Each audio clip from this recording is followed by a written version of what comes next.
yesterday. That's how we ended our day, is them being upset at the end of the day. I don't think anybody saw that coming from the Great Lakes.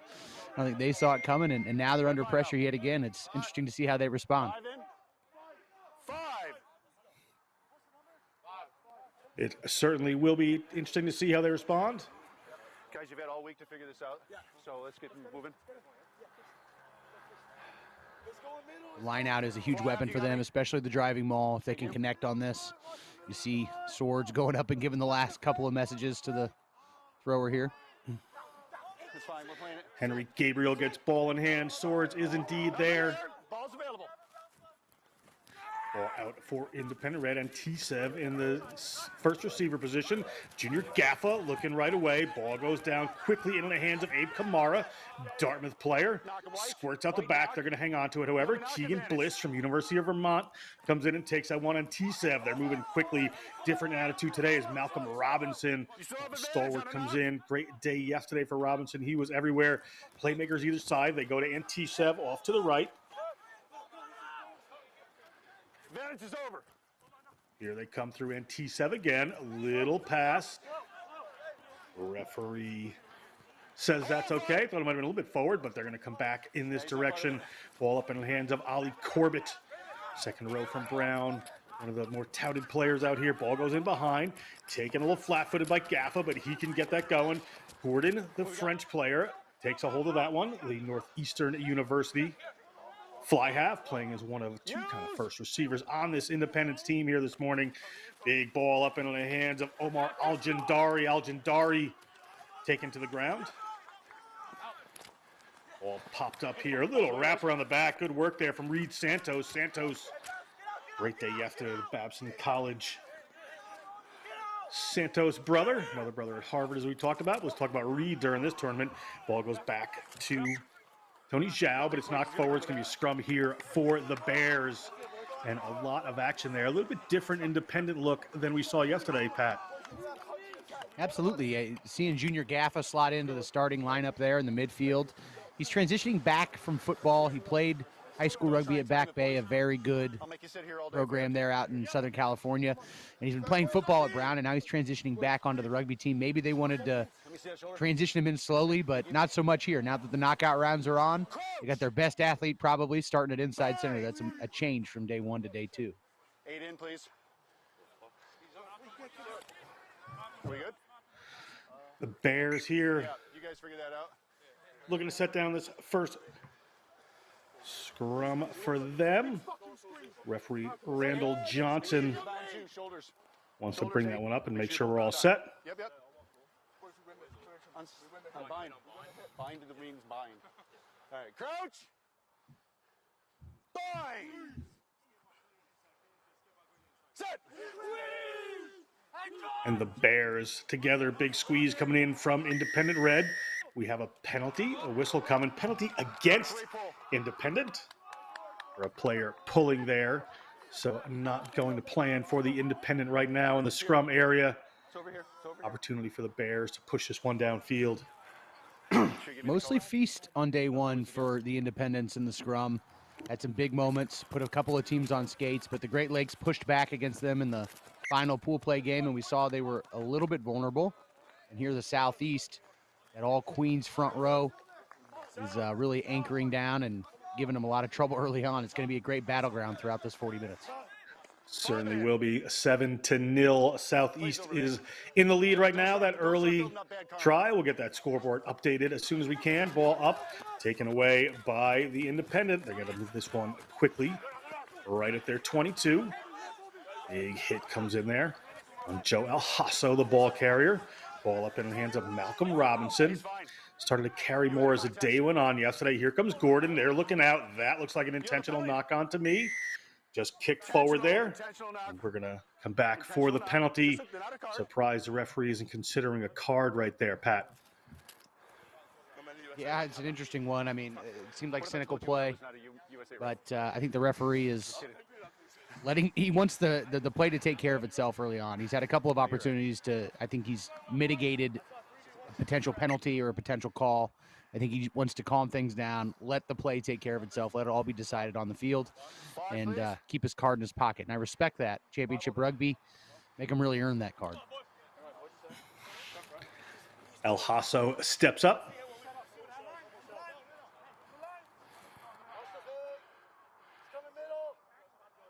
Line out jumpers stepping in. They're going to go to Corbett here, but it's not going to go straight. The referee's going to give the opportunity here for a scrum or a line out to the Bears. Ali Corbett having a word with them. We'll do the scrum. Yeah, frankly, I thought Bears the have elected Independents the scrum got here. a little lucky on their first line out that it was not deemed not straight. And so the second one was definitely pinged. And for as good as their maul is, the Independents have struggled to get that ball in cleanly so far all weekend. You got it, Justin. Coach! Fine! Up, gentlemen. We didn't go over this beforehand, but we want to make sure our heads are not touching each other's shoulders. Scrum becomes more of a contentious second, but sit back for a moment, okay? battleground here. Seconds, don't push him in. Is these guys are going to get a little bit more chippy and get for the fight for the small margins before they even pack down. Bind. Set. And teams wanting to battle that independent, powerful scrum. Ball's going to come off the back here. Away go the Southeast Bears. A little miscue in the back there. Ball goes to the ground. Recovered quickly by Bazarian. Played scrum half, pardon me. Voath moves this one out to Corbett. Corbett taking the contact, just set it up. There's room off to the left-hand side. They come to Antisev. He's looking wide out there. They get the ball to Gordon. Gordon gets it to Kamara. Kamara keeps it in, does the Dartmouth Flyer. Voath comes again, but referee is going to penalize players for not keeping their feet here against Independent. 10 off his feet.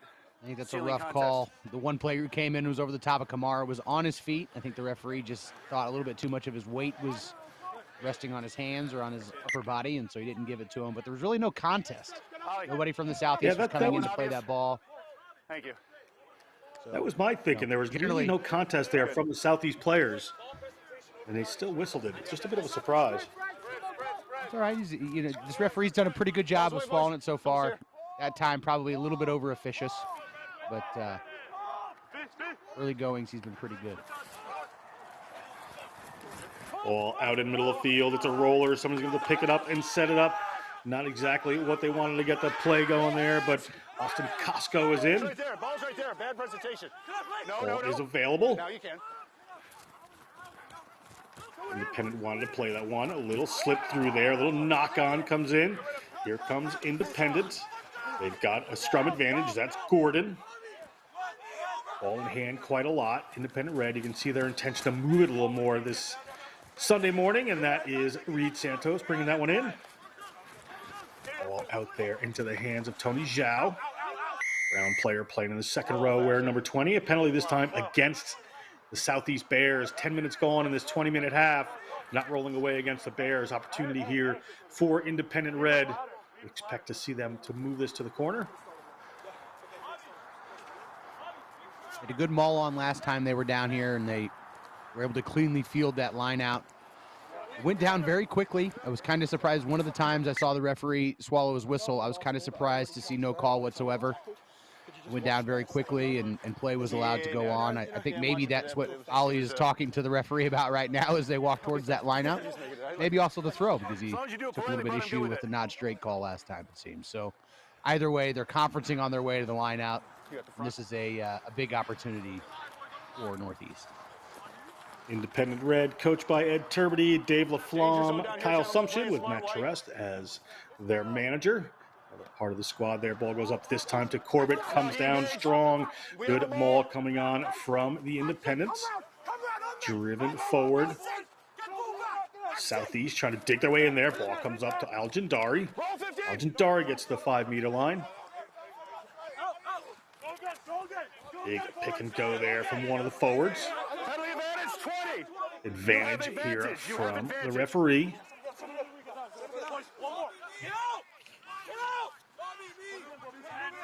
Keeping it tight, still with the advantage. And Tsev, ball slips out of his hands. Going to go back for the penalty right away here. See what they decide to do. Keegan Bliss gets the ball forward to Corbett.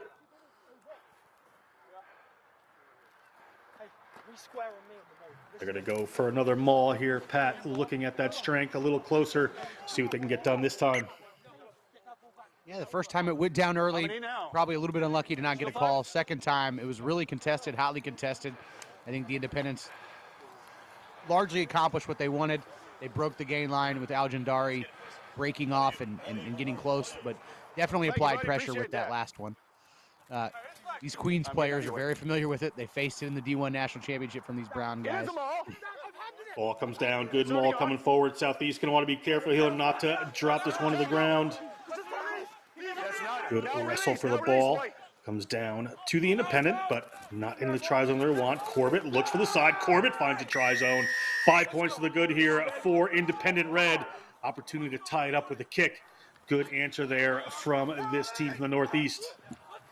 That's right. You give them too many of those opportunities, they're going to nail one. They're going to knock one in, and that's exactly what happens here. I thought the Southeast Bears might have had their hand on that ball and won the wrestle for it on the ground, but sprung free. Somehow Ollie Corbett, surprise, surprise, ends up with the ball in hand, fights his way over the try line.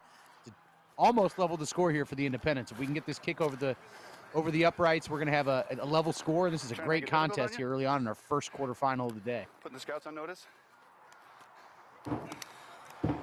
You got one for me? Got a little water. Santos, pretty good angle here for him. He certainly has the distance on these. We'll see how he does.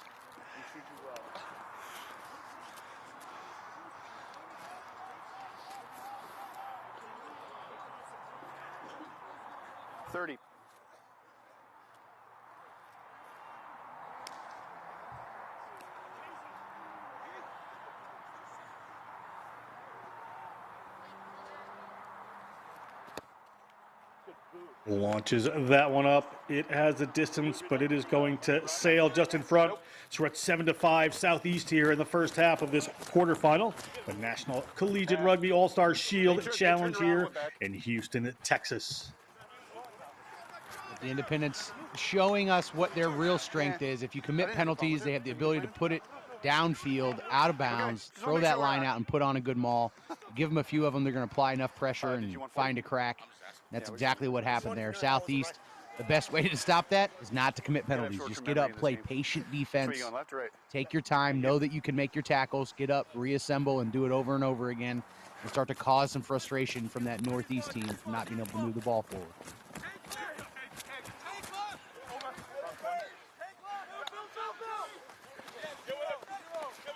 Good movement here by Independent Red. Just over 5 minutes to go in this first half. They're going to launch that one downfield through NT7.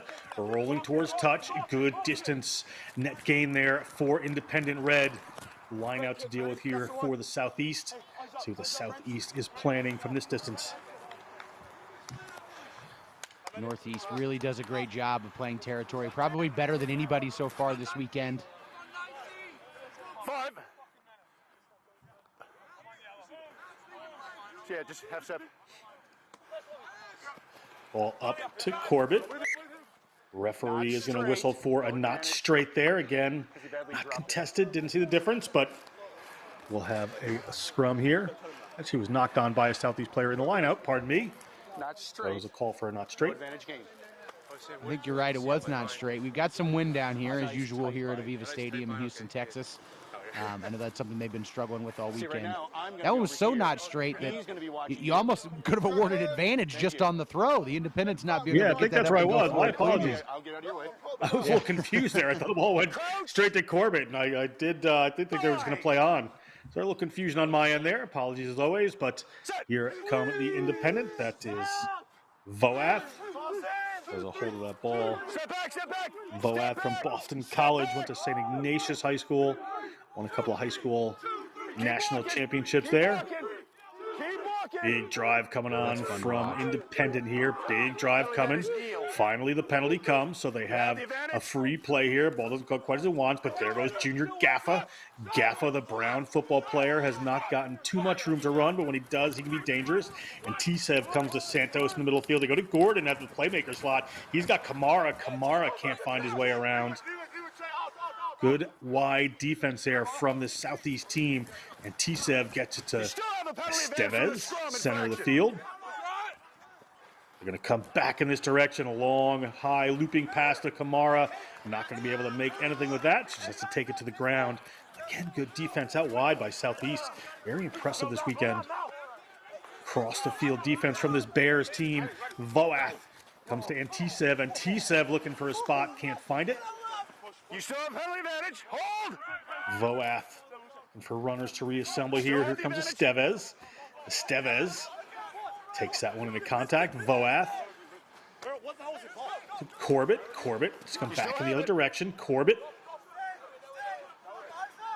Not able to get these passes away, or these little forward pods here for the Independent, but they're going to have a penalty. Come back for the original advantage there. Opportunity to push this one down to the corner. Looking for another 5 points of a driving maul, I would imagine. Yeah, that's right. I mean, we just talked about it. The indiscipline of the Southeast Bears, it's completely taken the air out of the ball for them. You started this game with them completely on the front foot, had the Independents totally reeling, and this penalty after penalty after penalty from the Bears is what has resulted in the Independents regaining all the momentum, getting 5 points on the board, and now looking like they're on the verge of getting a couple more.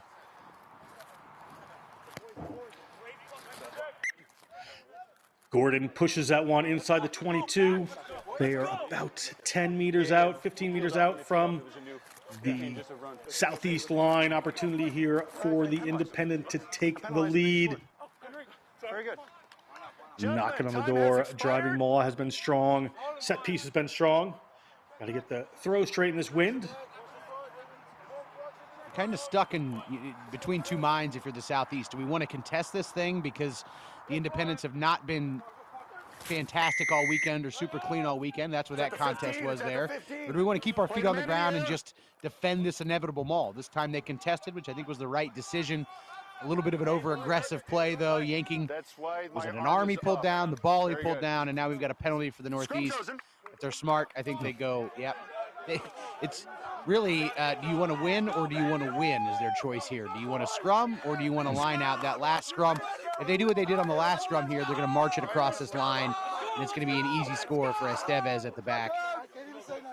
And if you see, they have Henrique Gabriel from Brown playing a flanker. He plays in the front row for Brown typically, but played actual for Portugal as a U18 as a flanker, so a depth there as well. So they've got some big beef here to drive this over. We'll see how they do. Referee's just going to pull that one up. Step back, half step each. So I will make sure you have a good gap. Referee Randall Johnson here. Seconds, don't ruin it. Here he's got a great fastball, Pat. Not a big fan of it in the aviary community. And one time he threw a fastball that blew up a bird was one of the greatest highlights of all time. If you're watching this and you're too young to know, and I'm sure the internet still has it. Big drive coming in here from Independent. They're working their way towards that line. Estevez has the ball on the ground. They're going to come up here. They're going to let him play. So one's going to break apart. Santos goes to Gaffa. Gaffa flat on the line. Steps a couple. Keep your feet. Keep your feet. Player in the way of Voath there. Referee's going to let it go. And T-Sev gets to Gordon. Gordon really out there looking to get Kamara into some space. Player from the Southeast needs to roll away here. Referee lets him play. Here comes Estevez.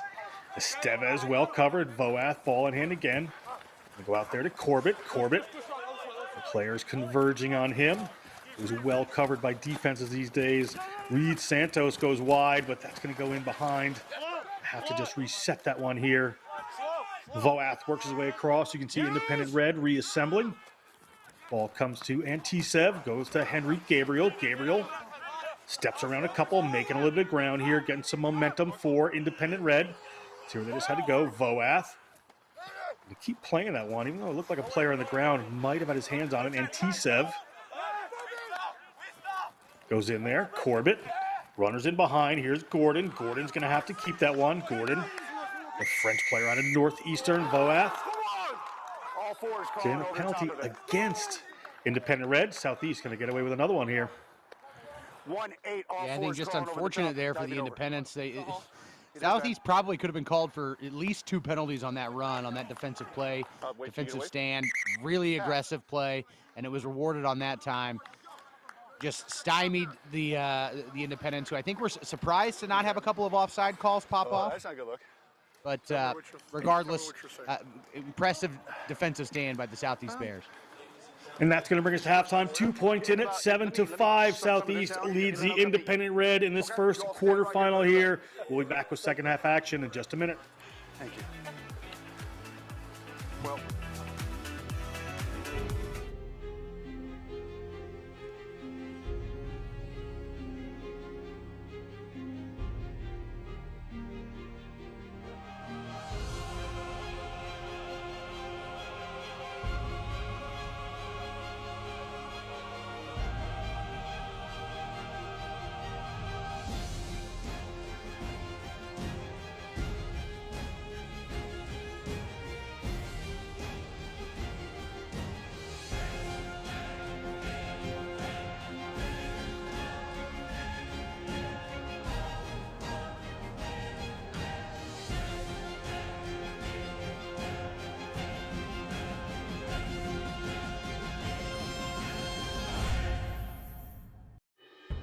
In our game, we play with our hearts. We don't play with sticks, bats, or gloves. We don't wear shoulder pads or helmets. We keep playing when it hurts. And we leave everything on the field. What we wear must be built for our game.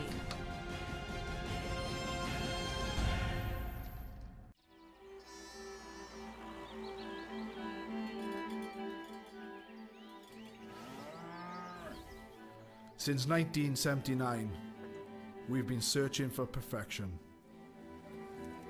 We've been thinking, sketching, and designing. I finally have rosters. We've been building, assembling, and strengthening.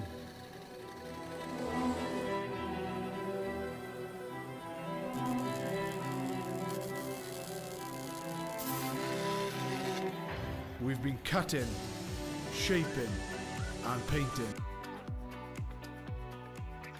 Welcome back to Aviva Stadium here in Houston, Texas. It is a Sunday morning down south as the Independent Red trail by 2 points. You see them getting ready to kick off, obviously in red, running from left to right, and white Southeast Bears leading 7-5 in this NCR National Collegiate Rugby All-Star Shield Challenge. John Broker with Pat Clifton for this matchup. The 20 minutes we have to go here, Pat. Absolutely, an exciting first half. Only 2 points separating these teams. The Southeast Bears, they got some guys from Queens University looking to get some revenge against some of the Brown Bears leading this Northeast Independent side. Really excited to buckle in for the second 20 minutes.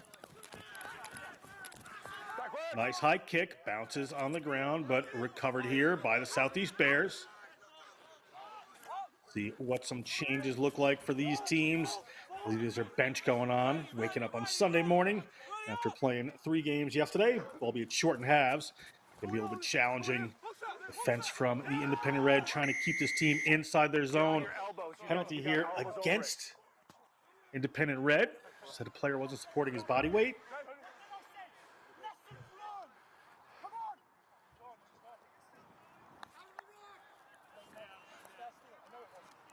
It's something that the Fussell kicks that one. Independents are going to have to adjust to. A Belmont Abbey player from Bath. It was close, but once your elbows went Both off, of these sides are having a little bit of a difficulty adjusting, especially in the breakdown to the referee's Subs coming in for white. assessment.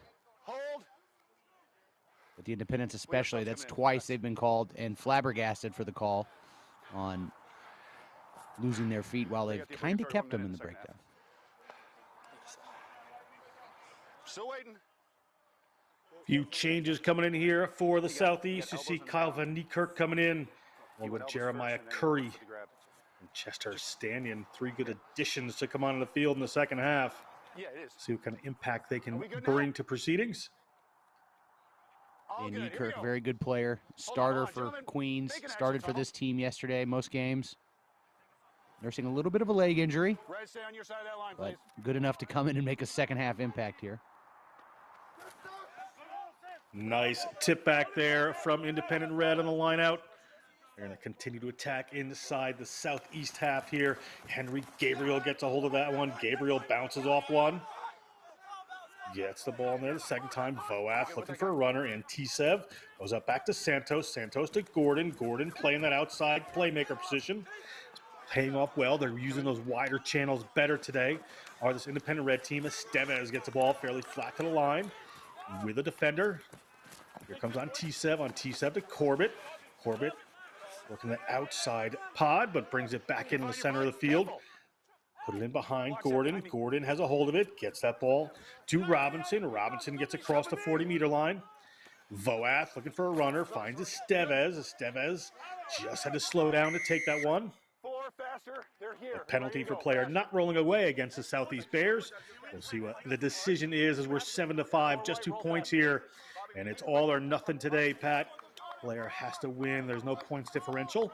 None of that makes a difference. That's right. It's championship knockout footy. All you got to do is win by 1 point, survive in advance. It's a lot of fun to watch. Here we are in the quarterfinals. You're going to have to win 3 games today. The Independents, that's what it's going to take to defend their title from last year. They're really doing a good job working their 1-3-3-1 across the pitch. This is the tightest they've looked, the most cohesive they've looked in attack. The Southeast Bears, used to this. This is the most probably prevalent and popular attack system in the United States is the 1-3-3-1. Those numbers are talking about where you split your forwards across the pitch. So they're used to it, but that also means that the Independents are able to execute it pretty smoothly and pretty quickly, and it's to their advantage right here. Santos steps up. Santos has the distance. Santos does not have the accuracy. That one rolls out back. It'll be a 22 drop here for the Southeast Bears. Another potential attacking opportunity here for the Independents as we're just about 4 minutes gone in the second half. Remember, 20-minute halves here at the NCR All-Star Championships. One of the things the Independents are missing from last year is the boot of Mike Weir. He was the MVP of this team, graduate from Dartmouth, and got drafted into the Old Glory DC team in the 3rd round last year, one of several players who were drafted out of this competition. His lethal boot for points. That's 5 points now left off the board for the Independents. Little mistake there from Independent Red. Ball's going to come back for the Southeast. Lucky bounce. Should have the advantage here. That one just spills forward. Referee is going to bring us back. Randall Johnson, the referee.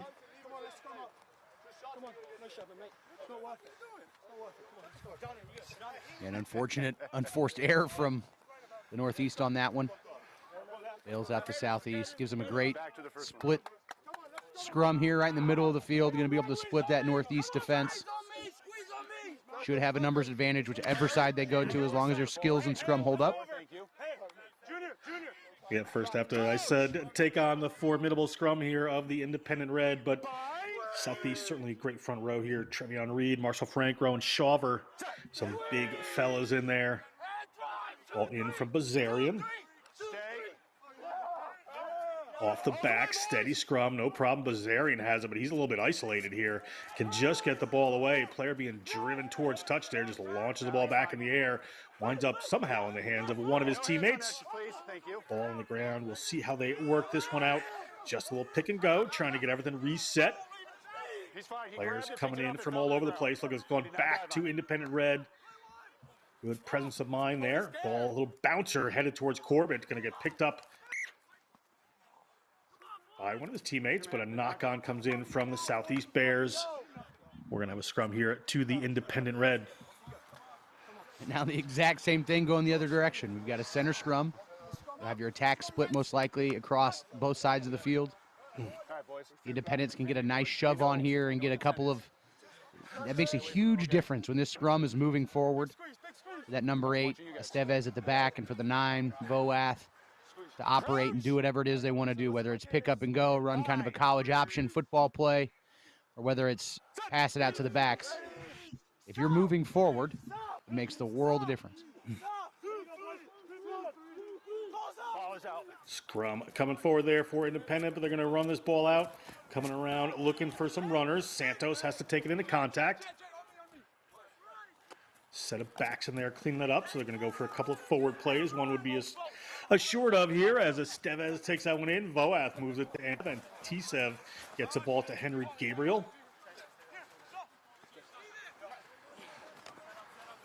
Ball up to Estevez again. He's not finding the spaces he sometimes does as the Portugal U20 player, but a high tackle comes in from the Bears.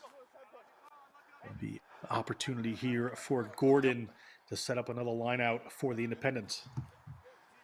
It was Van Niekerk at 6'2". It's sometimes difficult to get underneath the ball, get underneath the sternum.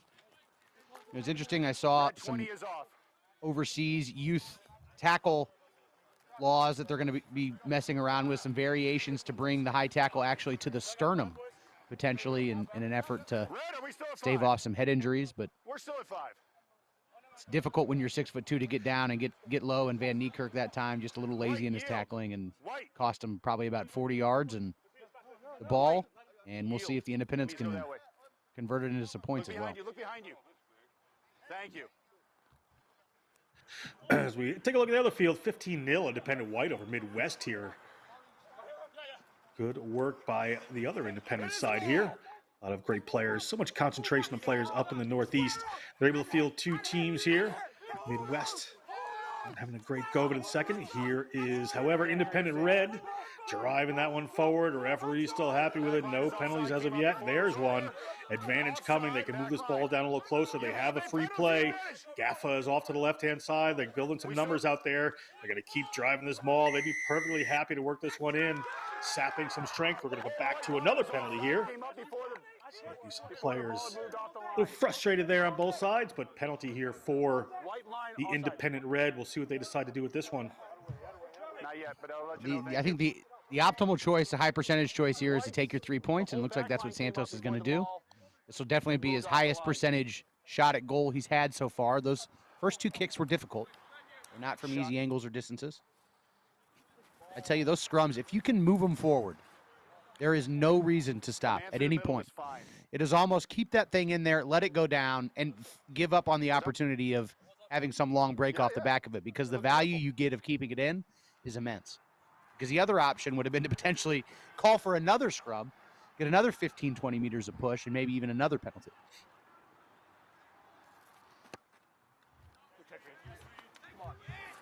That one hits in there, up by 1 point here. It is 8-7 Independent Red with just about 10.5 minutes to go in this half. Still plenty of time. Pat, we haven't seen those really explosive outside runners for Southeast yet. They haven't been able to get the ball really wide. So if they can work this out there, they probably have some opportunities with the width. Independent playing a good control game right now. Outside the first 5 or 6 minutes of this game, in that first half, we haven't seen the Southeast Bears possess the ball much. We haven't seen them go through many phases. I don't think they've touched a 3rd or 4th phase on a possession since then. It's been all Independent Reds. They've been bleeding the clock with their possession.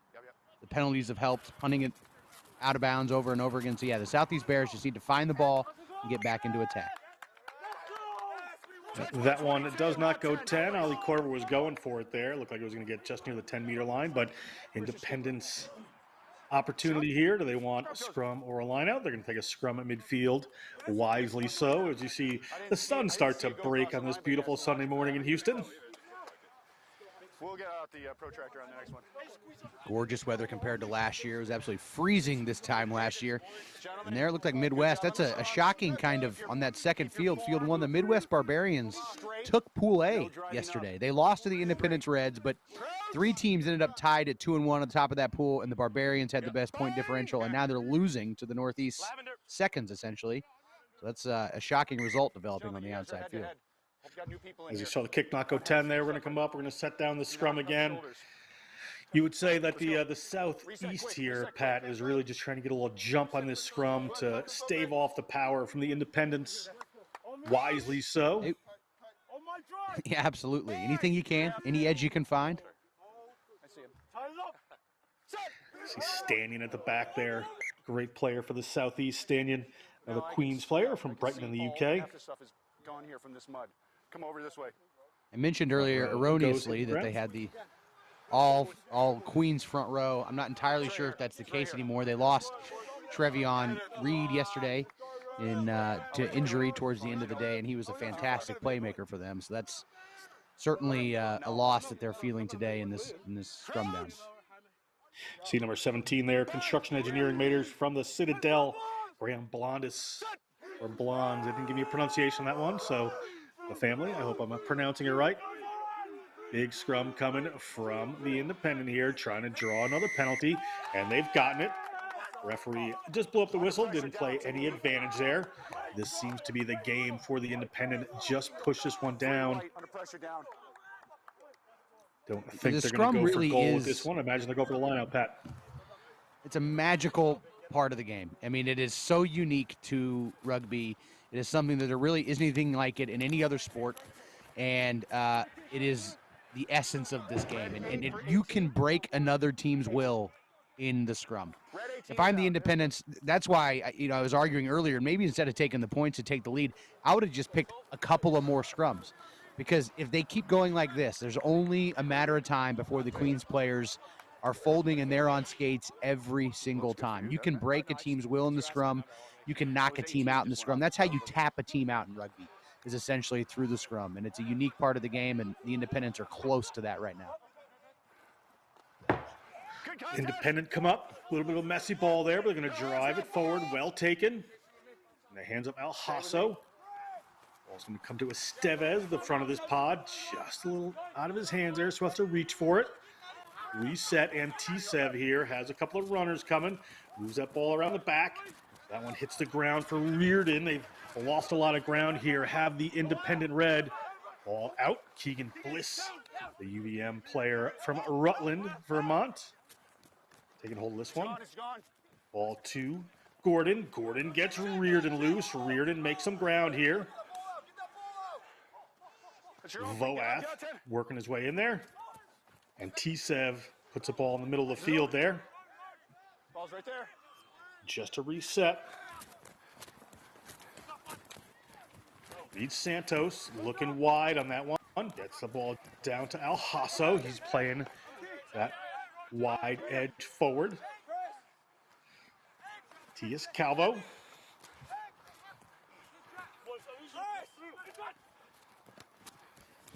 Little chip ahead there from Independent Red, looking to play that space game. Ball bounces up. It's outside of the try zone. Player in a bit of trouble here. Abe Kamara on a ball, just squirts out there. This could be a try coming for the Independent Red, and it is. That is Jamie Chewidian from Dartmouth. Touches that one down. Great try for the Independents. I tell you, it's almost like that pressure inside the scrum is expanded out here, and the independents are able to keep it on. Great kick, absolutely great kick and chase from Kamara. Any kick is only as good as its chase. And you can see the independents chasing in numbers, connecting, creating manageable gaps. There is no good option here for the Southeast Bears. Nowhere to go. He panics, bobbles the ball in contact, scooped and scored by the independents. That is a great team effort, great team try. And you can really get on top of a team in that scrum, and it translated outside of it that time. Wonderful play by the independents. That is a championship team looking like they're on their road back to a title defense.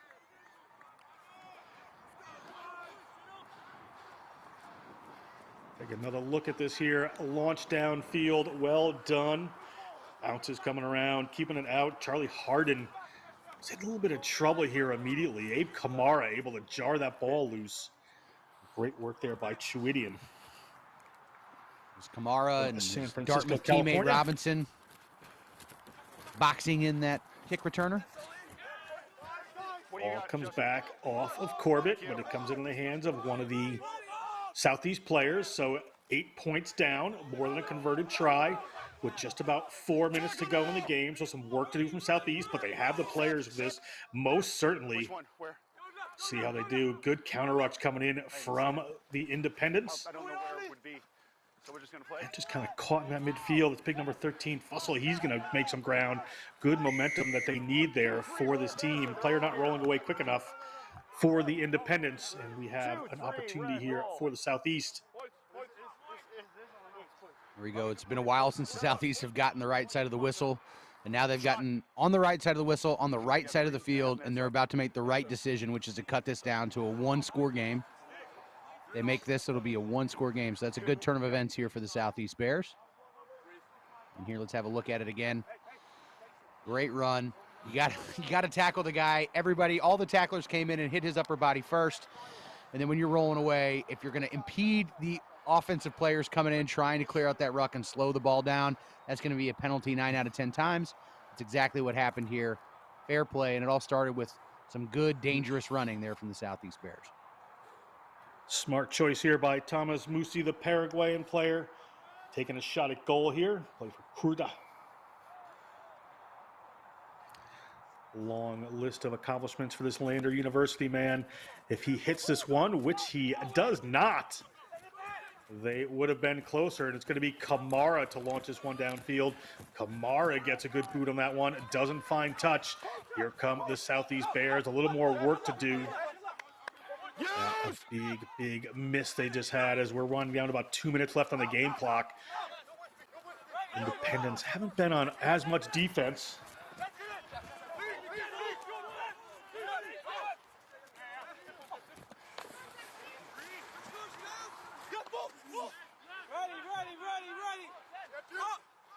Southeast Bears again send a big man through. Rowan Shawver, another one of the Queens players from Idaho. Another penalty here against the Independent Red. And here comes Musi. He has wanted to make up for that missed attempted goal before. Independent asking whether this ball is out. Referee saying, nope, you have to wait. Pressure coming on here from Independent Red as Estevez comes in to make that tackle. Southeast. Thank you. Offside. Which one? There's a bunch of them I can choose. Little advantage here. They're across the 22. They're looking for a late game heroics here. They may get it. See what the referee says about this advantage, whether they still have it. Coming off to the left and the right-hand side. Another advantage as Teixeira takes that one in. They're about 5 meters out. Ball coming wide here, looking for that 5 points. Independent looking to hold them out right now. They're right at the try line. Expect some of the big boys to muscle the way through. That's Teixeira. They have yet another advantage right on the line. Independents be happy just to eat some of this clock. The ball wide. Player held up. Did he get the ball on the ground? Referee and assistant referee having a discussion here. Time's off. Gentlemen. Whether he scored it or not, there was a great pass just at the 11th hour there from the Southeast Bears to even set up this conversation.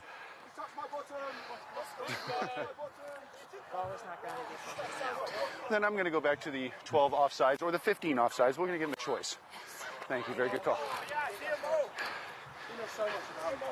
Gentlemen, ball, it is not a try, but we have multiple penalties. I have a penalty that'll be here for the 15. Hold it. Well, guys. What? Be a fucking dog, boy. You have a penalty here for 15 offside. Yep. Or right there where the blonde gentleman is standing there for 12 offside. I have 43 seconds left. Cut. 40 seconds. Time is not running yet. Just about 40 seconds to Because go. over here. Hold on, Penalty hold on. here Whoa. for the Southeast Bears. They need 8 points. Thank you. Now I have a decision. Try. Wait. Have to convert it and get another try Wait till I somewhere. blow the So we'll whistle. see what they come up with. Jeremiah Curry pointing out to the referee that players were just over the line there for the Independents. Player rumbles towards the line for Southeast. Southeast looking for more points there. 23 back. 23 back. Offside 23. Release. Player coming in. I have a penalty Referee's advantage. 23 arm out. Maybe outside. an advantage just pointing in the wrong direction. Ball is at the line. Let it go. No. Don't go. No Quite more. see it from there. Bodies just piling in. A referee whistles for the try. Good work No, the there ball's from over the here. Southeast Bears bring themselves up to 12. They have an angle on the kick. We'll see how they do. You took it already. Kick was Quick no kick. good. There is not. The referee is going to whistle for the end of the game, and the Independents win their quarterfinal. They will move on, and the Southeast Bears will move to the other bracket. And that is that for this matchup. We're going to be back in a minute with another quarterfinal. The Great Lakes Thunderbirds will be taking on the Tri-State Foundry. Be back in just a minute with that.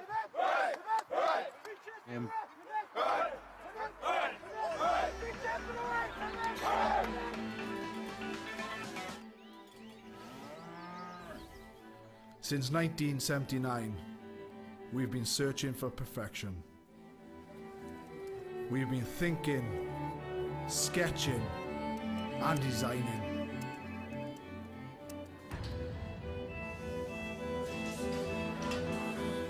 We've been building, assembling, and strengthening.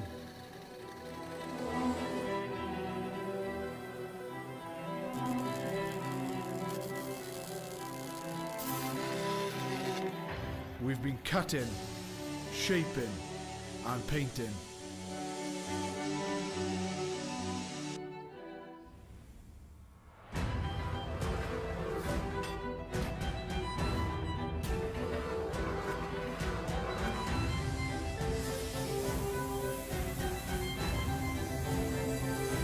We've created strength and beauty time and again.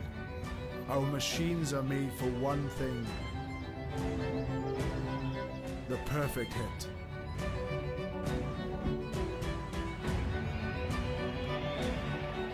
We are the crouch.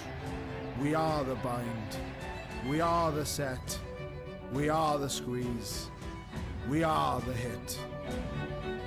We are Rhino, home of the scrum. In our game, we play with our hearts. We don't play with sticks, bats, or gloves. We don't wear shoulder pads or helmets. We keep playing when it hurts. And we leave everything on the field. What we wear must be built for our game.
In our game, we play with our hearts.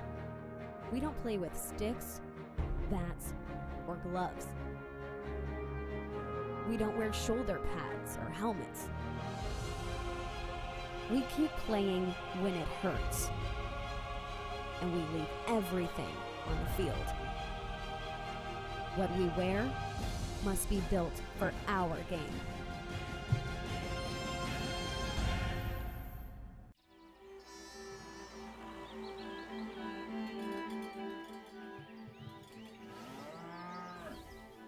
Since 1979, we've been searching for perfection. We've been thinking, sketching, and designing.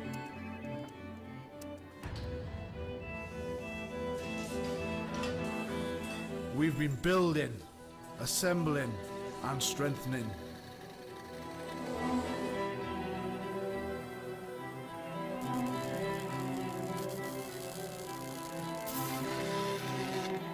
We've been cutting, shaping, and painting.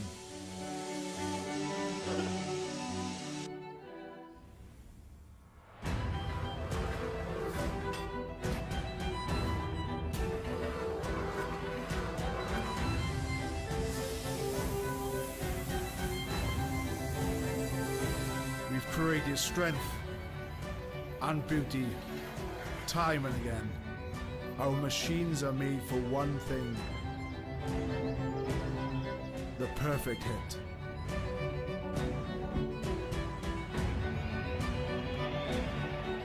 We are the crouch. We are the bind. We are the set. We are the squeeze. We are the hit. We are Rhino, home of the scrum. In our game, we play with our hearts. We don't play with sticks, bats, or gloves. We don't wear shoulder pads or helmets. We keep playing when it hurts. And we leave everything on the field. What we wear must be built for our game.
And welcome back to Aviva Stadium in Houston, Texas. You see the Great Lakes Thunderbirds in gray right there. This is a quarterfinal National Collegiate Rugby All-Star Shield Championship. They're going to be taking on the Tri-State Foundry from the greater New York area. John Broker here with Pat Clifton for this matchup. You see Chief Chipfumbu getting ready to kick off here, one of the Wheeling University players in this team, and we are underway in this matchup. Ball comes back to Great Lakes immediately. Great Lakes, Hudson Montgomery, the big fella from Thomas More, rumbled his way towards the 22. Tri-State Foundry coming across quick. Hayden Wall gets well managed by that Tri-State defense. Chief Chipfumbu, good defense coming in from Tri-State, aware of the attacking threat posed across the board from this Great Lakes team. Chipfumbu decides to go to the boot, gets that one back into the hands of Kyrie Poole, wearing number 11. There's Kyrie Poole, the Nazareth player. He is a stepper. Sorry, not Kyrie Poole. He's got the ball away to Tony Robinson. Robinson makes the run. Glance down, didn't see the Poole pass, but away we go. Captain Reed Hammond, St. Bonaventure University, a Fairfield Prep graduate. The Jesuits. Big ball up there to Georgie Basuku from Whitestone, New York. Not content enough to say Queens. Ball comes around the other direction. Tri-State Foundry on the run. Big hit in the middle of the field. Trying to rip it away are the Thunderbirds. Ball back in hand. Nicholas Davis puts that through. There's Robinson. Robinson's dangerous. Robinson, Tony Robinson from Nazareth College, Jacksonville, Florida originally, but ball rolls in a touch. Can be line out here for the Great Lakes. All action, Pat, in this first couple of minutes. Absolutely. I love Tony Robinson. Only watched him play these last couple of days, but he has grown on me. Small, diminutive player, but very purposeful. He's got a step or two already decided before he ever touches the ball. Lightning player, live wire. Him and Kyrie Poole are a very dynamic duo there on the wing, both Nazareth players for this Tri-State squad. Played for the Jacksonville Wolverines. Not going to make any Red Dawn comments for that one. Ball comes down for Great Lakes. Great Lakes running the ball in the middle of the field.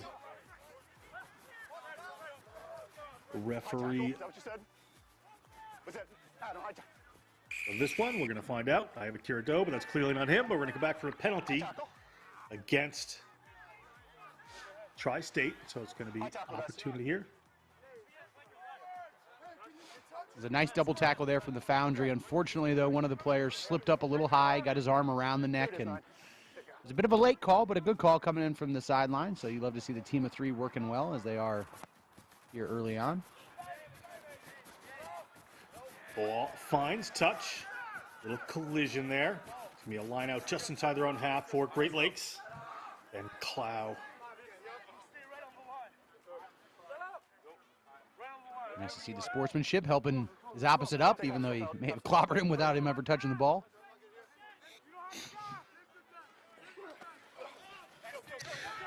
Well taken by Great Lakes. Had to knock that one back. Chief Chipfumbu spills that one forward. Ball comes up into the hands with a scrum advantage here for Tri-State. They're going to want to go quick on this one, looking off in different directions. Ball is up to Basuku. The big unit's going to take that one in. Basuku 6'1", 265 out of Hofstra. Get the ball there to Sean Collins. Sean Collins just outside the 22. Player's trying to dig that away, but it's going to go through the hands to Gubana, the Marist Red Fox. Gubana, Italian-born player, playing in Poughkeepsie, New York now. James Kimberly is coaching with the Tri-State squad all together in their Rising Stars team. Coaches for this team, Tui Osborne, Rob Chudzik from UConn, Nipper, and the contact coach, Craig Wilson. Basuku gets rid of that ball, and playing well are the Tri-State Foundry, putting together the phases. Certainly all these teams looking a little more crisp today, Pat. We'll talk about that in just a second. Bubana flat on the line there. He's got a runner, finds it. Damian Huggins. Damian Huggins, the Syracuse University, a sophomore, takes that one in, but penalty against Tri-State Foundry. After all that good work, it's going to be Great Lakes Thunderbirds opportunity here. There's a great turnover there by Tyler Waterstraat, the Central Michigan flanker. Counting major, senior. It's a good turnover. Really impressed by Sean Collins early on from the Tri-State Foundry. He's had a couple of nice carries. SUNY Oswego guy. That's what you love to see. SUNY Oswego, in the old systems, it would have been hard for a guy like from SUNY Oswego to get a look up, but you see him here this weekend. And look at this replay. This is the turnover. Just over the ball, perfectly over the ball. And going to get that penalty 10 out of 10 times. Great turnover. A couple of good flankers here. At their own 40-meter line. Well taken by the Thunderbirds. The pass looping back in and over. Water Strat has to come to the rescue once again there. Get that one moving. Chief Chipfumbu moves the ball wide. Great Lakes have some pace out wide if they can get it there. Last foot here, guys. Last foot. Ball coming across. Niemiller, so important yesterday to his team. Gets the ball to Hudson Montgomery. Montgomery has players coming on to him, but he rushes a couple away. A lot of fun to watch. Hudson Montgomery really understands what the team is trying to accomplish. We're going to come here for a penalty against Tri-State Foundry. Offside, according to the referee. It's hard to imagine a guy like Hudson Montgomery not ending up in a Major League Rugby jersey at some point soon. Surprised to not see him drafted earlier last fall, along with a couple of his teammates there from Thomas More. He's looking good early on here. That ball comes up, comes back the way of the Foundry, rolling towards touch. Adrian Bula stretch from Yale goes in for it. But knock-ons come in. It's going to be a scrum here for Tri-State, the Foundry. Captain Hammond having a conversation with the referee from Sandy Hook, Connecticut. Take another look at it, Pat. It looks like it comes off a Foundry going forward. I think that counts as a catch. So really, I don't see a knock on at the end of the day. Fortunate call there for the Foundry.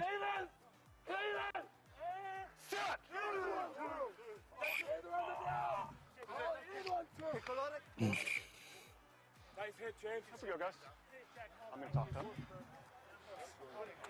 Guys are really testing each other in the early goings. Points of contact, and here in the scrum early too, you can tell each of them wanting to make a point.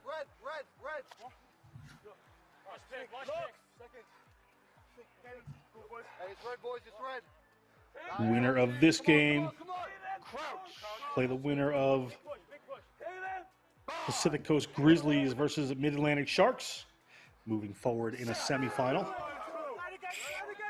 Thunder Sharks, free kick here. Players coming in illegally from Great Lakes. Referee's going to bring that one back. However, Nicholas Davis wanted to go quick. The Syracuse computer science major from Seattle, Washington, played for the East Side Lions in high school. Now, different weather system up in upstate New York. There's no doubt there. Make sure your elbow's up, okay? Then I know Sam and I can penalize him. Okay? Gonna do it all over again. Such a contentious battleground that both teams fighting tooth and nail to not give any kind of cede any ground whatsoever.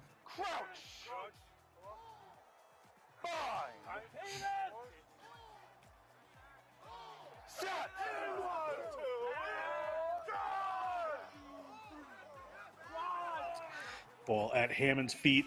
Gonna get that one away as Davis put it into the hands of Gerald Lanning. Iona Gale plays for that very good program. We have another penalty here, this time against the Thunderbirds. And quickly Gubana steps in looking for touch. 20-minute halves wants to keep things moving forward. 8.5 minutes, no score as of yet in this quarterfinal here at the National Collegiate Rugby All-Star Shield. Quite a kick from Gubana there, Pat. Puts him in a great position to attack with a maul from here.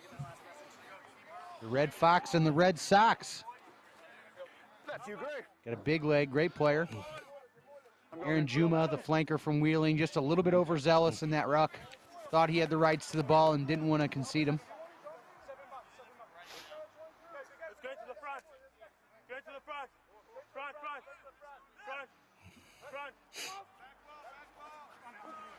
Ball up, well taken by Tri-State. Player reaching over, good maul foundation, driving it on. Some hands coming in, they're gonna have to dig for this one. Ball working its way back into the hands of Davis. Davis digging it out of there. Players coming, look like they're coming off sides from Great Lakes, but referee says enough of this. That was a maul, it was held up by Great Lakes. Scrum for them just outside their own 5-meter line. Opportunity squandered for the Foundry. Like Ivan Delgado was just munching his way through that tri-state pack like Pac-Man. Okay, thank you. And Aaron Juma saying, "You're not used to this, boys," is what he's saying. Big turnover there for the Great Lakes. That was a big momentum booster, ego booster for the Thunderbirds, but they've got a tough job now of trying to exit cleanly. As surely the Foundry are not going to let this go lightly.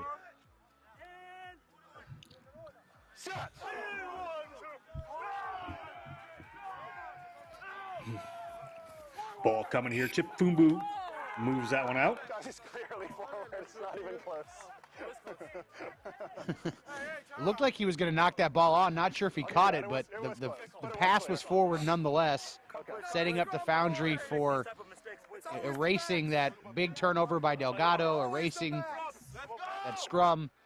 And now we've got another scrum, the Foundry with another huge prime opportunity, probably even a better one. They can go right now. Wasn't really an option previously. You got it, the Thunderbirds. You can see the defender moving from their right of the scrum to the left. Chip Fumbu now positioning his body to cover both sides. See landing out to the left or right-hand side here. They've got numbers. They got Nicholas Davis to put this one in. Hammond to the back. We'll see what they decide to do. Gubana, they lurking just off your screen there to the left. She's going to bring this one up. Ivan Delgado, I like the way this guy plays. He's got a dog in him.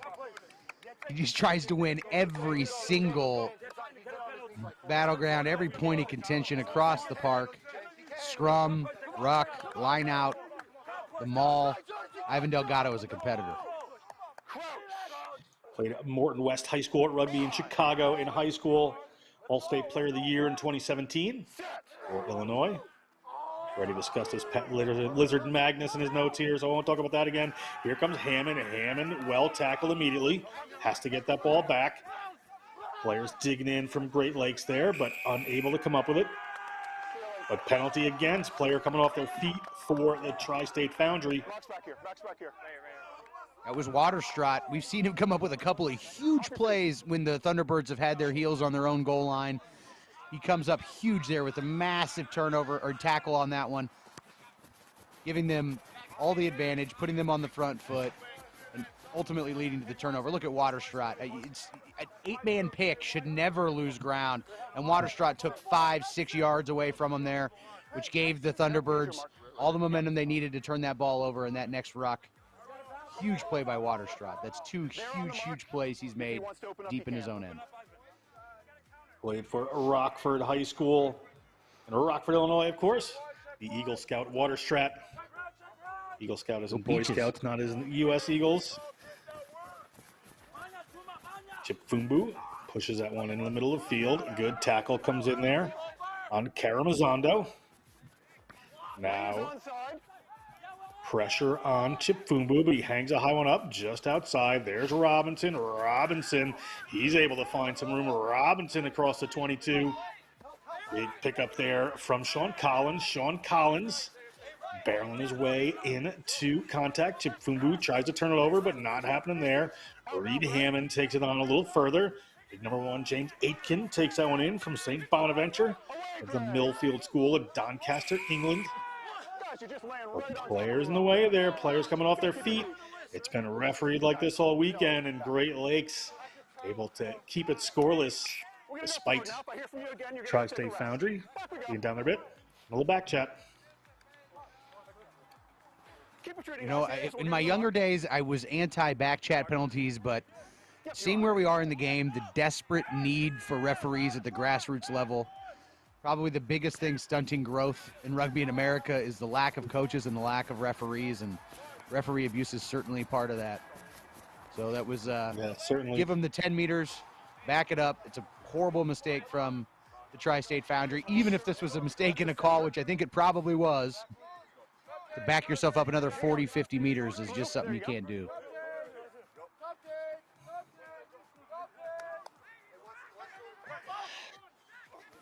Thunderbirds move it out near midfield. Get the ball back to Chip Fumbu. Karamazando again looking to make some ground. A referee is going to whistle players off sides against the Foundry. Where's my mark here? Damian Huggins a little slow to come back. Time off. Guys, this is going to be the mark here, so back 10 from this spot. So is all sides on the line out or where? Yeah, guy coming up early from the line out. We take a look at the other quarterfinal coming up, Pacific Coast versus Mid-Atlantic. Winners play winners of this game we have going on right now, Great Lakes and Tri-State. And, of course, the losers as well are going to continue on in that bracket. As you see, the Thunder Sharks, as they're calling themselves this weekend. Mid-Atlantic, a little jersey snafu and delivery. So Great Lakes kind enough to give them some jerseys. Pacific Coast, a finalist last year, will be looking to do a little bit more this year. It's going to be an interesting afternoon of rugby here in Houston, Texas, Aviva Stadium. We continue on with the Great Lakes. They have a penalty. Under 5 minutes to go in the first half here, just 20-minute halves. Foundry in their Rugby New York kit, Pat. Their sponsored Major League Rugby teams getting very involved in this relationship there with Rugby New York for Tri-State. Major League Rugby has some great initiatives, some great things that they're doing to incentivize grassroots development. You can win yourself a little extra salary cap room and some great incentives, and I think that that's part of why you're seeing the Free Jacks out here with the independents, and it's why you're seeing Rugby New York out here with the Foundry. A wonderful development, something that connective tissue between the different levels of the game is something we really need to build up. Or is he going to get treated on the sideline?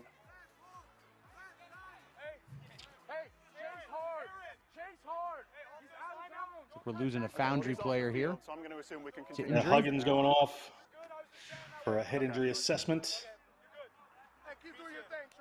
Nee Miller, Okay, we've got a replacement for senior two from on. Bowling Green, business tech major. Offside. I like those two screens. It's like NCR red zone.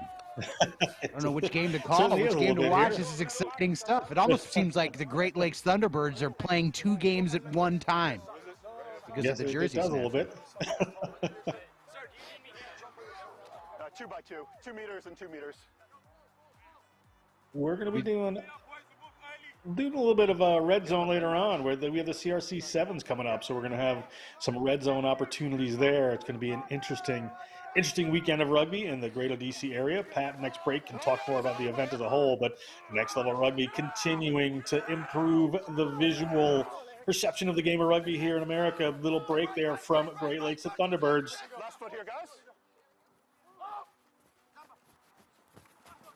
Chip Fumbu looking for a little wraparound. Pass doesn't quite go to hand. Ball not cooperating with him. Tri-State Foundry coming up and over. Able to recycle that one.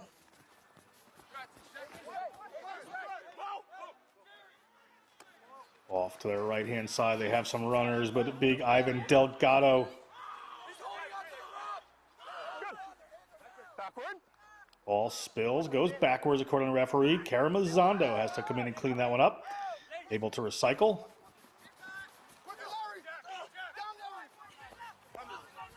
Foundry defense doing a good job of closing down some of these spaces there for runners to come at. As Mulea looks for someone to pass to, can't find it there. Ball squirts out again. We're going to penalty this time against Great Lakes for a player not supporting their own body weight. Ubana a chance to put this downfield, get another attack here.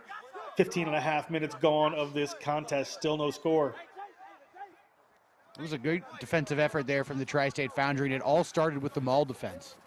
More and more these days, you see teams want to back out of that maul, not even engage, but they took it on head first, drove the Great Lakes back, and it was only here that they even got to where they started, where they should have been after phase one from the line out.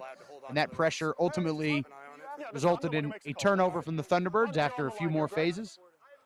But the Tri-State Foundry, I love the way they took on that line-out maul straight away, pushed it back. That's the way to fight it, not avoid it, and immediately put the Great Lakes team under pressure. And the result is a midfield line-out here and a little bit of attacking rugby if they can execute.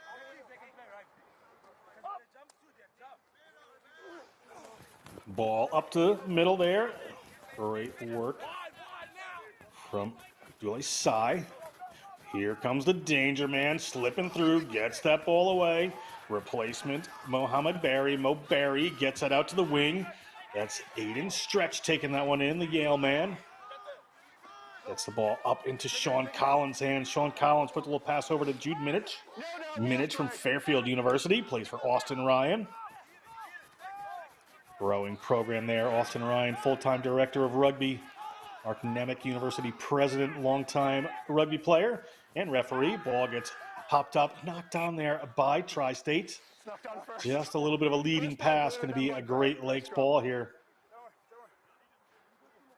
Yeah, unfortunate there from Tri-State. They were able to reverse field, though. They started in their own end. They gained some yardage, maybe a little bit too loose with the ball.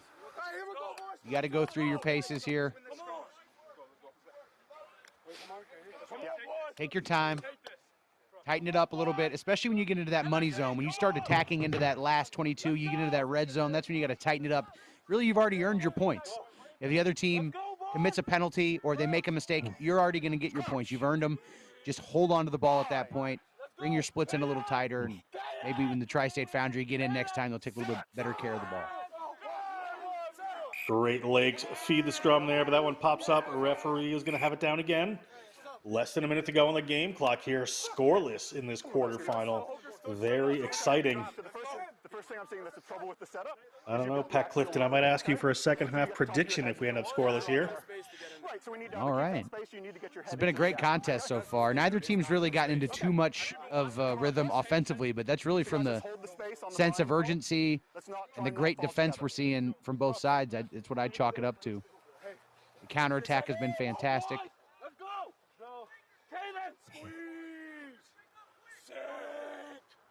Crouch.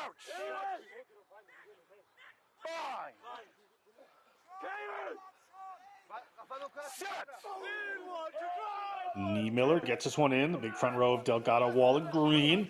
Keeping it down. Good drive from Tri-State.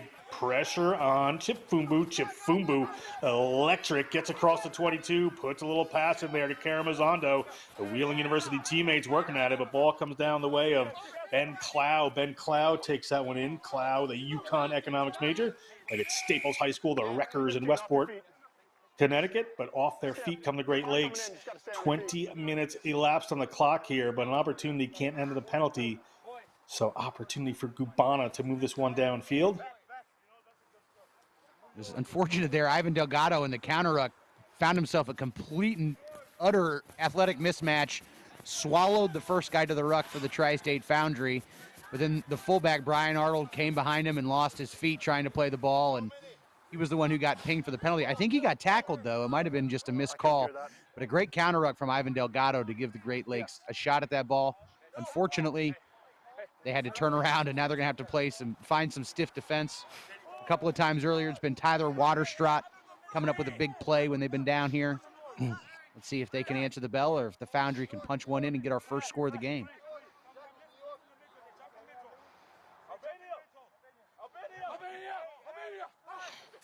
To the front they go to Big Basuku. Basuku was running, but a referee says free kick to Great Lakes. Didn't go 5. Opportunity goes there. Almost a certain try for the big fella, but not going to happen now. We take another look. If you tap it and kick it out, we're done. Yeah. Actually, you don't even have to tap it. You can just kick it out. Ooh. Oh, it's my favorite play as a tight head prop. That was always straight to me, but you got to make sure that it goes 5. So when you're standing 0-0 at the end of the first half here. Predictions for the second, Pat? I predict more ferocious defense, but someone will score, and whoever does will win. At least you didn't say rugby is today's winner. We're going to come back with second half action in just a second. All tied up at 0. Lots to play for both these teams. We'll see you in a minute. Well, that's been a whole fitness weekend.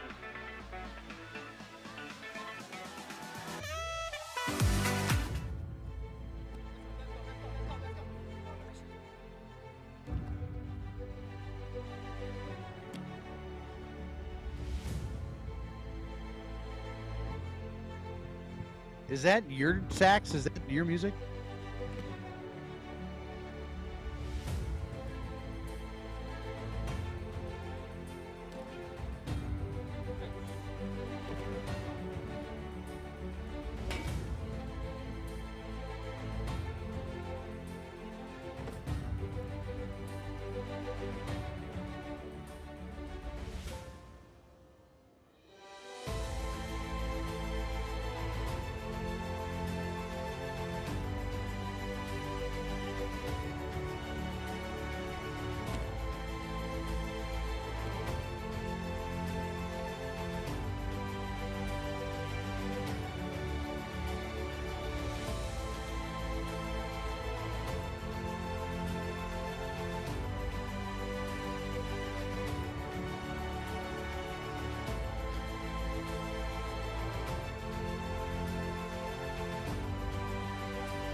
In our game, we play with our hearts.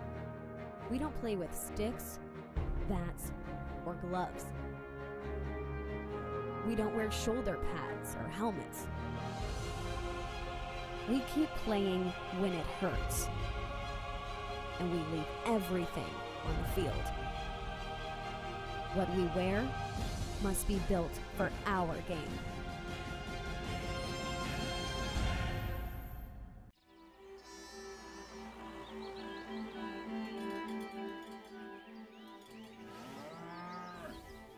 Since 1979, we've been searching for perfection. We've been thinking, sketching, and designing.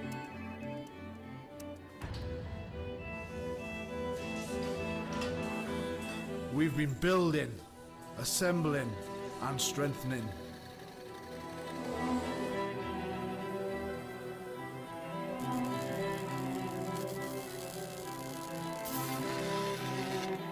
We've been cutting, shaping, and painting.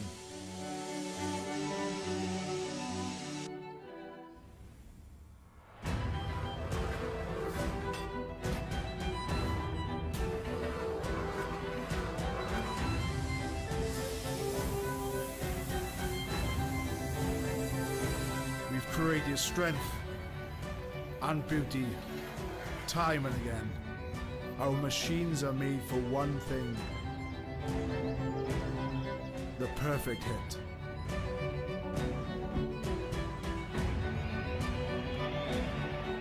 We are the crouch. We are the bind. We are the set. We are the squeeze. We are the hit. We are Rhino, home of the scrum.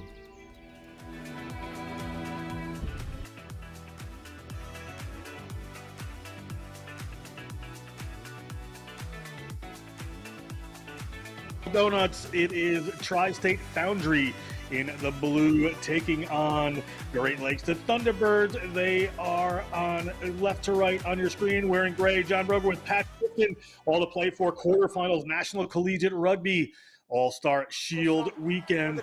A great second half coming up. What's going to be the difference maker, Pat Clifton? Well, we'll see if one of these defenses breaks at some point. So far, they have been the difference maker. Tri-State really putting a lot of pressure on Great Lakes early, but they came up with timely defensive plays, timely turnovers. That ball carrier right there, a couple of them himself. So somebody's going to have to make a play on offense and make that final line break. Great work there by this Foundry team. That's Mo Barry, Mo Problems. Mohammed Barry at number 16. I've been waiting to make that joke all day. Goes in and forces that turnover. Great play by Barry. NYU and Nazareth, global studies major. Played for Play Rugby USA, great program in New York City. Forces that turnover. Gubana pushes it downfield. The Red Fox gets some good ground on that one. Tri-State Foundry, opportunity here for an attack close to the line. Love what Ty Daniels is doing with that Nazareth program up there. A number of those players out here representing with this Tri-State Foundry team very well. Ball up to the front to Sai. Dule Sai gets a hold of that one. They put it in the middle of the field. Gubana on the wraparound. Gets the ball out to Kyrie Poole. Kyrie Poole gets the ball to Tony Robinson. Tony Robinson. Moves the ball, gets in the touch. Ball back across. Mo Barry was looking for it, but Minich steps in and takes a hold of it. A Wayne, PA, LaSalle College High School player. Gubana nearly makes a break there, but the hole closes down for him eventually. Players coming in. Good contest in the breakdown, but we're coming back across. There's Mo Barry. Mo Barry coming in. Gubana can't hold on to that one. Turns it over. Another little knock-on creeps in. Gubana not pleased with himself. We're going to go back for a scrum here to the Great Lakes, Pat. Jensvold almost hauled in the interception off of that first knock-on, so he's not pleased either. If he'd have caught that thing, he might have had some room to run. A big lock from Louisville.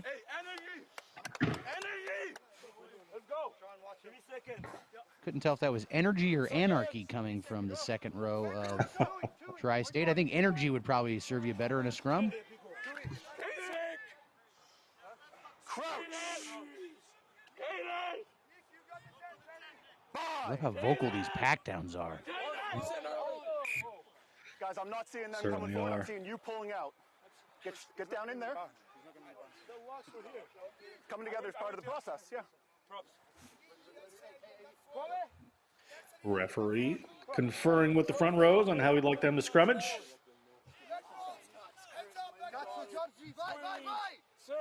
Crouch.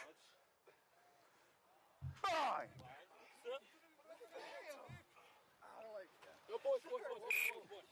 Player coming Lot of up here jockeying for Great between Lakes. these two teams. Guys, is anyone here interested in scrummaging? Yes. Because all I'm seeing right now is guys pulling out, all right? I'm happy with the setup on the crouch. On the bind, people are just pulling out, okay? If we need to keep that space, let's keep that space. But let's stop standing up if we don't have to, okay? Yeah, we got a new 8-man. We're just going to use Okay. My apologies, coach. Well, time's going to be back on. I appreciate the excuse from the hooker. I don't think it has much to do with the 8-men. Just a lot of gamesmanship between the front row. Time on. This is an important scrum. It's 0-0. Crouch. The smallest of margins will win here. Just settle down and worry about your body position and doing what your communication with your teammates are telling you to do. Set. Is anybody interested in scrummaging? Never heard that one before. Break off the back comes. Here come Great Lakes. That's Karamazando. Electric when he gets going. I'm sorry, that was Juma. My apologies. I've been mixing those two up this game. Chipfumbu. A little quick move there. Breaking through some space. Finally getting a little run. Knee Miller. Try to move that one on. Lots of passes here from this Great Lakes Thunderbird team, keeping the ball alive. Coaching staff will be pleased to see that. And roll blue. Chipfumbu finds some space. Chipfumbu is dangerous. Chipfumbu gets tripped up. He's got an advantage back there. Ball's been picked up. A referee's going to whistle. We may get a card here. We'll see what comes down. Hold the mark where the ball landed. I think just a little bit of contact off the ball. Captain. Great play by Chipfumbu. Reed Hammond shot up in that defensive line. Gave way too much space for a player like Chief So he's clearly Chipfumbu. stuck a leg out He squirted there right to through. trip the guys he's going past. Whoa, I wouldn't He's say the that last at all. person back. Yeah, that's the way it was. No, it This is going to wasn't. be a yellow card. Yeah. Now, Captain, Yes, sir. Hammond pleading the case. you have The the yellow option card for the comes. We'll penalty take a here look, or where Pat. the ball landed. Ball landed. Yep, there's the Penalty where the space that he ball gave him, but So the says he mark is where tripped the him, ball and I think landed he's here, so let's get absolutely back right. 10 from Tony there. Robinson sticking out his right leg It's called holding on. to trip up Chief Chipfumbu. Great call here by the referee. Absolutely. That is his foot This is the mark, guys, hitting so I the need you back upper 10 from here. thigh of Chief Chipfumbu. He is lucky that it was just a yellow, frankly. And the Foundry are going to be without one of the best players on the field for 5 minutes in these shortened I would be halves. thinking about the shot at goal here, to be perfectly honest. But looks like Great Lakes want to play some rugby. Great Lakes, we haven't mentioned their coaching staff. John Harley, Sanders Slavats, excuse me, Mike Geibel from Wheeling, Seth Irwin, Wes Say, and John Fox. Good coaches from across the Midwest, and they are going to take the shot at goal. And Mike Geibel comes out with a tee. He must have drawn the short straw. Which coach wants to run it out there?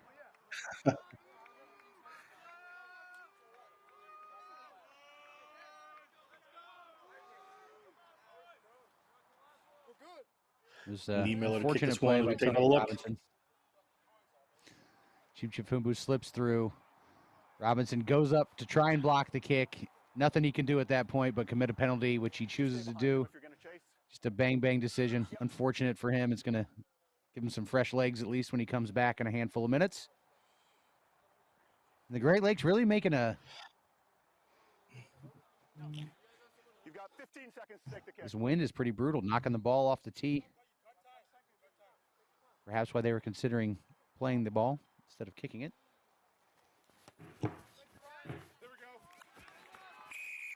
And that one is good. The first lead of the game goes to the Great Lakes, 3-0.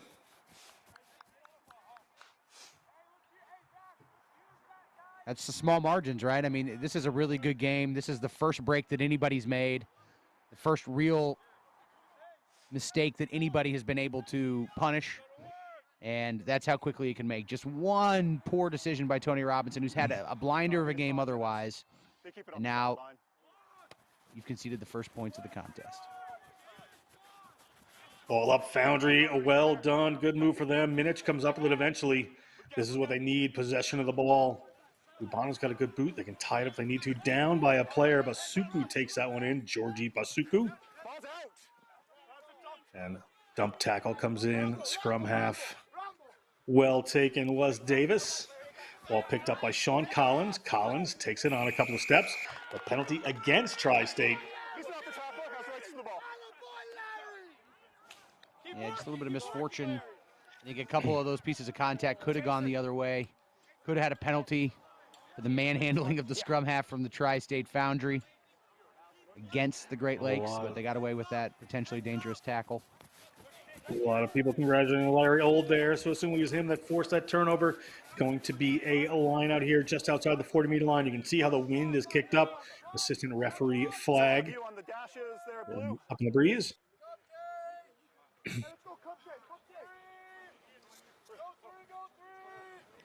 Cupcake is the call. You're discussing it as they approach the line. Larry Old from Harare putting this one in. Ball comes back to Tri-State. Ubana thought about passing it out, but launches one downfield to the boot. Doesn't find green grass. Finds one of the Great Lakes players. That's Noah King. King takes it into contact. All the way here to the hands of Ivan Delgado. Oh, that's Delgado. Sorry, I had the wrong number there. Delgado making a big break. Delgado steps another one. Delgado with a good offload. Up into the hands of J.D. Farrell. Haven't seen too much of Farrell. Reed Hammond over that one, but penalty called against Tri-State. I was surprised. Thought a player was over there pretty clean for the Foundry. Yeah, he was over the ball for sure. Couldn't tell if he had his hands on it. Difficult to tell on that one. If you don't have your hands there, at some point you're going to get a penalty called against you. But I thought he was in position. Delgado makes the big break, the big unit. Look at the offload. There's Hammond right over the top of the ball. You're right, he's in great position, but I'm not so sure. Yeah, he did have his right hand on that thing. He had all rights to it. I think that we missed the call here. Unfortunate for Tri-State.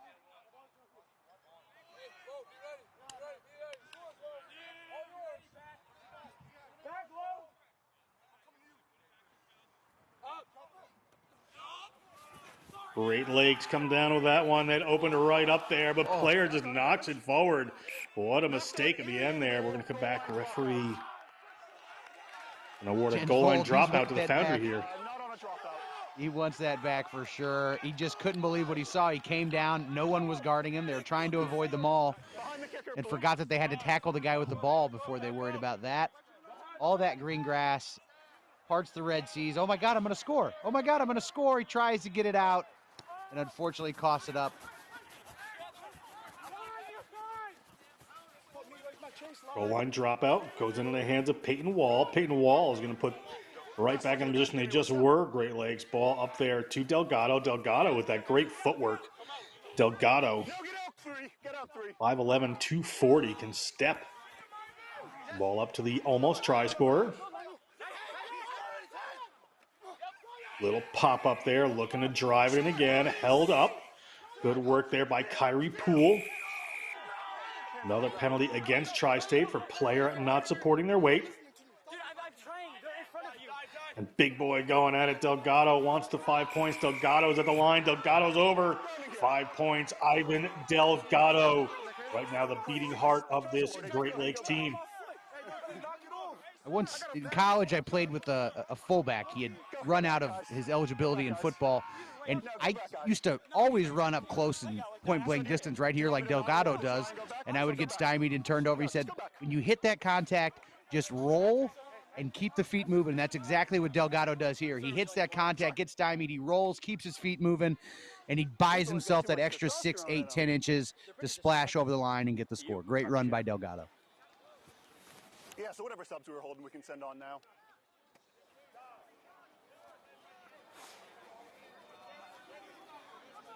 Jensvold with a big carry right before that. We saw him cough the ball up just a few phases ago. Right off the line out, thought he was going to score. That brings it to 8-0. We take a look at the other field here. 10-7 Pacific State over Mid-Atlantic. Close one. Started a few minutes after the game we have now. Tim Wilkes calling on that field. Parker Marquis, the UVU Wolverine, splashing over for a try. Look at this red zone action we got. Milan Van Wyck, part of the assist team. Okay, thank you. Look at that. Meanwhile, it goes to 10-0. Great Lakes over Tri-State. We'll get that fixed up. Yeah, he just came back.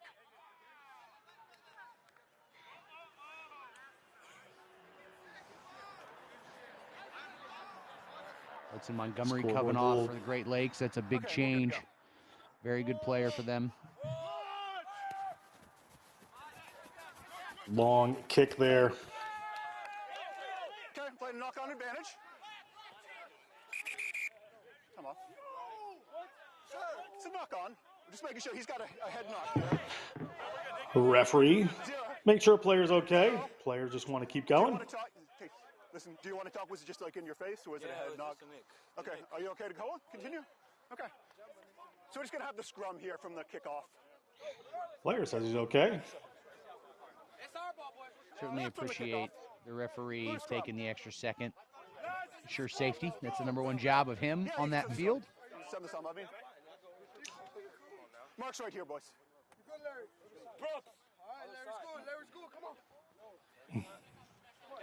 Foundry ball here. Foundry down 10-0.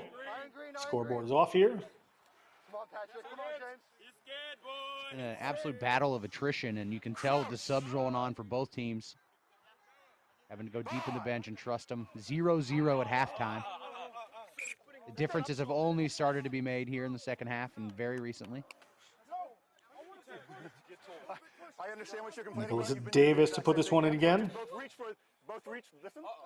for the number. Reach onto the back, okay? Not onto the shoulder. There we go.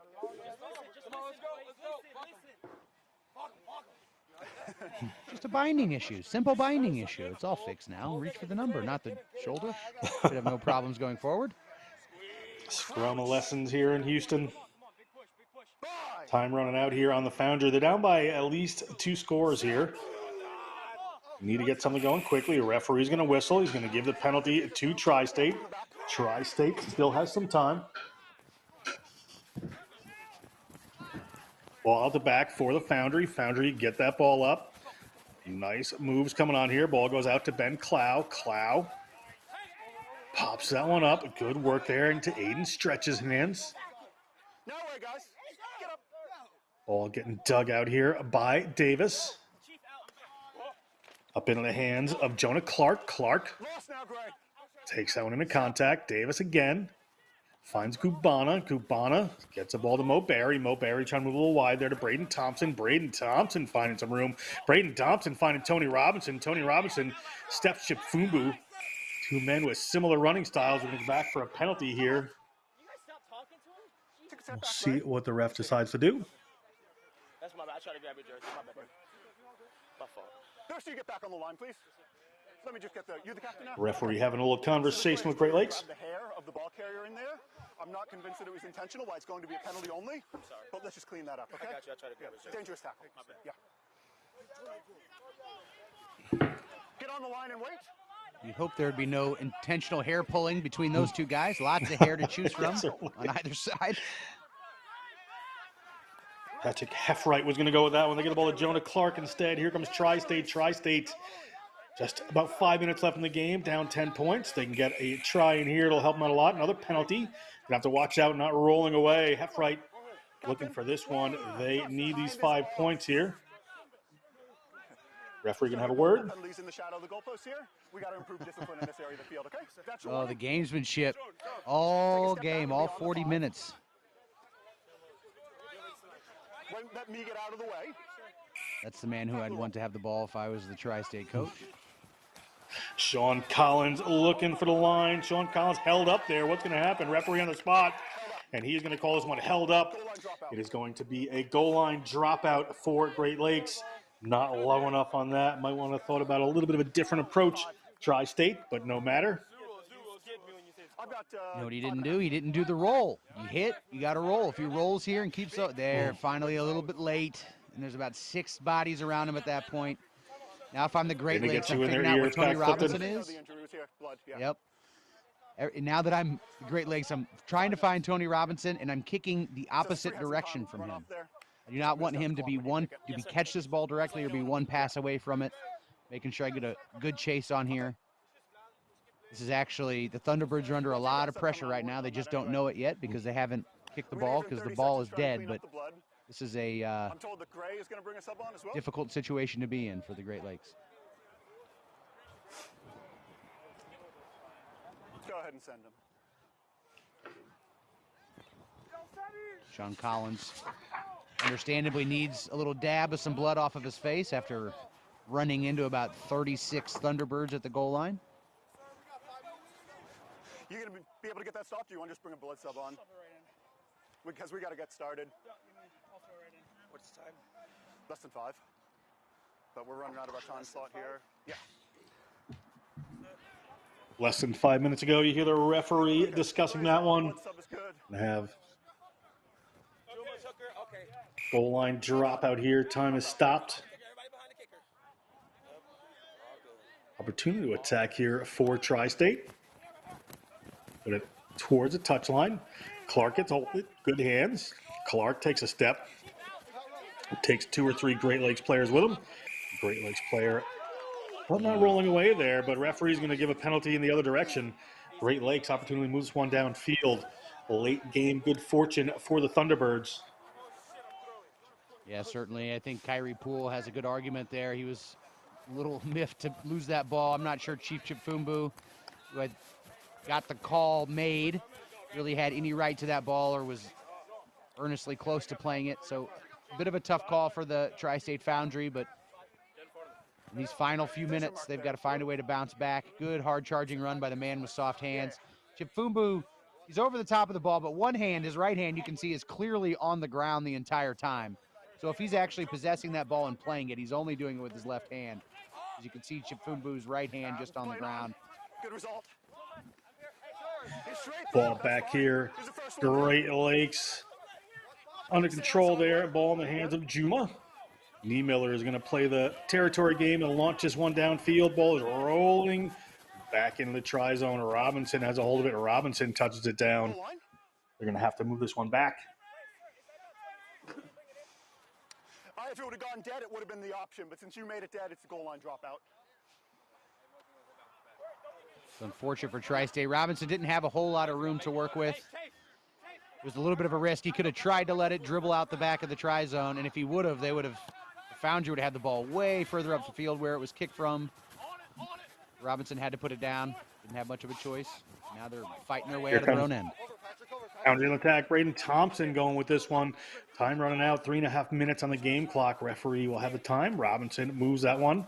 Quickly out to the wing they go. In the hands of Aiden. Stretch. Tackle immediately. Davis goes back again. Big runners coming in there. About 30 meters out from their own line. Going to have to do a bit of work here. A little roll forward. And player gets called for leaving his feet there. His intended target moved out of the way, but he left his feet nonetheless. So you can't leave people leave their feet in a ruck all the time. This is one of the toughest things for people to gather, new players or onlookers, observers. If you make contact and you bind onto the opposite player in the ruck, then you are part of the ruck. And if you fall at that point, if you lose your feet at that point, referees are going to let that go. But if you don't actually bind onto a guy from the other side before you leave your feet, that's a penalty every single day, and that's what we just saw. Take a look at the field. 22-7 Pacific Coast coming up on Mid-Atlantic. Looking strong here. You see a little Mid-Atlantic knock on there. So Pacific Coast continue to get their favors. As we come back to this game, it's going to be Great Lakes up 10-0. Just a couple of minutes left in this one with an opportunity driving maul potential here. Want to waste some time as Thunderbirds put that one up. Chris Jensfold gets a hold of it. Players digging the ball out here. One of the Foundry players can't get themselves out of there. Still got to get out of the way. You can't just stand there. On the line. On the 5. 9 behind you.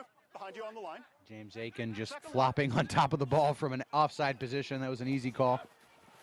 Chip Fumbu puts a little one back in. Look at that. That is Aaron Juma. Aaron Juma touches that one down. Great work for the wheeling man from Harare. He is looking tremendous out here, the Zimbabwean. Business major and first-year player for Mike Geibel at Wheeling University. You know, coming out of halftime, how you asked me what the difference was going to be in the second half? Ask me again. What's the difference going to be in the second pass half? in there to well, it's going to be the yellow card that Tony Robinson picks up. It was 0-0 until the Tri-State Foundry went down a man, and when they did, that opened up exactly the lane that the Great Lakes Thunderbirds needed. They put 3 scores on the board after that, and that one was the result of a beautiful inside pass from one Wheeling Cardinal to another. Chief to Juicy. It's fun to watch. Referee letting the player know he doesn't have too much time. Coming after this on this field, we're going to have the Southeast Bears versus Midwest Barbarians. That kick is good. That brings them up to 17. That's the end. Moving on to the semifinals are the Great Lakes Thunderbirds. Tri-State Foundry will move on to the last place bracket there. We're going to come back with the first losers bracket game. Losers semifinal coming up in just a minute. Stick with us. Appreciate the help.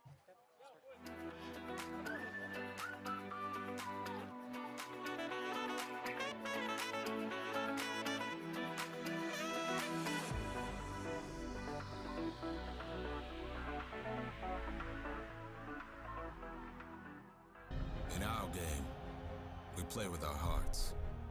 We don't play with sticks, bats, or gloves. We don't wear shoulder pads or helmets. We keep playing when it hurts. And we leave everything on the field. What we wear must be built for our game.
In our game, we play with our hearts. We don't play with sticks, bats, or gloves. We don't wear shoulder pads or helmets. We keep playing when it hurts. And we leave everything on the field. What we wear must be built for our game.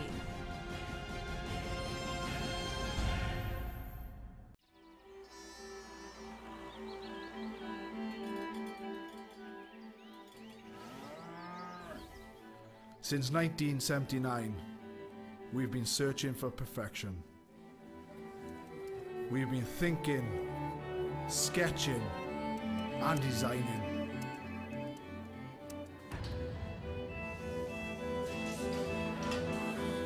We've been building, assembling, and strengthening.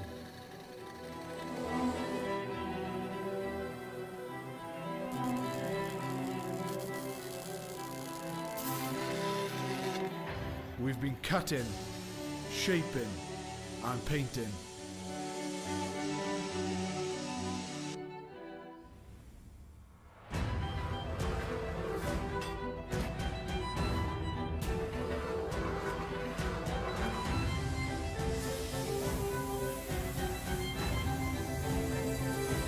We've created strength and beauty time and again. Our machines are made for one thing: the perfect hit.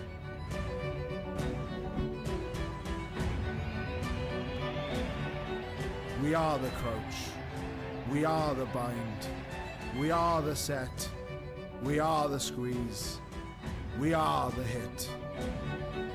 We are Rhino, home of the scrum.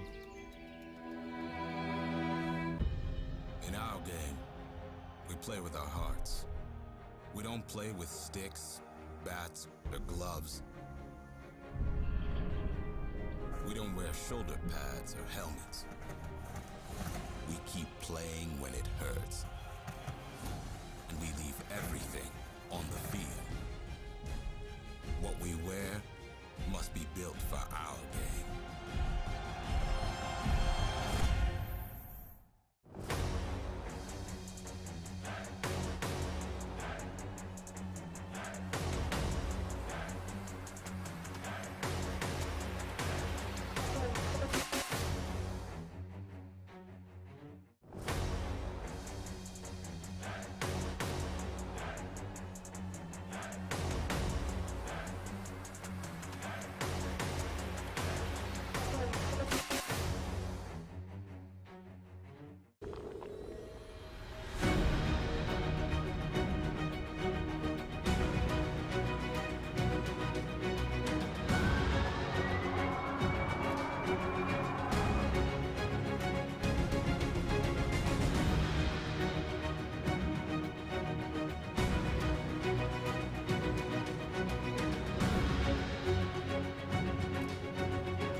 Hello and welcome to the Consolation here. You are joined by Ian Quinn and Johnny Broker for the broadcast here.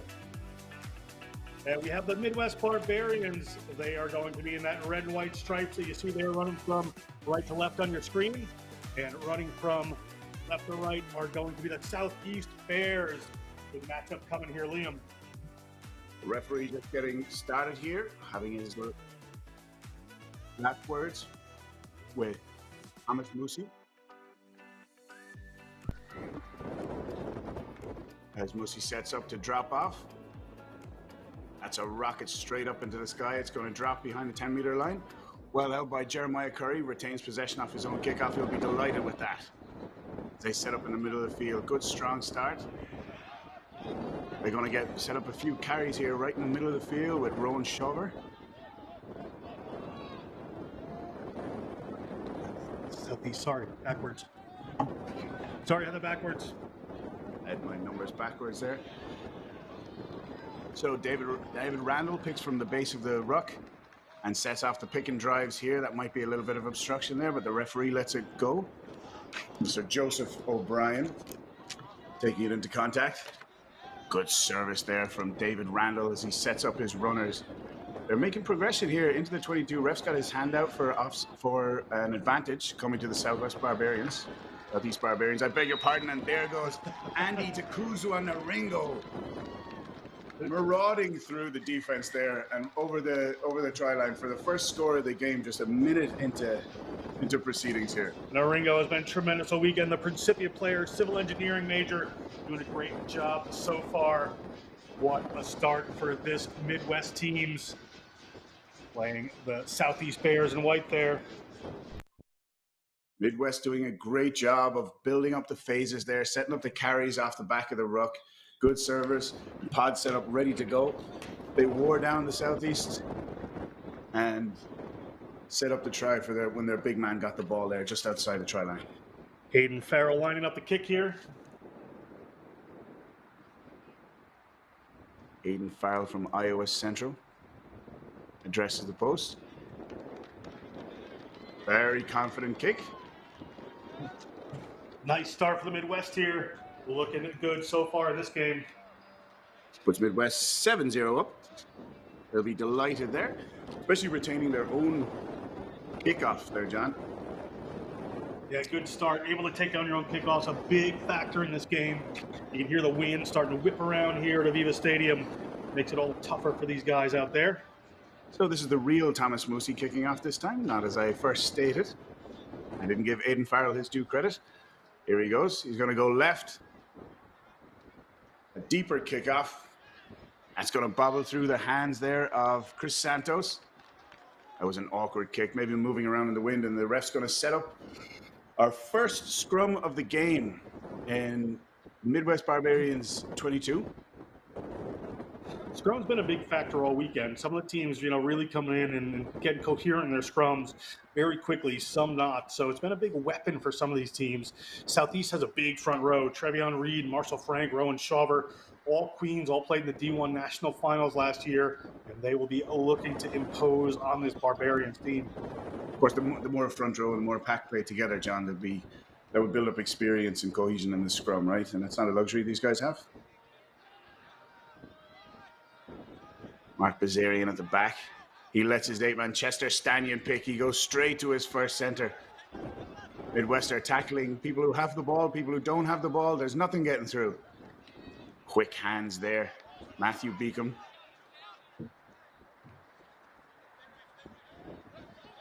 Southeast recycling well. There's danger here on the right-hand side. He steps back inside. That's George Condra. There's a penalty coming for Southeast. Good work there from the Southeast Bears. Drawing that penalty is going to be an important one here. Also stepping up to take that ball, but the big boys are going to go for it. Looks like they're going to go tap and go. So Graham Blondes takes it right up to the line. Standing at the back of that ruck is Thomas Musi in an unfamiliar scrum half position as they sneak the pick and go right over the line. Johnny Carmichael looks to do a second move, thinks better of it, and we've got a try, it looks like.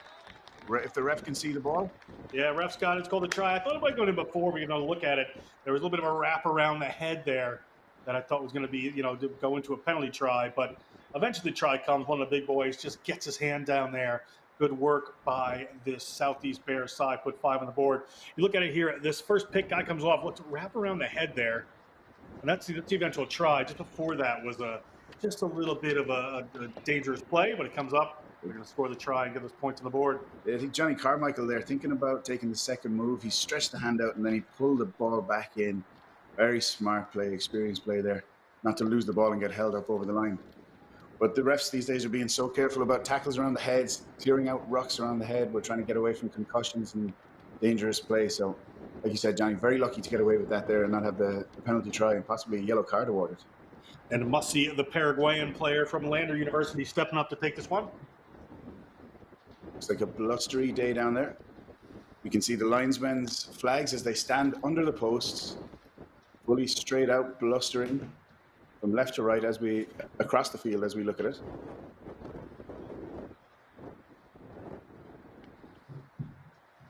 Must see with quite a long setup. Of course, he has 90 seconds to take this kick, and he is not under any pressure. He's not rushed. And that's a great kick right between the posts. Very confident kick. So both the kickers not bothered by the wind so far today. Not an easy kick there for Mutsy at all. Way out on the right. And he dropped that right over the crossbar between the posts. So right now we're at 7-7. 6 minutes into the game, Southeast Bears and Midwest Barbarians. Answering each other very quickly here with 2 very impressive scores. Lots of pick and go, good hands. There's a good drive through the middle. Chester Stanion showing great hands, keeping the ball alive and offloading there. Mussy again at the base of a ruck. Goes through the hands from Blondes to Marshall Frank as he whips it out. We're seeing great hands from the forwards here. As there's a big break down the left-hand side, a flash of blonde hair as he gets taken down, and Midwest scramble to regather. Their defense is backpedaling at a rate of knots. They're doing well. Yeah, the pretty clear player off their feet there for the Midwest. Southeast is going to take the opportunity to get the penalty with this one, but just a player quickly and over. And with the confidence Thomas Mussy scored that last conversion, you'd be mad not to take the 3 points here, John. Blustery wind, no bother to him. Midwest Barbarians there looking for one rucking player going in, showing his hands to the ref as he was going for a turnover. He might have been better off just going and hitting that ruck quickly, as it ended up in a turnover against his team.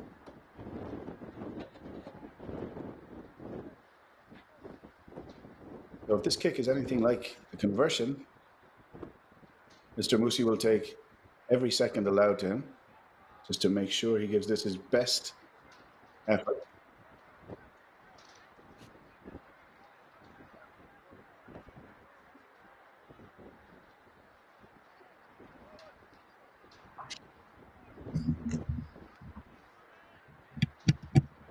So this game has been progressing at a rate of knots so far. Just hectic action so far, as we've already got our 3rd score of the game as this goes through, and it does. Our 3rd score of the game. That brings us to 10-7.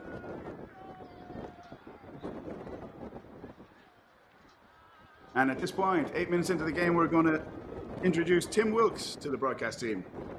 Tim, how are you doing? Thank you, Bram. All pretty good, bud. Good first half of action here.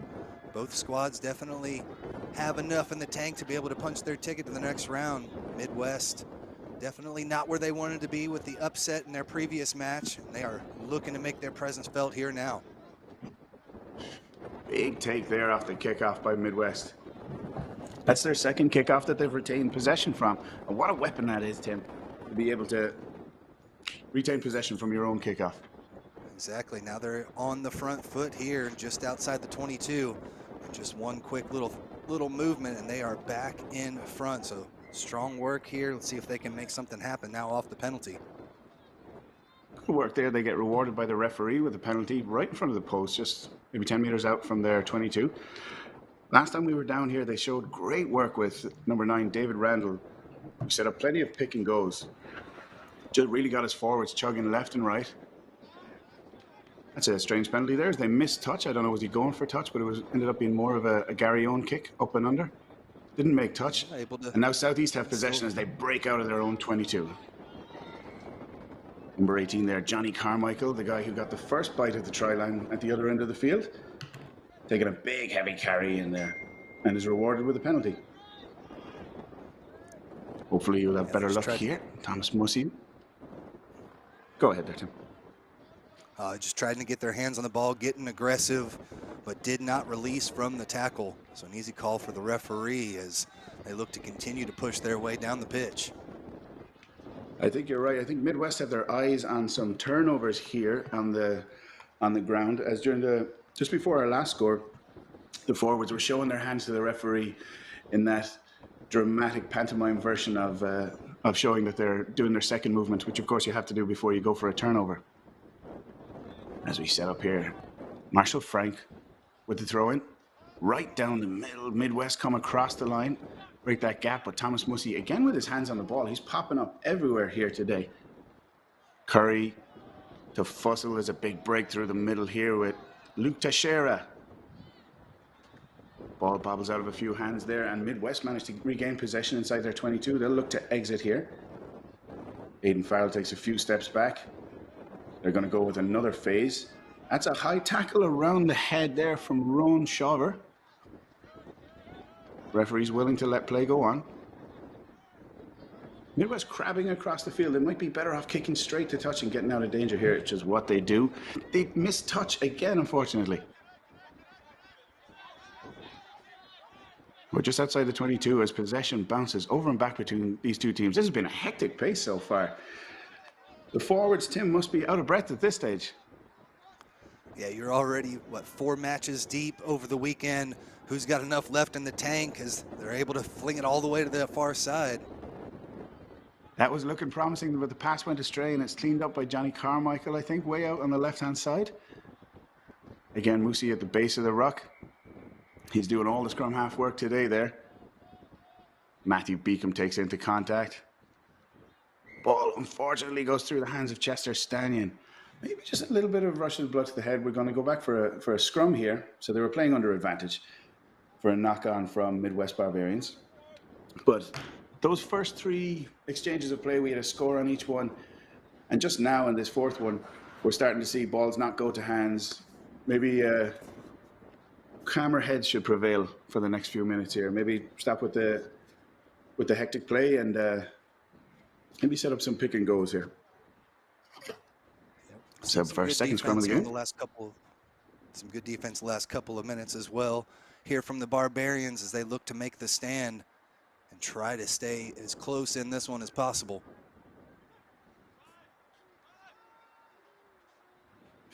Yeah, Barbarians will be eager to keep the scoreboard ticking over it.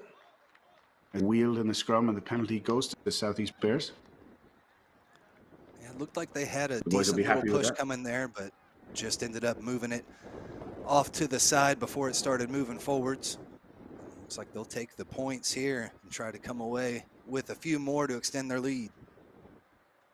Yeah, everyone's got to push together. No point one side of the scrum pushing if the other guys can't keep up with you, right? Mussey will be delighted with another shot at the posts here. He's looked so calm kicking at the post today.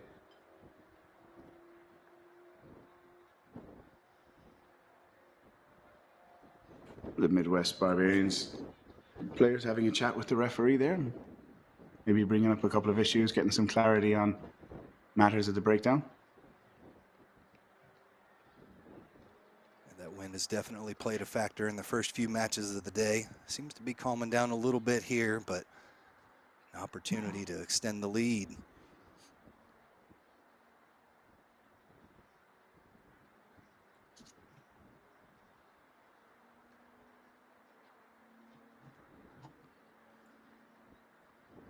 Mussey approaches the kick.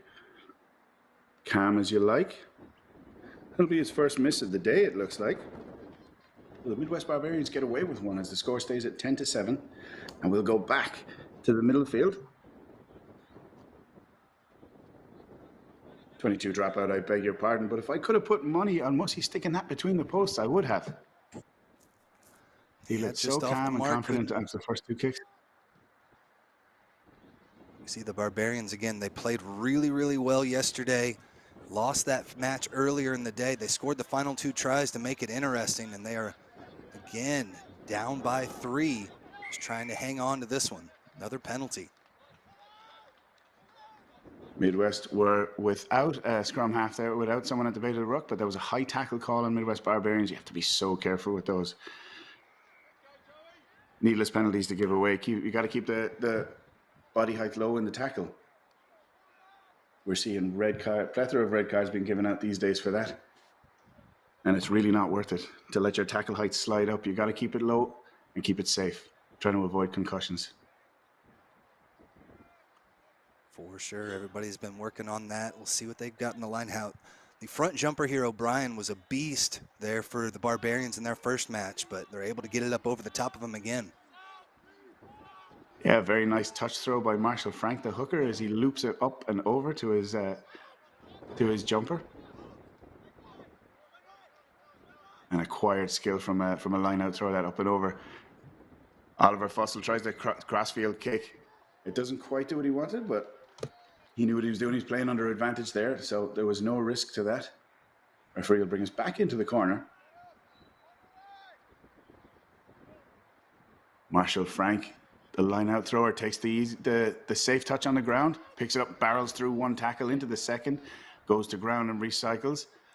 Mussy sets from the base of the scrum, gives it to his Chester Stanion, his 8-man, as he breaks 2 tackles and takes 4 men to bring him to ground. Mussy again sets up. Are they going to go left? They do. A little strike play there. Josh Shetler coming in, running a great line onto that ball. Little pot of forwards, led by Jeremiah Curry, takes the ball through and it squirts out. Is that going to be a knock-on? Referee's got his hand out. It is, unfortunately, there. There was a couple of nice set plays strung together there. Yeah, they were able to get it close, but in the end, the Barbarians got their hands on the ball, ripped it out of there. A chance to relieve some pressure here with a few minutes left, just to get out of their own end. So much time being played here inside their own 22. Lucky to not giving up a try just yet. And let's see what kind of tricks they've got up their sleeves here to kind of flip the pitch. Yeah, if the Barbarians can get out of this, they'll be delighted. That'll be a big momentum shifter for them. They've played so long inside their own 22 and not to have conceded a score this time, these last 2 times. James Coates set to the bait of the road. They're getting pushed back. And Southeast have won a scrum against the head, and that's an easy score for Chester Stanion. Cool heads there. I'm sure he was surprised as the ball rolled under his feet and gifted him an easy try there. What a huge drive. Big time push as the Foundry are just able to take it all the way through. You see it's back there. They can't get it, can't reach it, and just continue to push, driving through the defense. Did a great job keeping it inside. If that had popped out, they would have been able to come up and make the tackle, but he kept it in and easily was able to scoop it and score for 5. Oh my, just as we were talking about momentum shifting in the direction of the Midwest Barbarians, and they get pushed back on their own scrum like that. What a boost for the Southeast Bears. And very, very cool head from Chester Stanion as well to keep the ball at his feet. He knew he was going forward. He knew if he controlled it, didn't let it squirt out, that he'd get the easy try there. Strong work as the boys continued to just keep that drive going, kept together, and were able to score that one in, a full team try up on the board there for the Bears. Muskila with his 4th kick of the game. He's only missed 1 today so far. Stroked this calmly. And he's back on track with a good score there to convert Chester Stanion's try. Bring us to 17-7 by my count. Yeah, it was a good almost 10 minutes. They were able to pin him in where the Bears finally able to come away with points there off the scrum, using the big boys to push through. Saw use of the hands on the outside, use of the boot, but in the end, the engine room was able to come away with the 5 for the Bears. Yeah, it's a funny old thing to put a team under pressure like that for 10 minutes. can backfire and switch momentum against you if you don't ultimately convert and put some points on the scoreboard. So the Southeast Bears will be delighted with that. Now they're back in possession. Big Marshall Frank sets up over a ruck. Back to kick. Very quick chase there. He just got that away in time as he looks for some open field in the open grass in the backfield. Number 14, Charlie Harden, has burst through there. And he put his opposite number, Nicholas Marker, under tons of pressure as he tried to jink him, tried to juke him, couldn't get past him, and eventually knocked the ball down. Unfortunately, you can't intentionally knock a ball forward like that. Yeah, you saw Marker had time, had space, had the runners there to the left, but just a little bit too late on that pass. And again, like you said, it was intentionally knocked forward there, didn't try to come after it with two hands. They're able to take this one, boot it out into touch, and set up a line out. I think Nicholas Marker's life probably flashed before his eyes there as he looked up and saw the two tacklers on either side of him and nowhere to go. He should have got rid of that. In retrospect, probably should have got rid of that quicker. Yeah, it's tough. All the boys coming together. Communication can be tough at times, but they're able to secure possession now. Oh, a lovely little offload there. Just a little tips pass right at the last second, keeping your tacklers guessing as Dakudza and Ringo burst up the middle there. So hard to adjust your footwork and your tackle positioning when that ball is being offloaded at the very last minute. Referee will give a penalty. The Barbarians go back 10, holding on, so just support not getting to the ruck in time, and Midwest ball carriers just having to hold on a little bit too long. So great work from Southeast Bears to hurry them at the breakdown there. Looks like they'll take the posts here, go for the kick to finish this one off and extend their lead again. As you said, they've done so well striking the conversions and the penalties thus far with just the one miss. Looking to really reach for this one, close to midfield. Apparently Thomas Moosey's confidence knows no bounds as he's 2 meters inside the halfway. He tries to maybe sneak a little bit extra there while the referee is tying his shoelaces.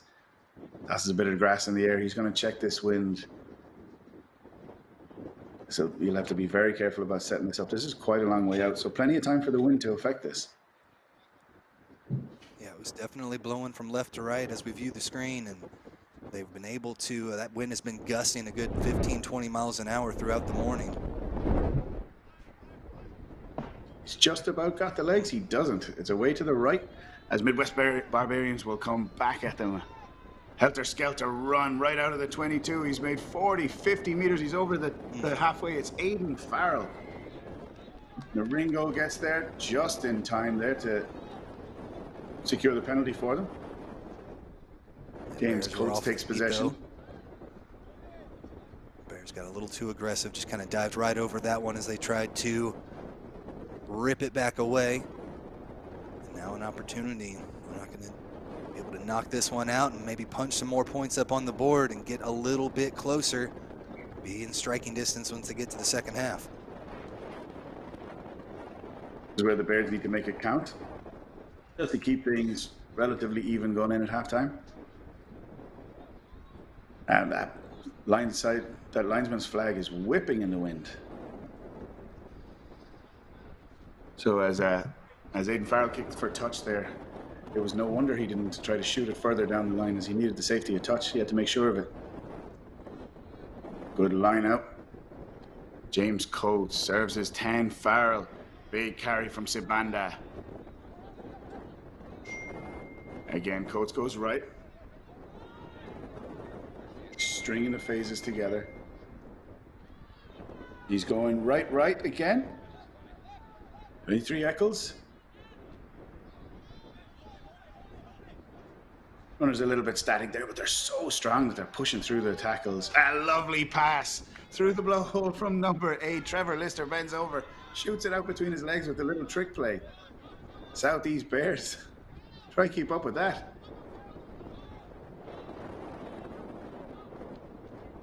Guys having fun out there, trying some tricks. There's a nice pass. Tries to keep it alive, but he got a foot in touch. And we find ourselves 8 or 9 phases later, back where we started at the touchline for a throw in to Midwest Barbarians. Looks like penalty was on there, so they're actually going to have another opportunity at it. As you see, between the legs, pinpoint pass as they continue to make another 10 meters off of it. Well done from the Barbarians. Trevor Lister making sure he's going to make some highlight reels tonight and over the weekend with that beautiful pass. Those things are only good if they go to hand, but there's a big breakthrough in the middle here on a second bite of the apple there from Midwest Barbarians. We're back for a penalty. They're looking to keep the tempo up here. Number 23, Eccles, he's going for the line. How many people is going to take to stop him? He rolls right over and does well to hold on to that and get it grounded. Yeah, strong run there from Eccles as he was able to take it through, but a couple of mistakes there from the Bears really set that up. A couple of offside calls. They just got a little bit too aggressive, trying to keep the points off the board. We see this one final time here. Nosey has the numbers on the outside, and beautifully done. A little bit of trickery there up the sleeve as they continue to march forward, and then we're able to secure possession again. Like I said, it's just those couple of offsides calls that were able to keep the Barbarians alive, keep things moving. There was advantage being played there, and then they had another one, finally able to bring it home here with Eccles. Lovely slalom-like run from Eccles there as he was aware of as he hit the ground, he was aware of where the try line was, got that last little roll in, let his momentum take him over. He looked fired up as he popped up there from that. Slapping high fives with his teammates.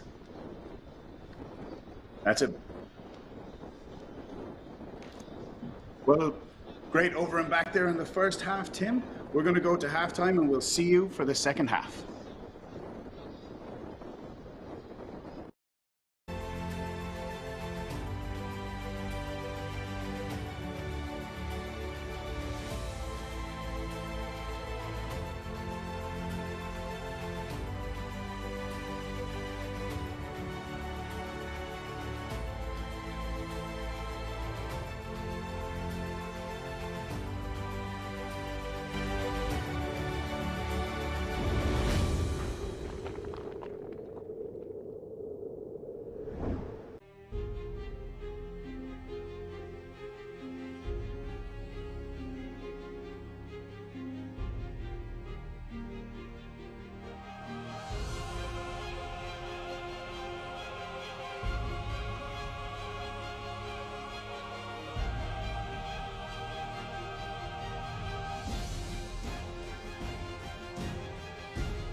In our game, we play with our hearts.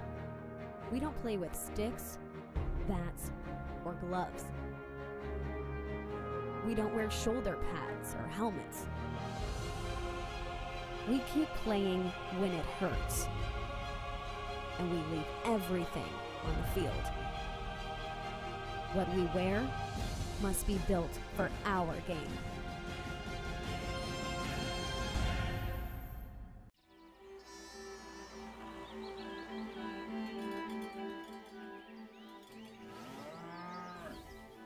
Since 1979, we've been searching for perfection.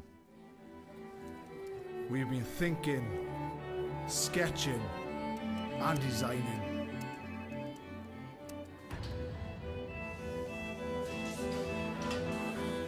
We've been building, assembling, and strengthening.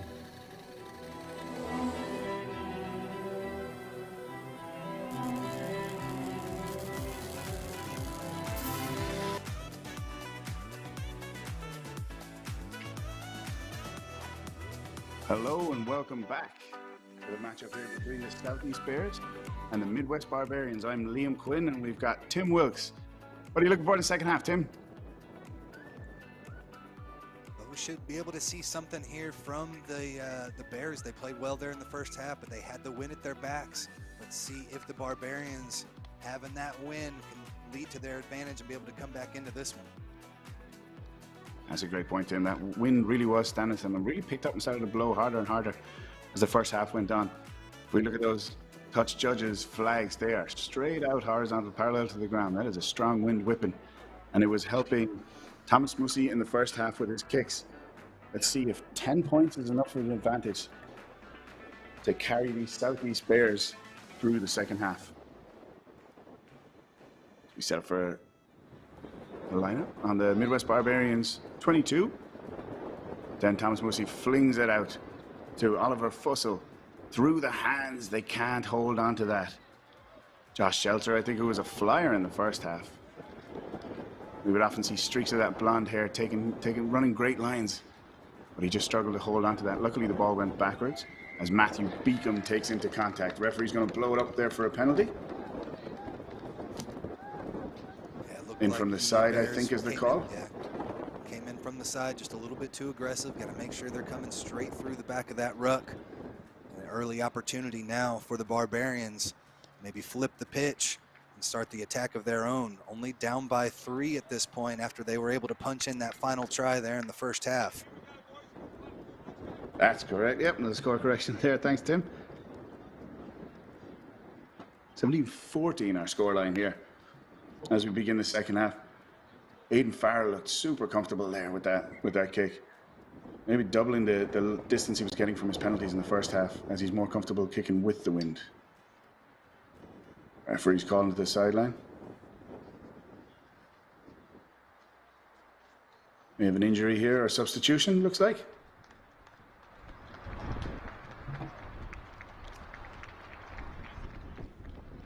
Just got to bring on those fresh legs. Still got one more match to go later on today. Make sure everybody's feeling good. 3 games yesterday, already 1 in the books today. Starting to feel those muscles tightening, I'm sure.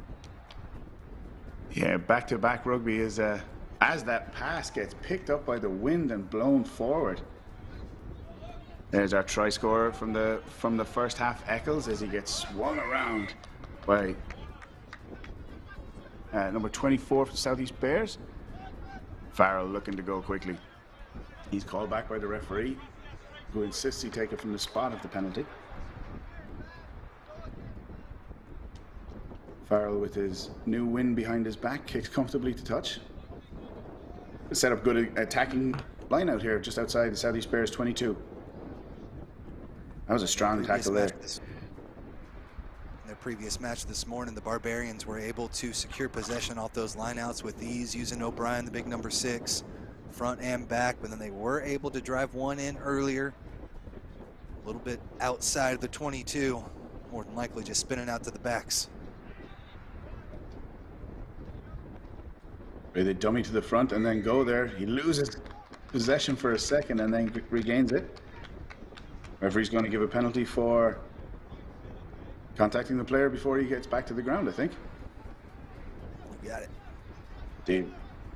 David Randall. Not messing around with the wind here. He takes his tap penalty on the ground. Skips two players with the pass over the back.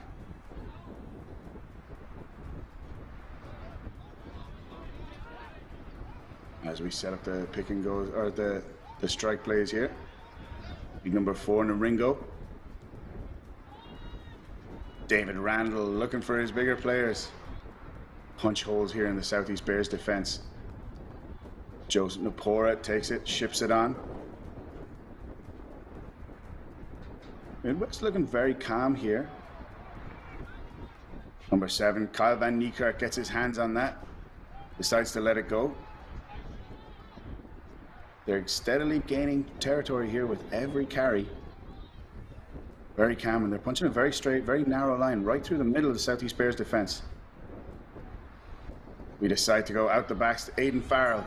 Sets up Eccles again, and they know exactly what they're doing as he drops it over the try line. Did he manage to get that down, Tim? I think he did. I think he dotted it down first, and then that final little spin for some flair at the end.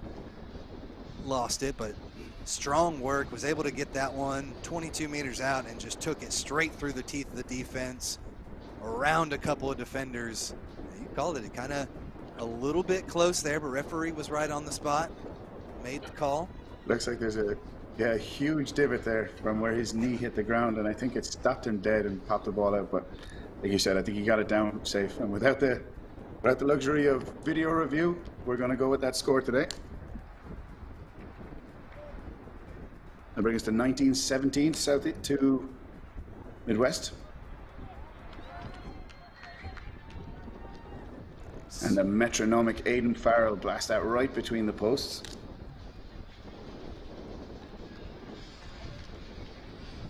(21-17) to the Midwest Bears. Take a second look. We saw just one little fend off from that defensive line. Nobody back behind could do anything with it either. And yeah, it was close. Definitely looks like he maybe was able to make contact with it before that ball kind of flipped back over his hand. But a close call. He played it off very well either way.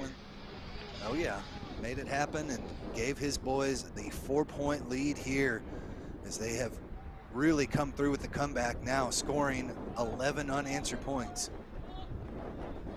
So I'm sure Aiden Farrell knew exactly what he was doing there when they were making all that territory from all the strike plays and the running, and he called for the ball to go out the backs. You'd initially be wondering why, and then that's obviously why. Eccles is such a weapon when you use him like that, a slaloming run. As the Bears take it deep into Barbarians 22. Service goes out to the big hooker, Marshall Frank. He's been popping up all over the field in the second half. Big bit of machinery and able to get it around the field. We'll turn over there on the ground. Barbarians pick and go right through the middle.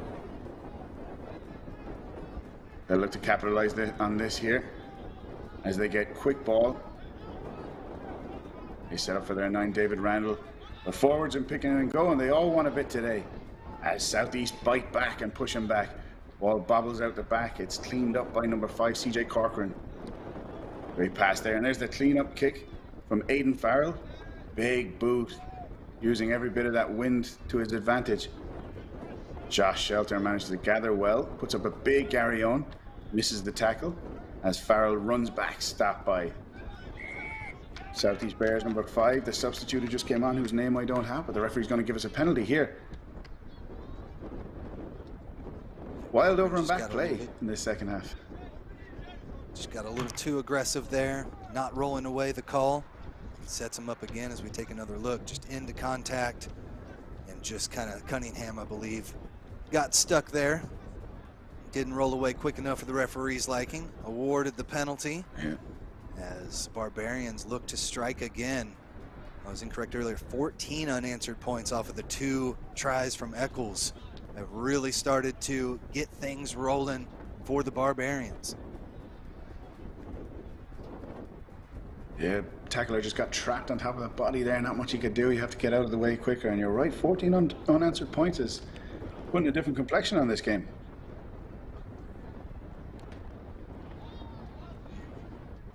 Ball bounces over and back there. Doesn't go to hands. Tanner Teese gets in there and upsets the Southeast Bears, recovering that ball quickly. But they have it. And again, they drop it. That's a knock on there. So Midwest should be playing under advantage. Referee's going to let it go. He initially had his hand up and then put it back down again. Big strong carry there from Southeast Bears outside their 22. Giving their 10 a little bit of breathing space. Midwest Barbarians all over the offside line as they shoot up quick and knock back the ball carriers in the tackle. Southeast really under pressure here. They might be at risk of giving up a turnover if they don't do something here to release the pressure. They look to Marshall Frank to release some pressure. The big body who we keep finding all over the field, just making himself a nuisance for the Midwest Barbarians. Now we're getting a bit of go forward. Ball number 17, Graham Blondes with the confident carry. And just as I say that, we give up a penalty against the Barbarians. Not rolling away. A little too aggressive there. But strong tackles. Tanner Two's the big number 1 prop for the Midwest, making his presence felt out there. He made back-to-back tackles to keep things moving. Southeast don't make touch with the penalty. That's the second time in this game. CJ Corcoran picks from the base of a rock, shoots forward, gaining a couple of meters. These Barbarians forwards are they're nothing if not game fit. They're at everything, they're chomping at the bit. Ball squirts out the other side. Goes to Musi for a carry. Beg your pardon, Musi's at the base of the ruck as he pops it out to his 13, Oliver Fussell. There's the offload in the tackle. Not a ton of bodies lining up to ruck for Southeast Bears as they look for 23, Josh Shelter. Luke Teixeira taking the carry. We'll go back for a penalty here.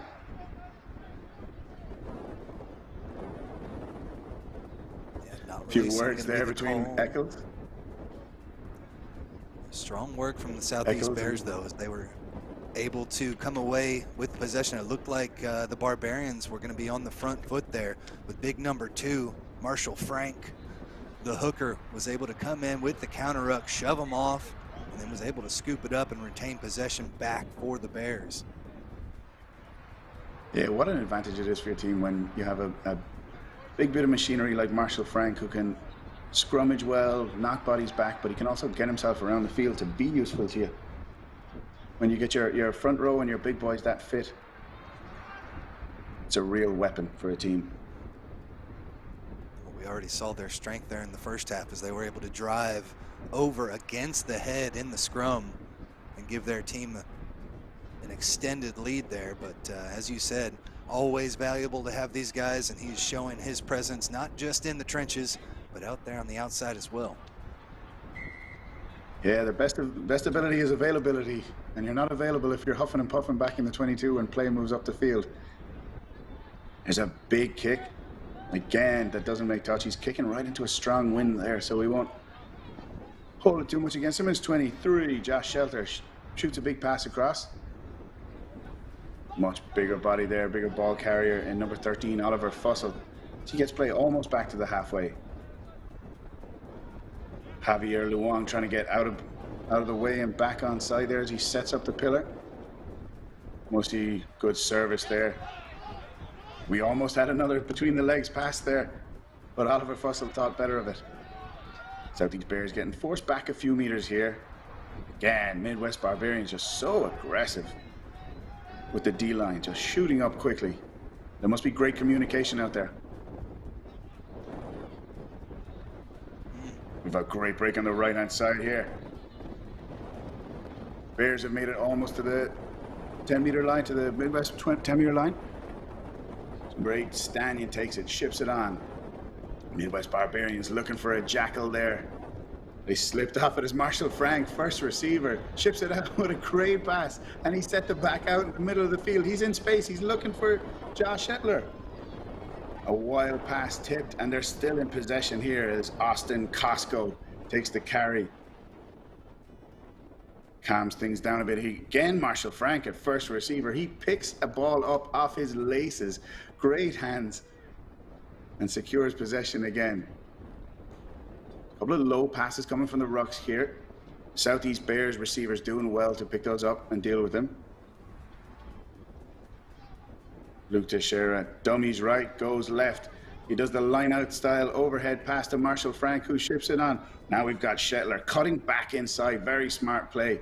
And a beautiful offload. Pacific Island style offload as he's being shipped over onto his back and still manages to get the ball away. Graham Blondes taking it right into the center. They're right in front of the posts here. As Fussy again sets up, he chooses to go right.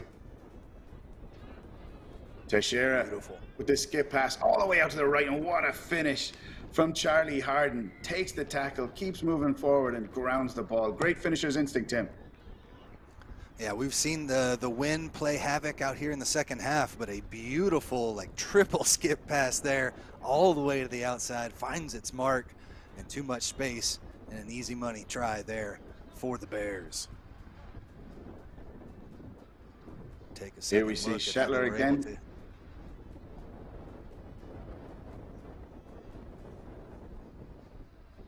Go ahead there, Tim. Talk us through this. You see the pass there into the hands right at the center of the pitch. And this is where they've got numbers on the outside. Just a few defenders out there in red. They take their time with it, suck in the defense, and there's that skip pass all the way to the outside, catches the defense napping. One final blow over the final defender, gets it in for the try. Exactly what they needed to get back on top here. It had been all Barbarians here in the second half, but they're able to come away with the try and get back on top. Number 12, Gentry Stack from the Midwest Barbarians won't like watching the replay of that, but sometimes you're the windshield and sometimes you're the bug, and Luke Teixeira did well there. So strong in the tackle, just a barge right through it, hold on to possession and ground it so strongly there. Mushi, big kick right into the wind. We'll give him a free pass on that. See 12 again. Beg your pardon, Luke Teixeira hesitate, fling the pass out, and my mistake. It was Charlie Harden who broke through the tackle of Gentry Stack there and just slammed it down for the try.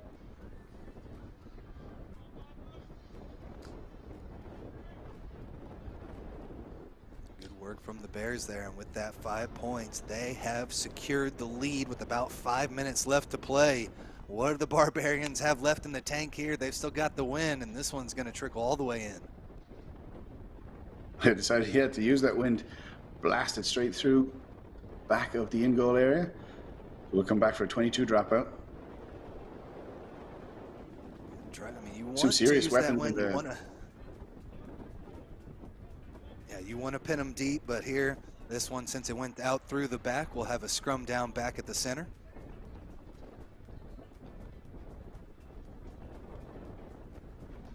Little overzealous there on the using the wind on the kickoff. It's been a few minutes since we've had a scrum. I'm sure Southeast Bears would love to dominate this again and push Midwest Barbarians back. Regain a bit of momentum in the upper hand in this game. It's Mark Bazarian sets. Beside his opposite number, David Randall. Similar in stature, the two scrum halves.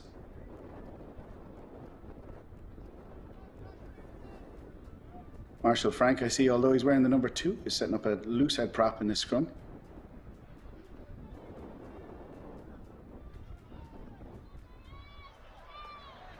Big push from the Barbarians, and they shoot off early. And there's a big counter ruck from the Barbarians as they blow that ruck up, and the ball is stolen by Tanner Teese. Ringo, I beg your pardon, I have the wrong number there. As Nick Rasmussen goes to the left, and it looks like they could be over the line, but they're held up. Referee goes straight to the held up call there, and whoever made that tackle, that was a very smart move. I guess it was Luke Teixeira there, number 12. He managed to get his body under the ball, grab on tight, and oh, what a counter ruck right on the halfway line, and then the vision to come out of there. Number 4, Naringo, just a blast through and run past, break through 4 or 5 tackles, and get the ball back. Nick Rasmussen picking, going, keeping the ball alive, offloading for Tanner Teese as he dives over the line and unfortunately gets held up. Yeah, Naringo had a couple of tries in their previous match this morning. He's playing that lock position, but he'd end up on the wing from time to time, and we see the speed there as he's able to blow through the defense and set his squad up. But it looks like we're going to have a goal line drop here for the Southeast Bears. Again, with that 15-20 mile an hour wind blowing right in their face. Yeah, Midwest Barbarians saying, no problem, guys. Do your best with this kick. Having to drop kick into this wind is probably not the most fun task for Thomas Mussey. As he acquits himself admirably, puts that up high, and his team regained possession. Fantastic from the Southeast Bears. Now with possession outside the 22, they get the penalty. Midwest Barbarians not moving away. So great return there from Thomas Mussey. Hayden Johnson was able to get his hands on that one in the end for the Bears. And like you said, just somehow able to hang that one up in the air and had the pace to be able to come over and get it. But this kick not finding touch. That's the curse of that wind as Aidan Farrell runs diagonally across the field. Runner gets tied up and isn't able to get his hands away. Again, the great tackles from Luke Teixeira again, I think, there as he wraps up the tackler's arms and stops them from unloading. We've seen both teams with a flair for offloads in this game just to keep the ball alive. That was a poor pass, and the Ringo wasn't able to hold it. It'll stop play, but we'll go back for a penalty that was coming. Yeah, we had a high tackle there. And it looks like a card's going to be given. So the Southeast Bears, with 2 minutes left to play, they're up by 1, but they will be down a man for the remainder. And it looks like I've cursed poor Marshall Frank. I praise him, he's got himself in the sin bin for the final few minutes of the game. So Aiden Farrell electing to kick for the posts here and put some points up on Southeast Bears. Maybe take a minute or two off the clock. For a second and dropped my coat off, and I was just staring at the game. He's got the wind behind him. Did you get the battery?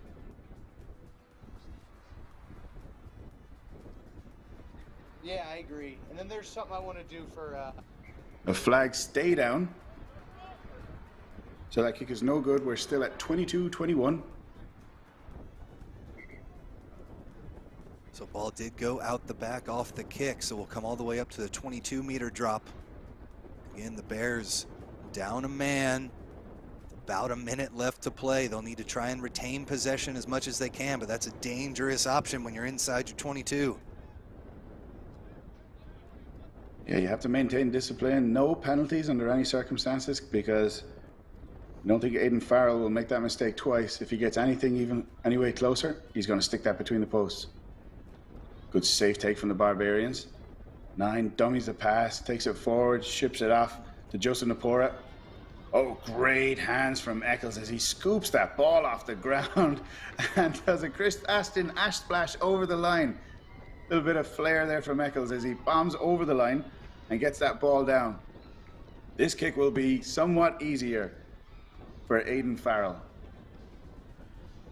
What looked like a broken play ends up with a scoop and a huge score there for Eccles as they come around here.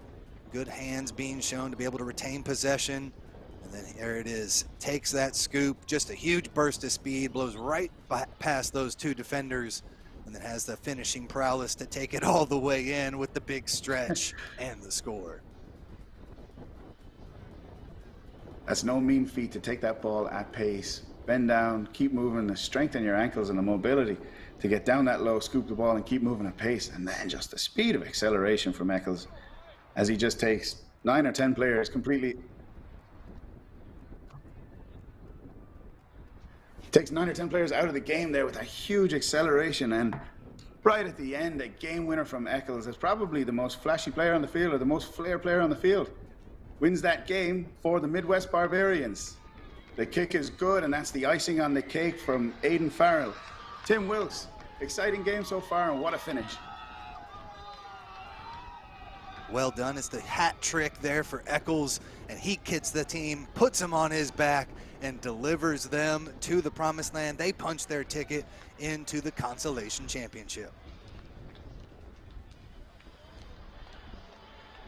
Tri-State versus Mid-Atlantic coming up next after this break. So from Liam Quinn and Tim Wilkes, thank you very much. We'll see you on the next one.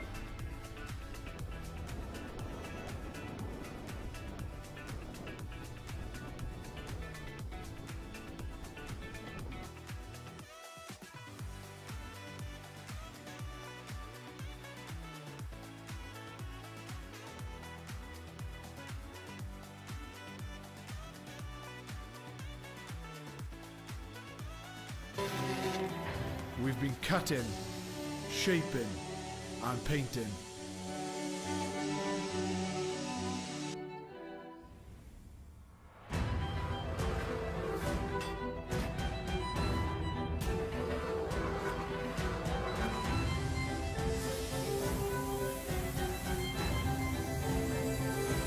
We've created strength and beauty time and again. Our machines are made for one thing: the perfect hit.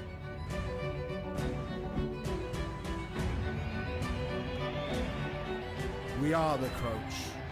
We are the bind. We are the set. We are the squeeze. We are the hit. We are Rhino, home of the scrum. In our game, we play with our hearts. We don't play with sticks, bats, or gloves. I had to keep the points off the board. You see this one final We time. don't wear I had to keep the shoulder points off pads the or helmets. We keep playing when it hurts. And we leave everything on the field. What we wear must be built for our game.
Welcome back to the 2023 NCR All-Star Challenge. We are live here from Houston, Texas in Aviva Stadium. Tim Wilkes alongside Liam Quinn as we get set for the second Consolation semifinal.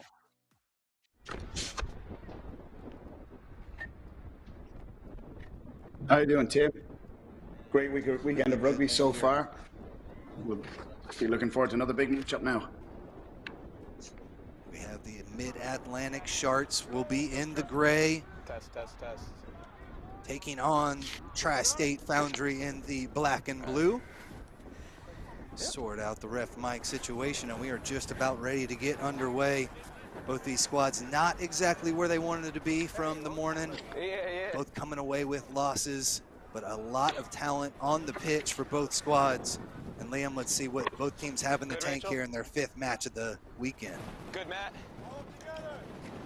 Yeah, the Mid-Atlantic Thunder Sharks with a bit of a jersey debacle as they end up changing their name from Sharks to Thunder Sharks to go with their jerseys this weekend. But yeah, a lot of guys looking to prove something after those unfortunate losses earlier today. Downs, and we are underway here in the semifinal of the Consolation bracket. Taken here by the Foundry, a big hit right at the center of the pitch, but they're able to secure possession. To find some space here on the near side as this one trickles away. The big factor coming into this match after the first few. We do have that wind blowing, gusting at a good 15-20 miles an hour from left to right. And the Sharks will have the penalty here, not rolling away the call, and they'll have an opportunity just outside the 22. Yeah, Tony Robinson, the fullback there, hitting that ruck, first ruck like a man possessed. Great to see your backs coming in and helping out with the forward work on the ground. Front lifters come to me. The boot goes through, and they're able to set up a line out here 10 meters out. See if they can strike first.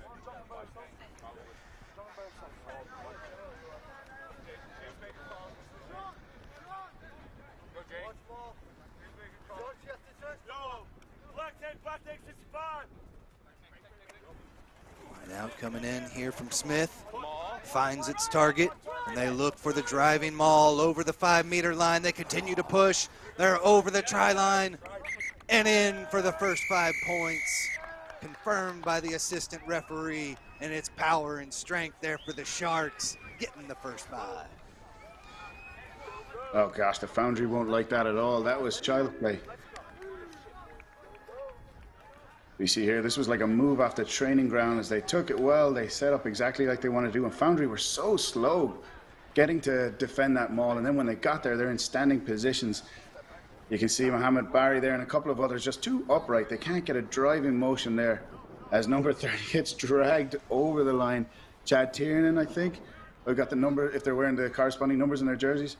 But he didn't even have a choice. He got dragged over the line there and pushed onto the ground as they do their shark celebration.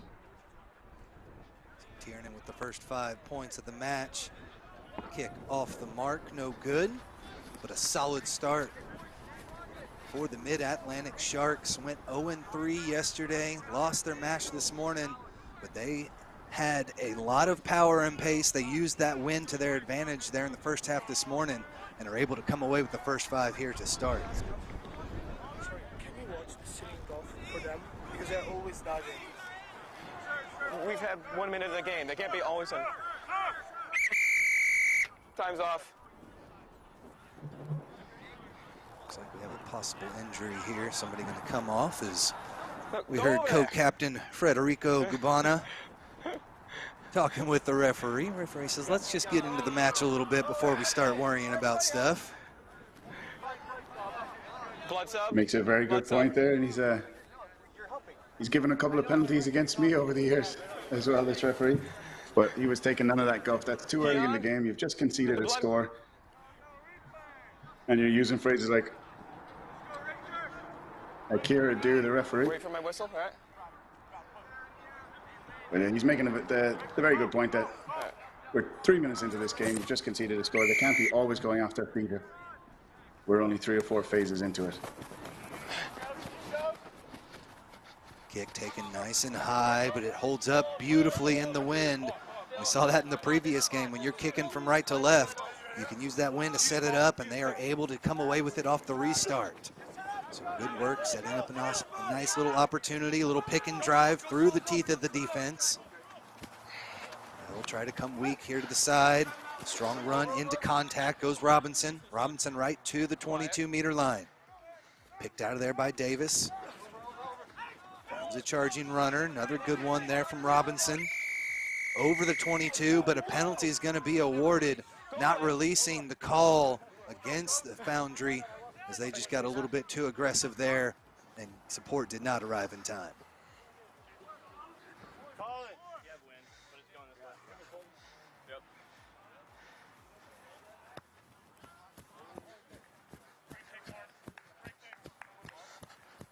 Previous game, Tri-State. Things got a little bit chippy, so well done by our referee to be able to kind of sort things out here initially. As again, not releasing the call there. Good job by the Sharks to get their hands on it and apply the pressure. Throw coming in. Yeah, we saw the last game.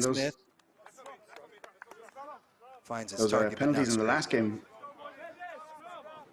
Those penalties in the last game could have swayed the result in one direction or the other. So both teams will really have to watch their mouths, because, of course, if referee Akira Do is not taking any guff from one team, he's definitely going to apply the same rules to the other. Sharks not out of the woods yet. Have the scrum inside their own half of the pitch here. Bind. Set. Put in from Davis, has this one shoot out the back, but the penalty is going to be awarded here against the Foundry. Pulling it down, says our referee, and so a penalty awarded back to the Sharks. Again, they've got the win at their back. Look to take a boot and kind of flip the field here in their favor with the 5-point lead. It goes away so I can see what's happening, so you can tell me what happens. Ethan Ghostlaw, the big prop there, coming up and celebrating with fist pumps, and as if like an omen, yellow cards are flustering across the field. Looks like they've escaped from the referee's pocket, but like a warning to guys to keep their discipline and not give away silly penalties today. Sets up here with another line out, 30 meters out. This one up over the top, misses its target, falls into the hands of Sean Collins. Tri-State look to make something happen now all the way to the far side of the pitch. Little chip kick up over the top into the wind, and this one, let's see if it did not. It did land in touch, so out on the full, and we'll come all the way back to where the kick was taken for a line out back to the Sharks. Yeah, unfortunate little bounce there. He had the right idea, chipping into space, creating space. He didn't quite have the runners there where he would have liked them set up. He would have liked someone with a straight sprint, but yeah, that wind just probably held it up a little bit and dragged it out over the line. Another line out secured here for Mid-Atlantic. Nice little pass back inside, finds a gap. Over the 10-meter line go the Sharks. Wasn't that a lovely little dummy and switch to the other side? Beautiful little take, possible high tackle there, no arm coming out, so we'll continue to move forward here for the Sharks. Out to the far side of the pitch. Nice little swim move through the defense as they continue to strike forward. Preston Jones had that last little run. Inside pass with the offload and the charge right through the teeth of the defense. Strong run coming there from Moyer.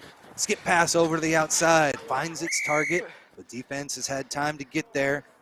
And we'll come back, it would be a forward pass, so a scrum down back to the Foundry. I think you're dead right. I think the Foundry were very lucky to get away with that high tackle there. You could see the arm trailing and it was over the shoulder.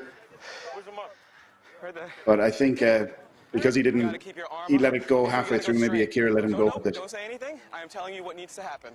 All right. Akira being very stern with both front rows here. He's not taking any discussion. He's letting them know how it is and how it's going to be.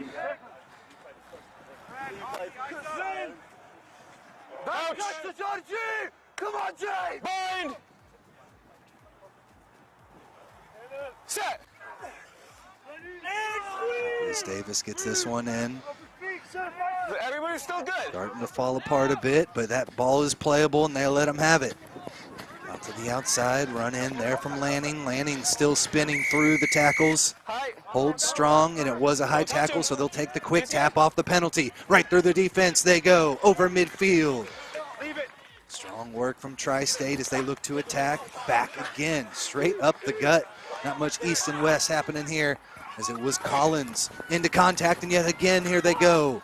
Davis with the final pass, misses the mark. Cut forward, Rachel, is that good? Play on, says our referees. Good job by the AR being in position to make sure that it was not forward. Davis will move it out here to the near side. Big double tackle, takes Oberlander to the deck. Offside, never on.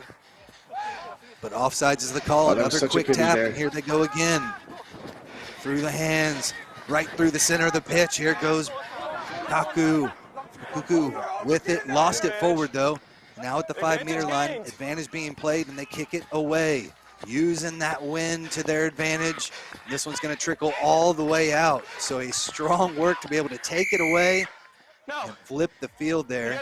No quick line out's going to be had as there was a player there defending, but helter-skelter stuff, back and forth we go, Lamb. Oh, that was such a pity there from Nicholas Davis. He did so well twice in a row. Hit quick tap, first with the snipe and then with the quick tap and go. And all he had to do was, when I say all he had to do, it's a tough skill, but little rush of the blood to the head, and he swung the pass out to his right without looking for his support runner. He would have been on the highlight reel for the rest of the weekend if he just hung on to that, drew the tackler, and then let the ball go out to his right. And the wind still causing havoc in these lineouts. Not straight the call, so it'll be a scrum down back here to the Sharks. Again, the Sharks with a little jersey mishap, which happens. They're wearing the Thunderbirds jerseys, but in the gray there, taking on the Foundry as we see this one just off the mark. Yeah, looking like a team of football numbers on the Sharks jerseys. They've got everything from 30 upwards. They're looking like a bunch of linemen. Is it that wear those numbers? Playing like it so far. They had that first early try that they were able to get through the hands. But since then, a bit of a stalemate. Closest they had gotten was Tri-State on that last movement. But here they're able to push forward and steal it against the head. Taken out the back by Davis. Skip pass here to the near side of the field. They get into the hands of the winger. Burst of speed right through the defense they go. Tony Robinson still on his feet. Right at the 22-meter line, finally brought down. Just thought about taking it straight up the gut. Instead, gets it off there to Collins. Collins dragging a defender with him. Strong defense coming in, though, from Brad Porter.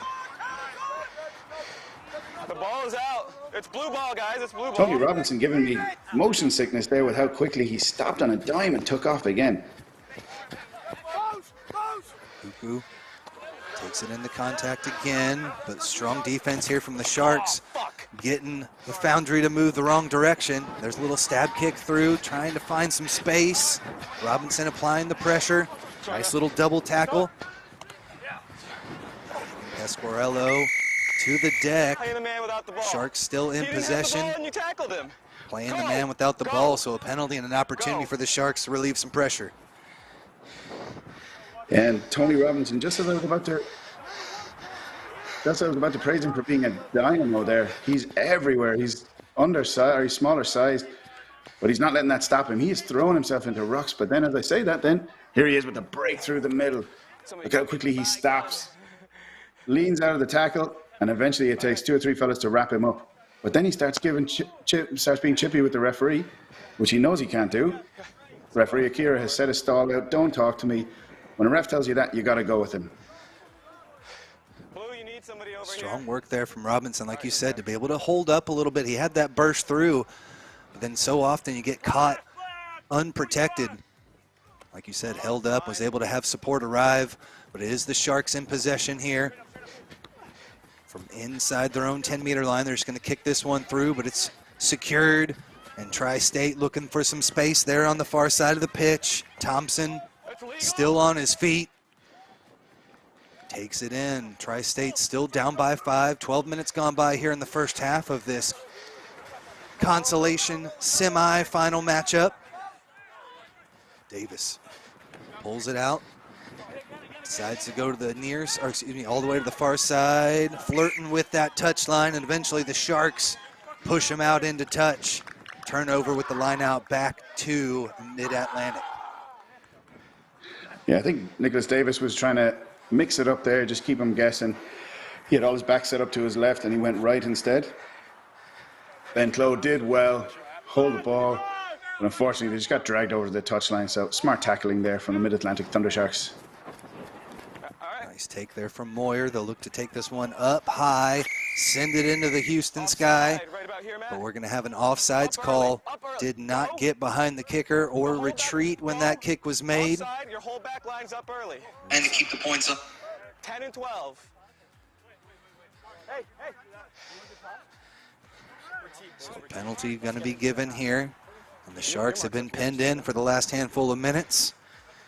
With that 15-20 mile an hour wind gust at their back, let's see if they can find some space, but it does not get to touch. Good job by Tri-State to keep it in. And now they look to attack here on the near side. Here comes Thompson. Beautiful little inside pass back to Robinson. Robinson with the speed. Finally brought down, though. Huge tackle there by Moyer to hang on for dear life. As Robinson was dragging him through. Looks like they were off their feet. Easy call for the referee, and the Sharks get dinged with another penalty. Yeah, Robinson's such an exciting player there. The little switch, the turn and give. So it's so exciting to see him running onto a ball at pace. A great line there. Watch him switch. They knew exactly what they were doing. They cut 2 players out. Breaks another guy. And Augie Orrego did really, really well to hold on to him. Nicholas Davis just had nothing he could do there. His forwards got blown out of the ruck and he just got pushed back. It looked like Robinson got a little bit dinged up there. Training crew was on the pitch just to make sure. I got 4:20 to go. No, 5:20 to go. Yeah. As we approach a few minutes left to play in this one, and Liam, we've seen an exciting match. It was an early try by the Sharks, but it's kind of been all Tri-State here the last handful of minutes or so, applying that pressure. Yeah, unfortunately they haven't been able to make it count on the scoreboard, but Robinson's looking electric when they're running their lines. But as we pointed out earlier, just like there's a try from earlier as the boys blew right through. Still the only score we have up there. The offside. You And you just wonder if maybe there was a little bit more focus from the kickoff, if they were a bit more organized. Could Tri-State Foundry be even Stevens here? Could we be at 0-0 if they managed to hold that out? Stay on side. Don't wait. Wait until the ball comes down. And again, we see Tri-State Foundry's 10. Federico Guana from Udinese in Italy just arguing with the referee, and he'd be better served here to get back.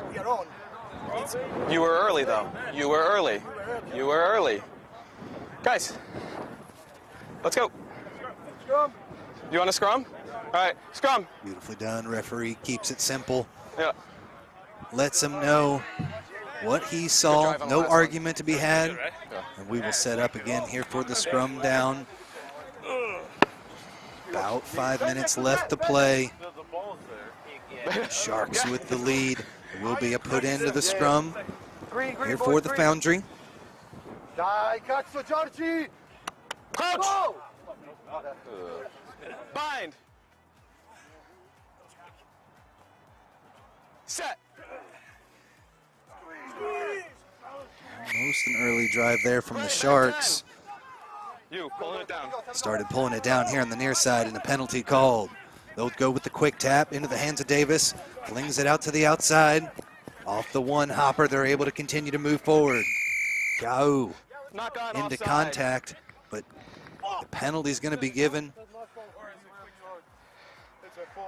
And they'll be able to set up there from the 10-meter line. Just a rush of blood to the head there from Tri-State Foundry, and they're not going to keep getting opportunities. They really need to take advantage of them and keep the discipline. Now they're just going to get pinged back into their own half again.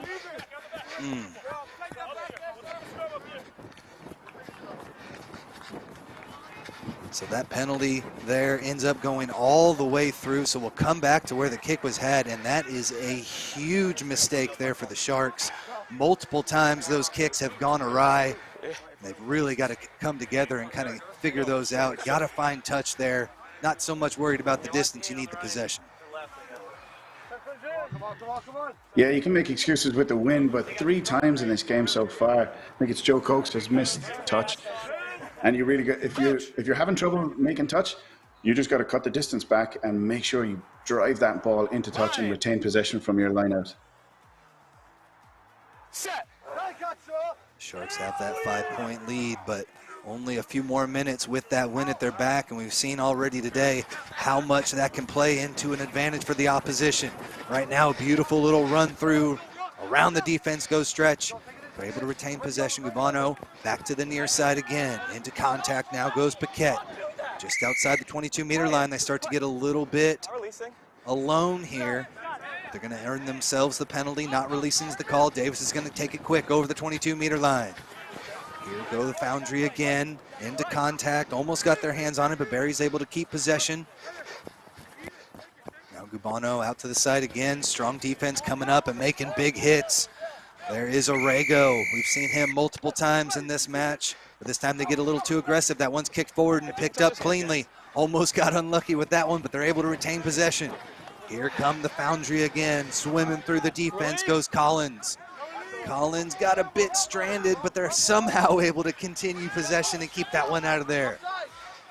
Pick and go. Here comes Bakuku. Still on his feet, still dragging defenders just a couple of meters out now. They're going to have a not rolling away call.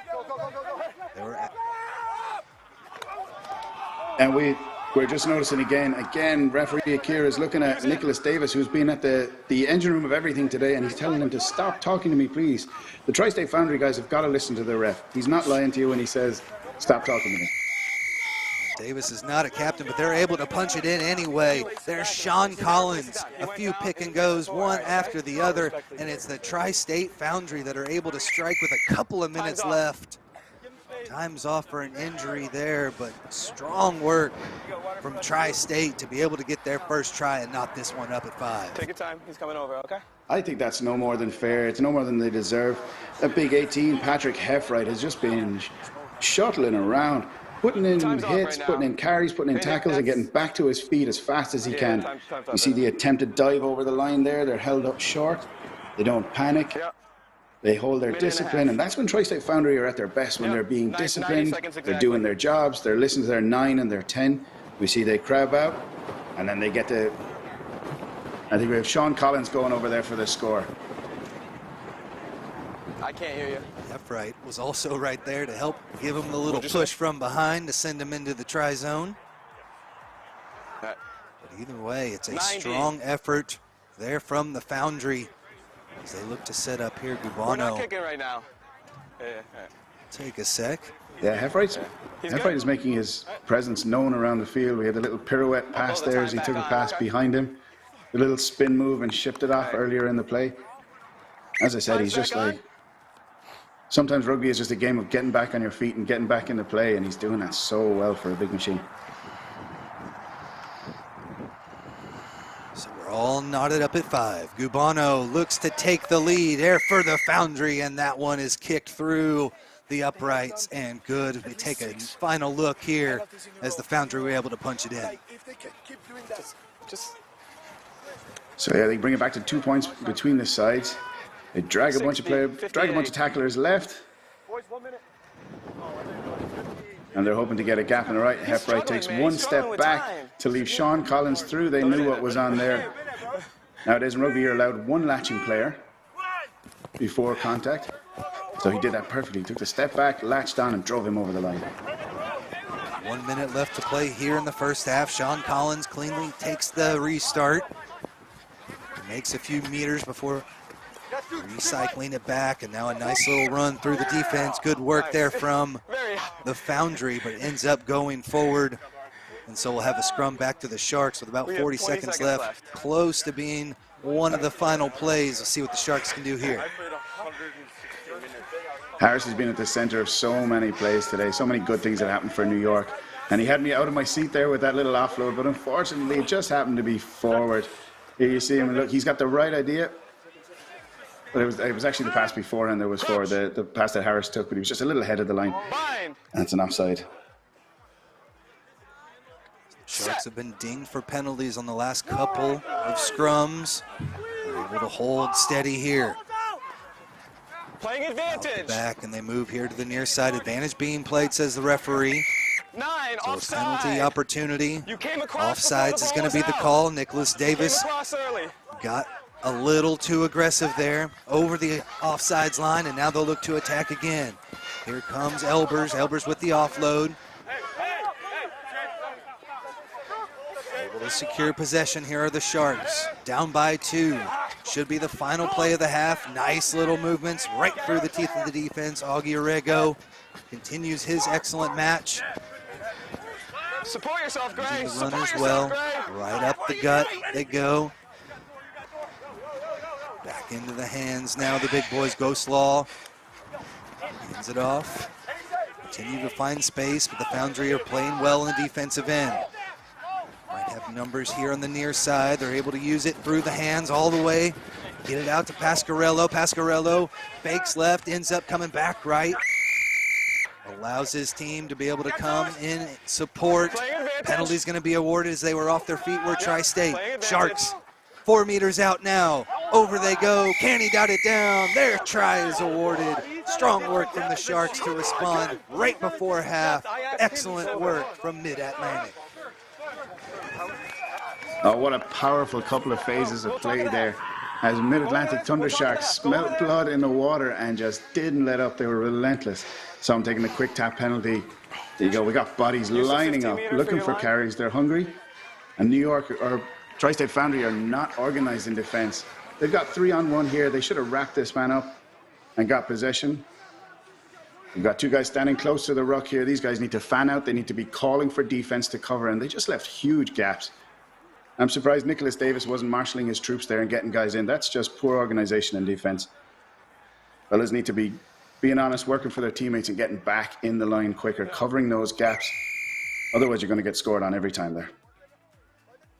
Chad Tiernan was able to knock in that try. Conversion was no good, but our halftime score, Mid-Atlantic Sharks 10 and the Tri-State Foundry 7. We'll take a quick break and come back with the second half here in a few. When I see it, okay?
Houston, Texas, home of the 2023 Collegiate Rugby All-Star Shield Challenge.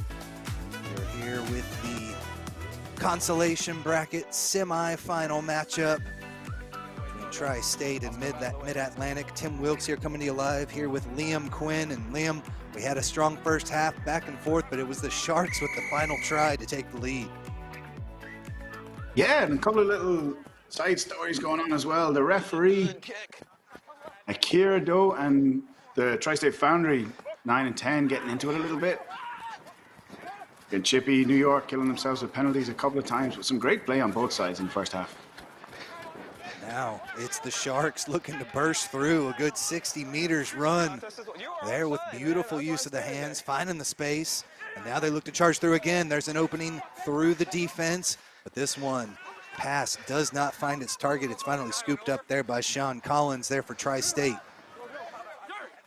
Like it might have been grabbed up high there, but they're able to continue on with some space there on the far side. But referee will blow this one up, and we will come back. Time's off. As he will have a conversation with the assistant referee. 19 Gray, after Blue was on the ground, came in and finished him off without the ball. Unnecessary, unneeded. What's your recommendation? Yellow. Okay. 19, captain. We heard it there. That was Augie Orego. Has been all over the pitch. Late finishing off. We're going to have a yellow card, okay? That's my fault, boys. That ain't bad. Good use of sportsmanship there from the Rachel, Sharks. Mark's over here. Rachel, right here. There will be a penalty here for Tri-State, but Liam thinks starting to get a little bit chippy. We thought it was Tri-State that was crossing the line there, but the Sharks getting a little out of hand as well. Yeah, if I had to put my money on one of the teams coming with the chippiness, it would have been the Tri-State Foundry, but he held his hands up there and said he meant nothing by it and apologized to the other team. But that's a scant consolation to the Mid-Atlantic Thunder Sharks, that they're going to be a man down now against Tri-State, who have fresh legs after the halftime rest. Fresh legs and a breezy wind at their backs. We didn't see much use of the boot there from them in the first half. Let's see if they take that trick out of the bag. That one did not go the needed 5 meters. Pass has to go across that line. They stepped over it, and there's the quick penalty. Have the free kick, and they'll need this one taken at the mark. We're going to let everybody get in their spots now because you did it wrong. It's all good, man. Whoa. Guys. Yeah, if you're going to try the trick play to the front of the line out, you really got to make sure it comes off and you do all the little things well. Otherwise, you end up just stabbing yourself in the foot there. So off of the free kick, they just go with the quick tap through the hands of Elbers, and now they'll look to find some space there on the far side. Beautiful little inside ball, and the return pass finds more space here for the Sharks. Kick over the top, tries to get a few more, but it's taken cleanly by Tri-State. Probably had a little bit of support, would have been better off just taking it into contact, but now Tri-State from inside their 22, that was brought back in. Got to make sure this one does not land in touch. Beautifully done. Gets the side spin and a huge kick to set things up there for Tri-State, but they'll take it quick through the Sharks and look to push forward. Get through the defense, but a big sling tackle there coming in from Sean Collins. Good work from the flanker to make all the way up the pitch and cause havoc. I think he just needed a bit more awareness there. He had a break on with 2 men beside him, plenty of support with him. Just a rush of blood to the head again, and he tried the wrong kind of kick. He chipped it up in the air, wind caught it, and that makes it at best a 50-50 ball and gives up your advantage needlessly. There you go, guys. Penalty will have it there, but again, had the opportunity, had the space, but unable to come away with it. They took it nicely there off the quick, but again, the opportunity just squandered again. Off their feet they go, and now it's given back to Tri-State. Just too many mistakes here from the Sharks.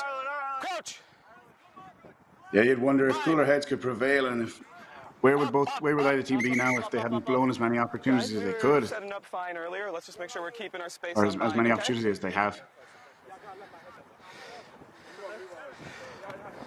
Quick tap penalty is all well and good, but if everyone's not on the same page and right beside you and supporting each other, you're just handing the ball back to the other team if you get caught by yourself.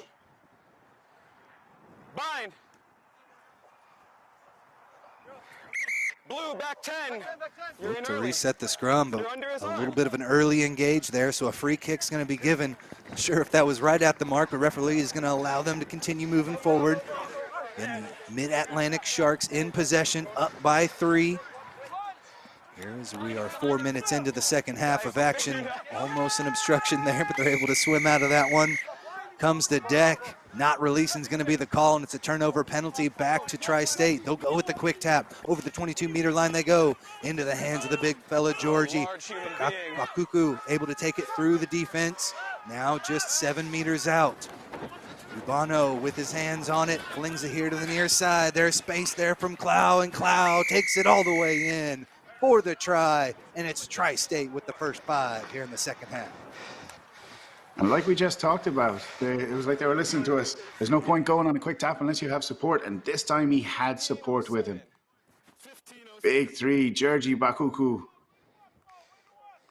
As he took 2 tacklers, drove him back 5 or 6 meters, eventually rumbled to the ground. Davis knew exactly what he was doing here. He was going to spin it out the back. He saw the overlap. And Ben Clow did really, really well to split that gap there. He took a step to the side, looked to his right, almost dragging off a couple of defenders with his eyes, and then he burst through that gap. Great acceleration there. You called it beautiful field awareness there just to suck that defense in or push them out to the outside, and the kick beautifully taken right between the posts and gives Tri-State a 4-point lead as we're 5 minutes into the second half of this semifinal in the consolation bracket. And we'll take a final look. Beautiful little pass, hits him in stride. Defense comes up, thought they might be able to take that one with the interception, but got caught. Big mistake there for the Sharks as things opened up for Tri-State. You sure? Yeah, he had one more man outside, Tiernan Cleary Bentley, but he probably didn't like the odds of passing it out to a forward, decided to finish himself. And great confidence and just awareness of the defense and the gaps there to run at those spaces. Again, the Sharks playing with a man down. Still have a couple more minutes left on the bend. 5 minutes The ball was out. in total that they'll have to play with the man down. There's the kick up over the top, over the defense. Ends up trickling past the final fullback.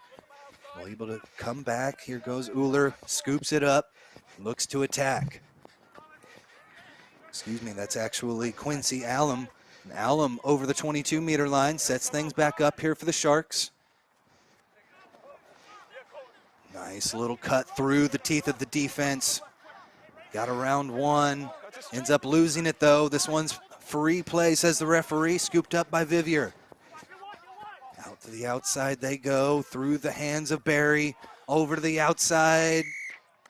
Tiptoeing across that touch line, ends up stepping on the white line, and will come back for a line out for the Sharks. I think Colton Moyer lucky to get away with a somewhat high tackle there. He hit him very high. Yes, forward. Crashes into it. He was lucky that the shoulder was the first point of contact.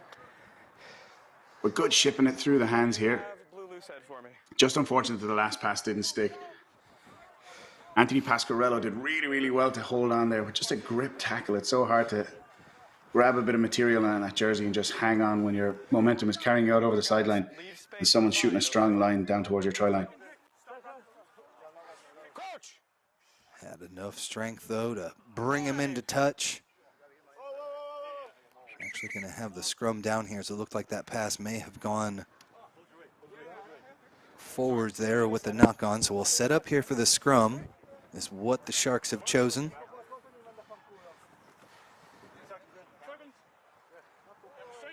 So look to set up here again from inside their own 22-meter line. Still with the one-man disadvantage here for the Sharks. Able to secure possession nicely. Now from their own end, looking for a bit of a movement here. But a penalty is going to be given, forward pass. So we'll have a scrum down, and it's Tri-State already taking the lead with that last try, looking to punch another one through. Yeah, and set play here. Just guys breaking the offside line a little too quickly.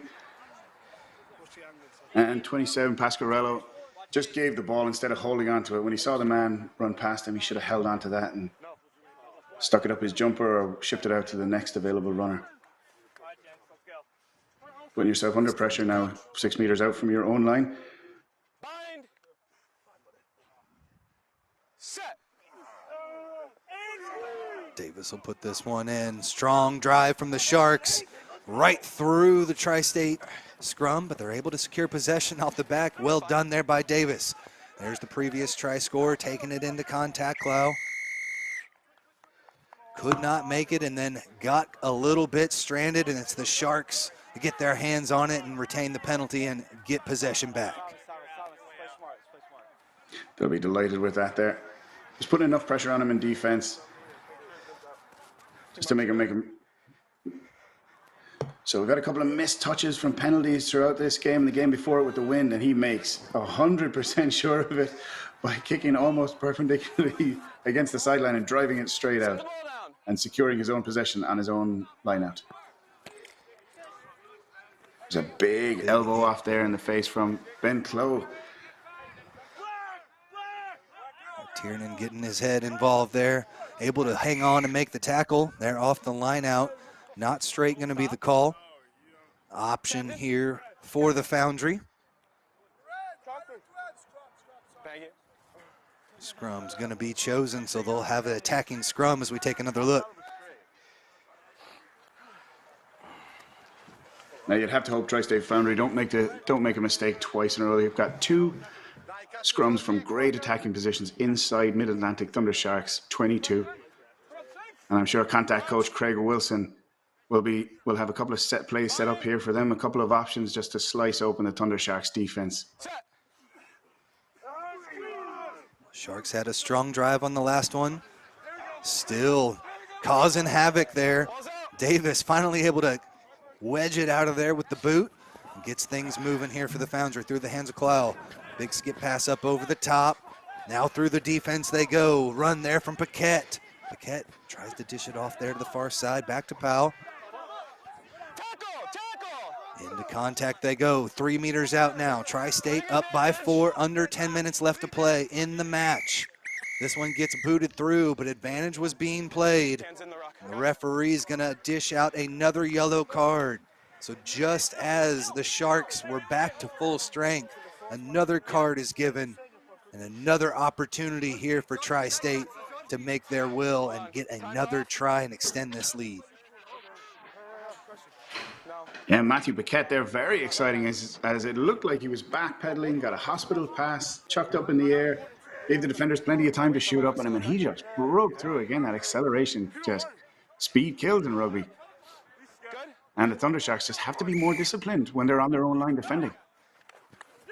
Sharks coming up and taking a bite out of that attack, getting involved nice and low to fend them off, but here's the rumble through, very close to the line there from Aitken.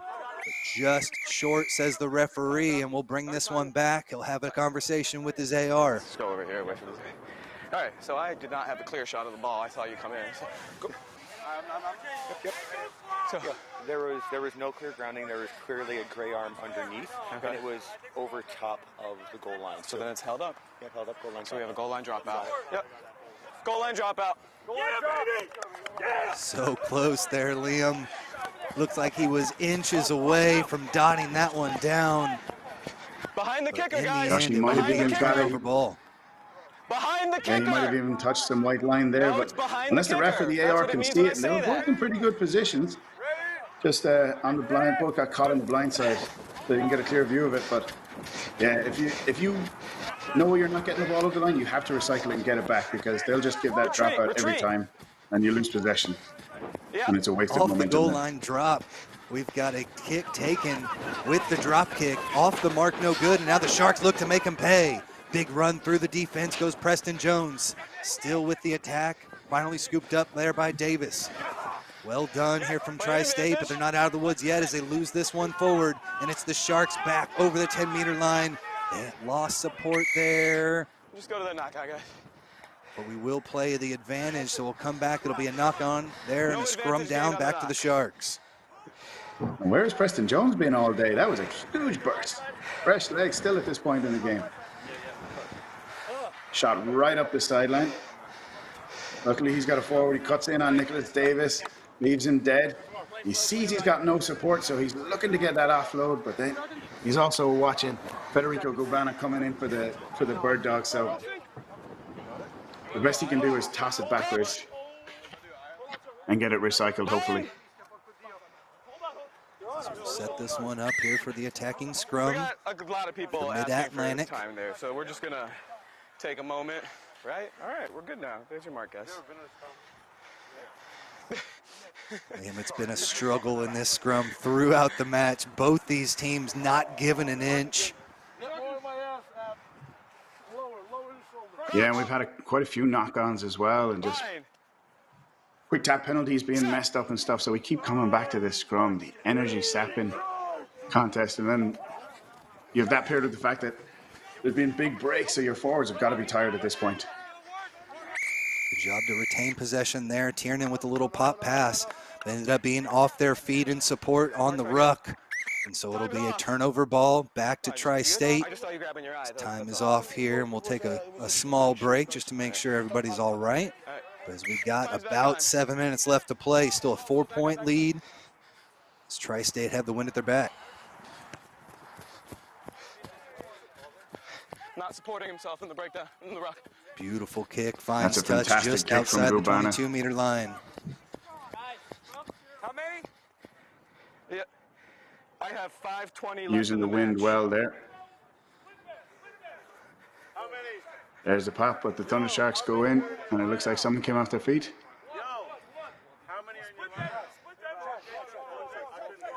Kieran must have seen something we didn't there. I'm right there with you, Liam. Good. As we restart play here off the line out. First driving maul we've seen now from the Foundry, but it's the Sharks that got low and completely stifled that attack. They're able to pull it out, though, through the hands of Barry. Barry to Gubano, back to Barry now. That's going to be Collins. Gives his team an opportunity to set up the back line here. Davis flings it out to him to get him going. Clow up over the top, hits his target, Thompson. Thompson drags a defender over the 22-meter line. Looked like contact was made there in the ruck, and they are able to get their hands on it and pull it away. So close there between where he was able to snag that one and get his hands on it to where contact was made, but referee says the Sharks have the advantage. Great defending there from the Sharks. Just being at number 27 there, Pasquarello, just being able to get back over, scramble around the corner in defense and just get back out and fill those gaps by the sideline.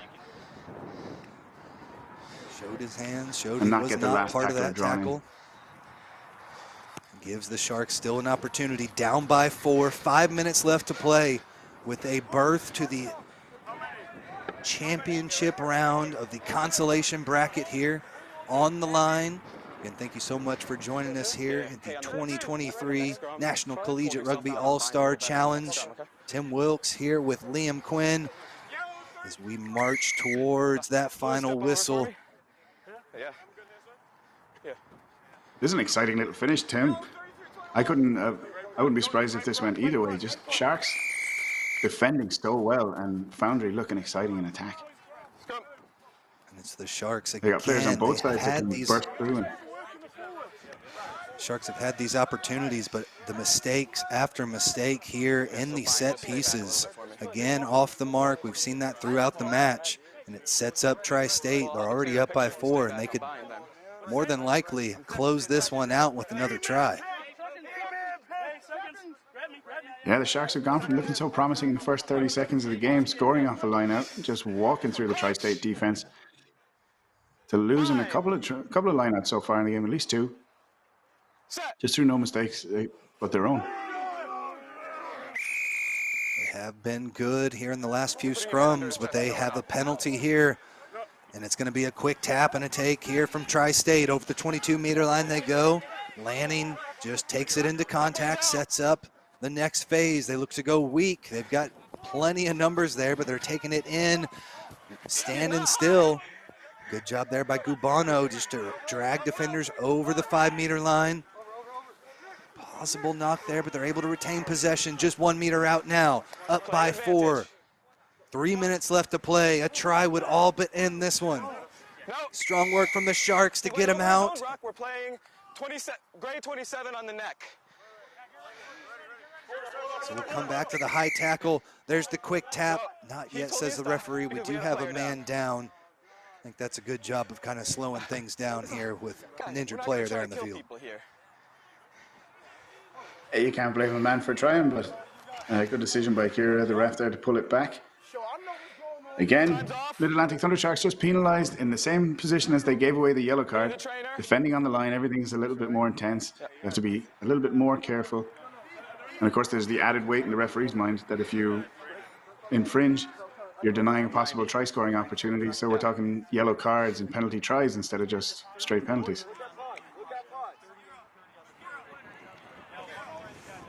Couple fresh legs here for the Thunder Sharks. Got Rotu Grahady coming in. And another 16 jersey. Maybe Brad Porter. Watch this inside line. Oh, never mind, it's not there anymore. Still time off here as injured player still gets looked at by the training staff.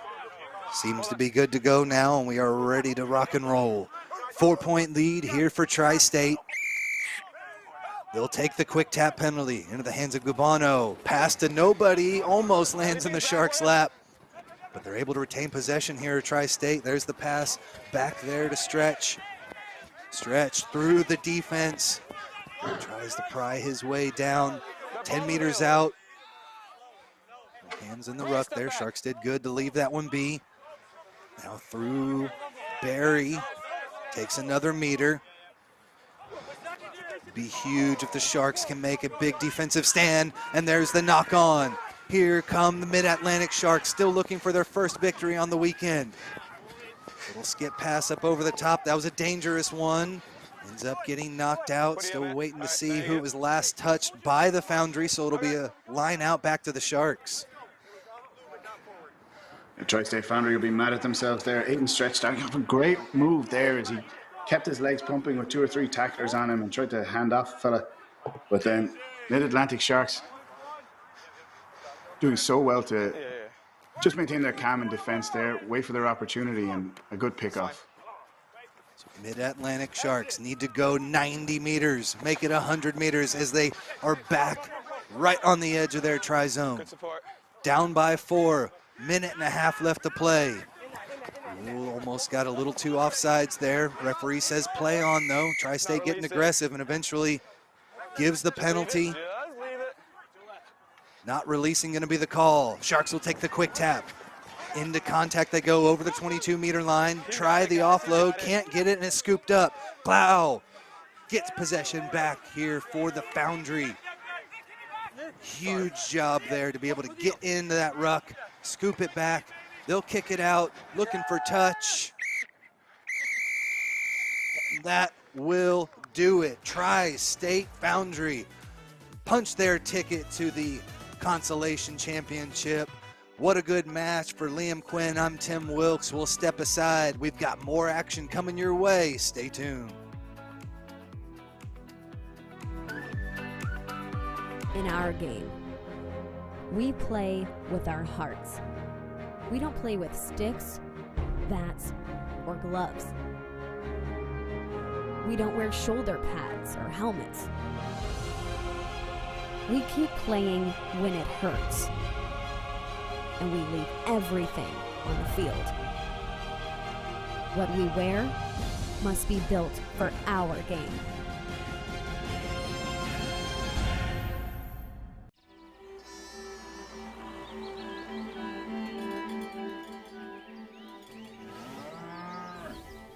Since 1979, we've been searching for perfection.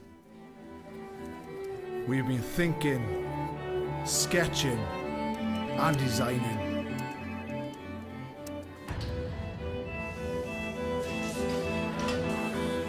We've been building, assembling, and strengthening.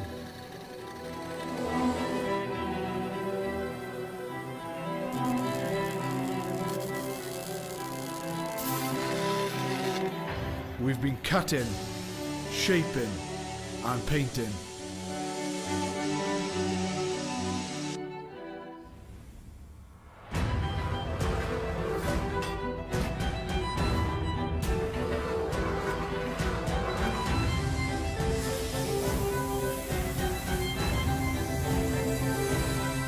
demonstrate your strength and beauty time and again. Our machines are made for one thing: the perfect hit.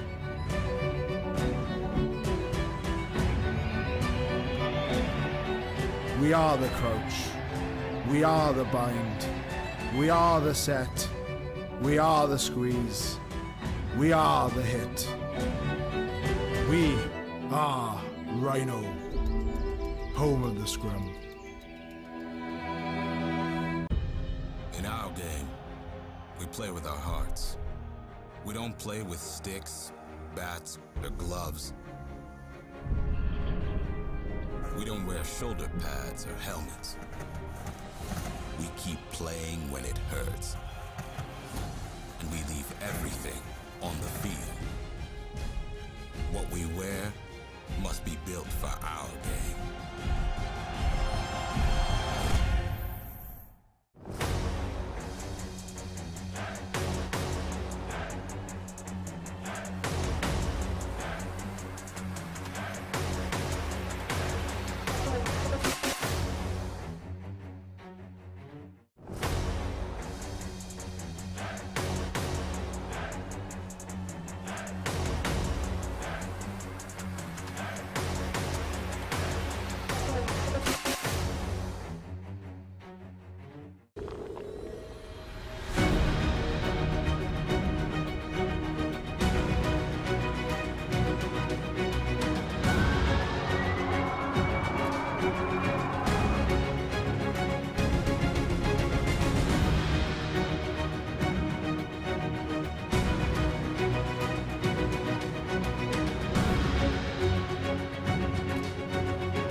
In our game, we play with our hearts.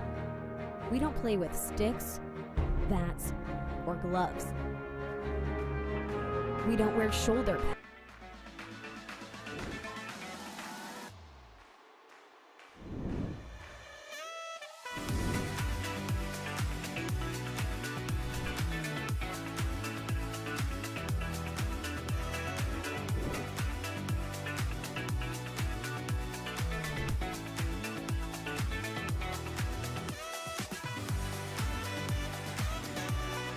Welcome back to Houston, Texas, the Space City. It is National Collegiate Rugby All-Star Shield weekend. Great set of matches going on. Coming up, we're going to have our first semifinal, or Shield semifinal. It's going to be the Independence Red versus Independence White. Big semifinal between two teams to the Northeast. This is John Broker. I am here with Pat Clifton at Aviva Stadium, the home of the Houston SaberCats. Pat, this is going to be a fascinating matchup. Big win for Independent White this morning to move on. Absolutely, upsetting the Midwest Barbarians. The Midwest Barbarians in play with the Independence Reds. For those of you at home who may or may not know, everything. The east side, the northeast side, the Independence is split up into red, white, and blue. Must be built pretty for quickly our first, second, third team. And the Midwest actually won the pool that the top Independence team was in on day one yesterday. And then they lost to the Independence second team here in the quarterfinals this morning, 15-12. Since a huge upset by the 1979, Independence White. So now you effectively have the perfection. Independence varsity against the JV. We've been and, thinking, like, there's no pride necessarily in the Independence just winning. This isn't the same as like when Kutztown A plays Kutztown B in a sevens tournament. There is nothing to lose here. These guys have no reason but to hold anything back. They're going to go full force, and believe you me, little brother wants to beat big brother here, and white going against red. Malcolm, we good now here? We are certainly ready for that. And you can tell which one is Independent White, which one is Independent Red, as can we. Red is going to be kicking off here. The referee for this game's matchup, we will give you in just a second, is Pete Chamberlain. Maybe. Is this going to make everything easier? And we have a scrum to get this going here. So kick didn't go 10. We're going back for a scrum for White. Gonna get us going in this game. You can see the breeze in the boys' hair starting to pick up a little bit here at Aviva Stadium, so could play a factor as the day goes on. The other semifinal that's going to come up after this is Pacific Coast versus Great Lake Thunderbirds. The Grizzlies versus the Thunderbirds. Pat and I will be bringing you that one as well, as we see Independent White getting ready here. First scrum of this semifinal. Big drive coming on. That one goes down. We're going to penalize Independent Red immediately for a player pulling down there. So we shall see how we move on here. One of the benefits of having the Independence White versus the Independence Red here is we have a proper game with proper rugby kit. A couple of collars here. I love that. Yeah, love the Northeast big on the collars now. New England Free Jacks. Yeah.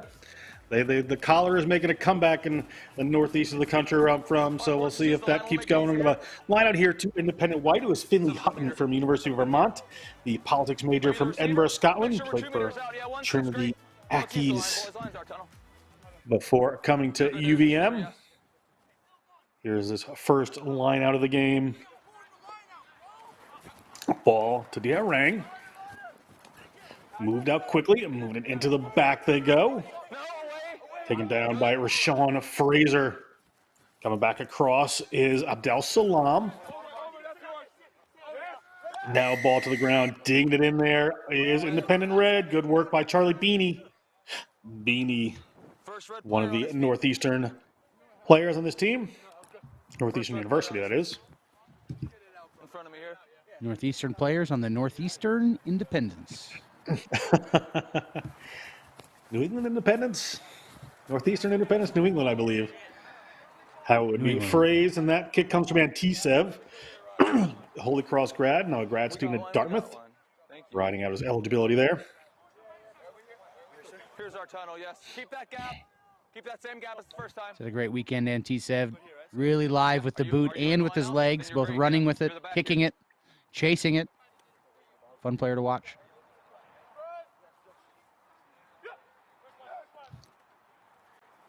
Matias Calvo put this one in. A little messy, but it comes down their way.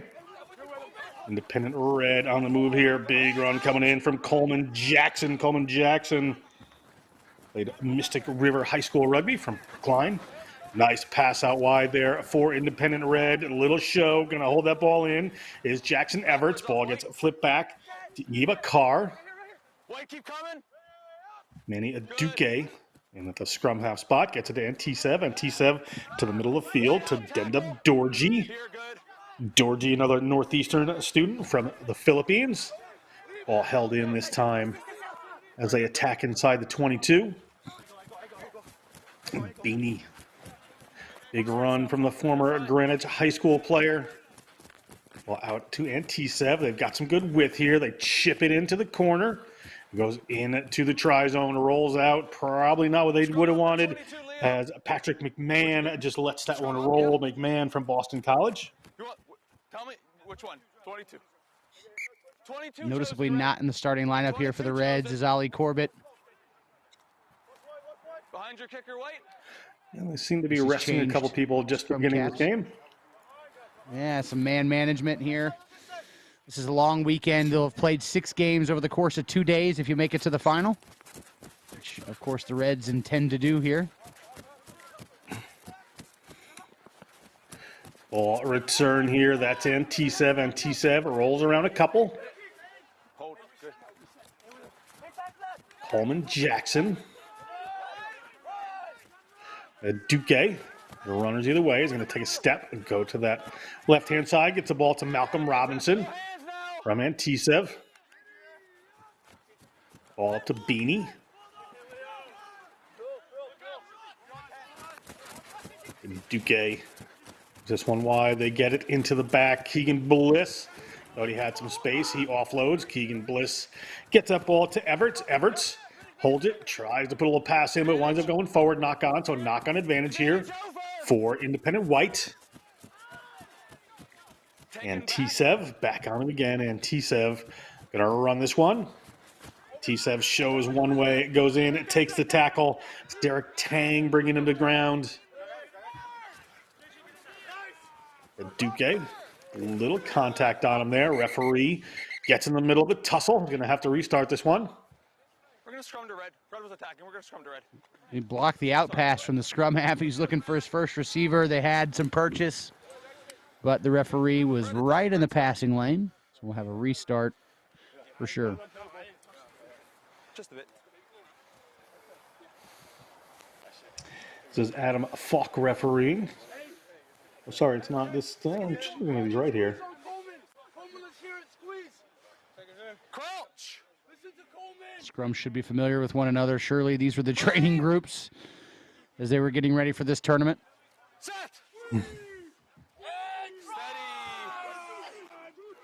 Duque gets that one in for Independent Red. Coming off to the left-hand side they go. A little show. Player not putting the passes in. That's Chuwitty, the Dartmouth player gets himself across midfield. And penalty against Independent White. Tackler's got to get out.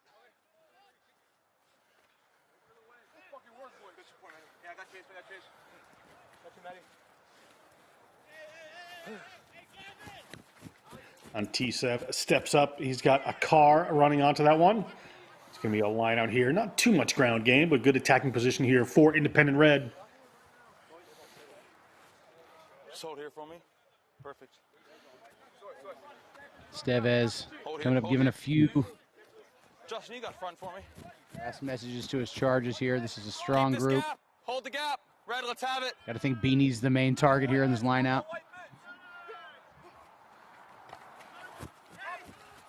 Ball slips back off into the hands of the Independent Red. Malcolm Robinson needs no invitation to take a hard run forward to Duque, calling for that ball, looking for a quick ruck ball. Gets it out, and T7 looking for it, but ball slips down. Referee doesn't see an infraction despite Ed Duque calling for that. Calvo is going to pick that one up, and here comes the Guam native playing for Dartmouth, Big Green. And the hand over to New Hampshire. Ed Duque moves it wide to Antisev. Ball down into the hands. It'll slide back in there. Looking to play some quick ball. Gets the ball up to Ed Duque. Ed Duque has to move that one out. Gets it to Reardon. Gabe Reardon steps back in. One of the Independent White players right over that ball and digs it away. Excellent work defensively. Picked up and gone by Rashawn Fraser inside their 22. Independent White. These two New England teams just in a battle as Brad DiGiacomo from Simsbury, Connecticut, played for Ed Mateo at Simsbury High School, takes that one. White in front, stop. Independent White launches one downfield. It's going to be a line out here for Independent Red, but good ground gained by White. Get five. Get five. Absolutely good patient defense. Strong job by White. There's no reason to get any fluster at all. cleared their lines. Now they've got a great attacking platform. Be interested to see them play. We haven't seen them get into any kind of rhythm whatsoever.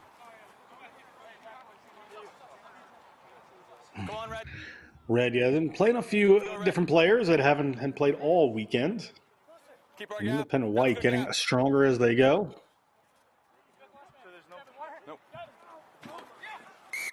Long one over the top. Not straight, however. Referee's going to bring that one back. Scrum 15. That's an interesting call. I thought both teams had more than a fair share at that call. All good. Yep, on the 15 right Colvin had a little space in front of him, ready to start dancing. Seconds.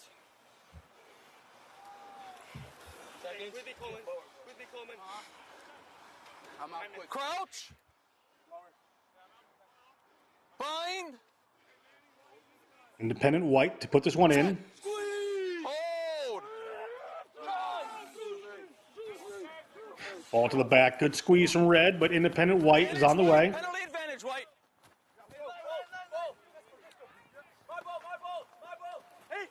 Independent White picks it up, gets it over the 50-meter line. Penalty advantage, White still.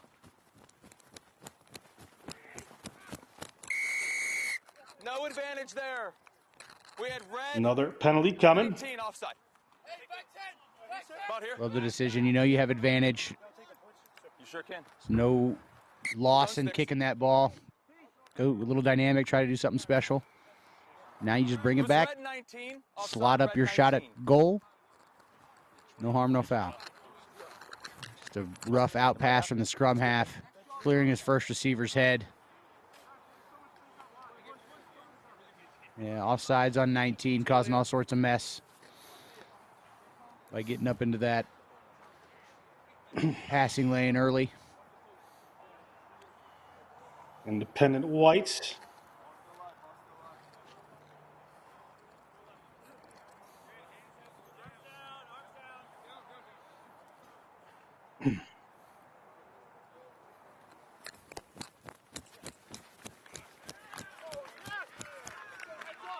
That one is good. 3 points to nil. Independent White takes the lead over their counterparts, Independent Red. Just 11 minutes gone in this first half. 20-minute halves, remember. Exciting contest. Going to continue coming up here. We're taking a look at this kick. Cinderella slipper still firmly on the foot of the Independent Whites. They jumped out to an early lead over the Midwest Barbarians. Got up 15-0. Had to stave off a 12-point run to win 15-12 earlier. And now they've built a small lead here over the Reds. Hold here, hold here. In front, hold, White, in front, hold. Independent White with a nice long raking kick downfield. And Tisev backing on it. He's got some company, however. Patrick McMahon on top of a couple of players here. They move it wide from Everts. Everts gets the ball down to JT Dyer. Dyer, a good boot, puts it across midfield. Ball's sitting up there. A launch back over one of the White players here. Going to be a little bit of trouble. He's in. Big tackle coming in from Jackson Everts down inside their own 22 again. Our Independent White with a lot of company coming. Look at a pop kick there. That ball knocked and then back into the hands of one of the Independent White players. Trying to drag him on a touch. It's Don Horrell,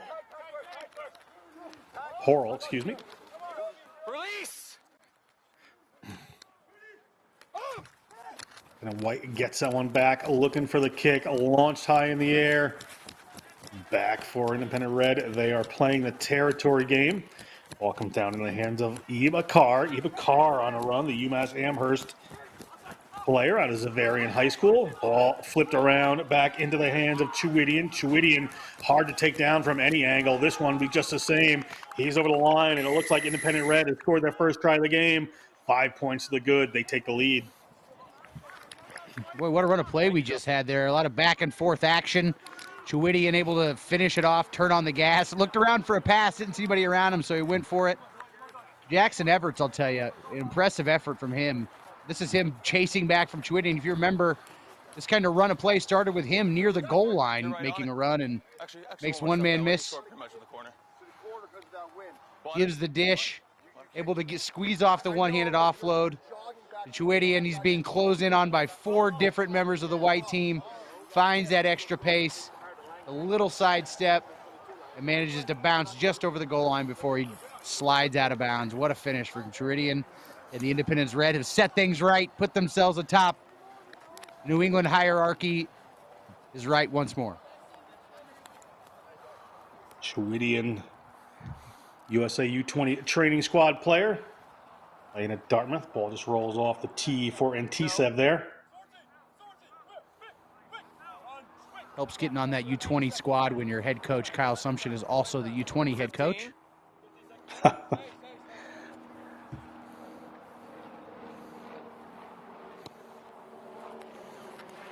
That one not going to go for Antisev. Not the prettiest, but he's had a good weekend as we take a look at the try here, Pat.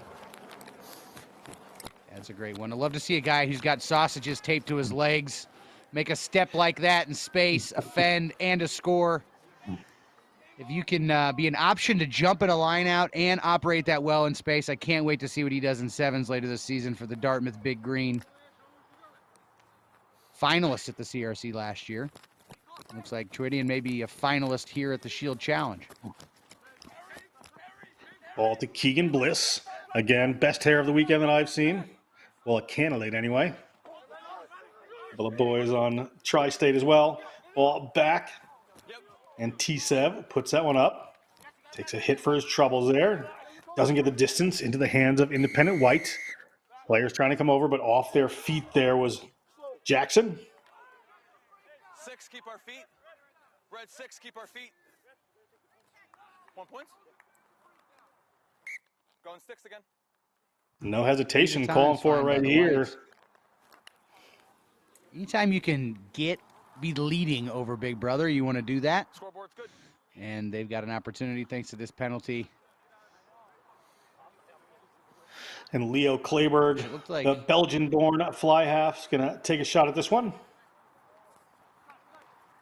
Just left his feet, the flanker for the Reds in that breakdown. Wanted to evade the oncoming support rucker and went under him instead of taking him head on, resulting in the penalty.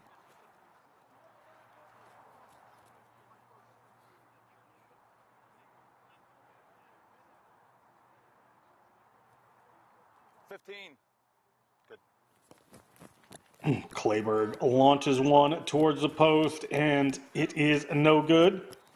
Running it out from their own try zone here is Independent Red. See whether this is a smart move or not as a player comes back in. Does Jackson Everts. Everts from Holy Cross. Played for Mystic River High School. Their high school team, but that's Brookline High School. Ball back this time. Going to go to the safety touch. Not going to get much ground in this wind. It's going to be a line out for Independent White here, down by 2 points. 16 and a half minutes gone in this first half. Well, as you mentioned it, this wind has become a huge factor over the course of the weekend. And right now the Whites have it at their back. Red, we're here. They know that won't remain the case the entire game. So they've got to take advantage and put some hay in the barn while they can. You have time to match their numbers. Are you in or out?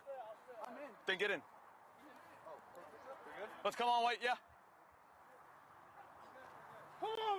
Ball to the front, well taken by Independent White. They're going to try to maul this one.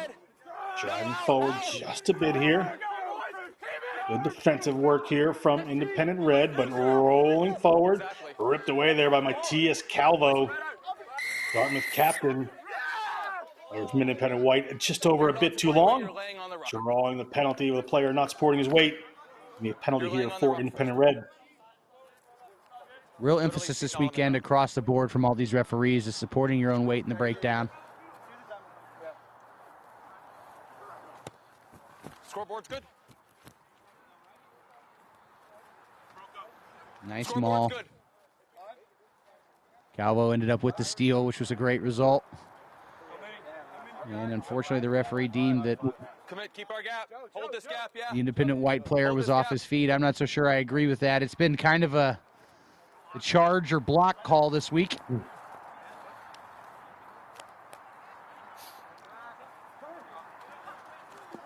Ball up in the middle for Independent Red. They're going down for a beanie. Going to have that one Run coming in here for Malcolm Robinson, the Iron Man. Haven't seen him not on the field for this independent red team. And T-Sev puts a ball in behind, looking for a couple of runners. A little show to the inside. Go to the outside to Keegan Bliss. Keegan Bliss takes it over the 40-meter line into contact. Rushing defense coming from independent white. And Duque looking for a runner, finds Bliss. Little one around the side there, but they can't free up Chuidian. Ball to Jackson. Coleman Jackson doing a lot of work today. Tackle! That ball was exposed. That was fine. Right through. Referee says that was fine. Great play there by Finley Hutton. Dive over that ball at Duque. Can't do anything except throw his hands up, but referee disagreeing there. Ball's going to come up into the hands of Gavin McDonald. McDonald gets it up to Sean Murphy. Sean Murphy, Boston College High School graduate, playing at Boston College. Little chip inside the 22 for Antisev to run onto. It's going to roll into touch here as we're just about 30 seconds left in the half. 2 points in it, independent red over independent white at the moment. Independent red will have that gale force wind you see blowing the assistant referee's flag in the second half. Could make a big difference. Absolutely, the white. They've got to use that wind while they got it, and they're pinning them deep here. Give the red a long field. Plenty of opportunity, plenty of yardage within which to make a mistake, and then force them into those situations where they can make a mistake. This is actually a really great opportunity for the white. Under pressure for the red, they got to execute. Kick out from Jackson. That could be the final play of the first half. 5-3, red over white. We're going to come back in just a minute for the second half. Stay with us. It's just the wind. It's tough.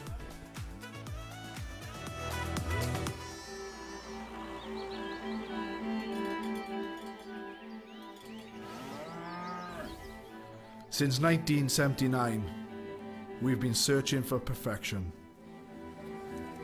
We've been thinking, sketching, and designing.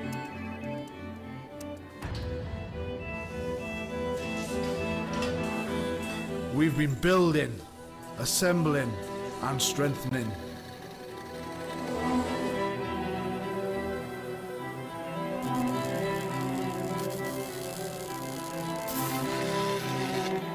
We've been cutting, shaping, and painting.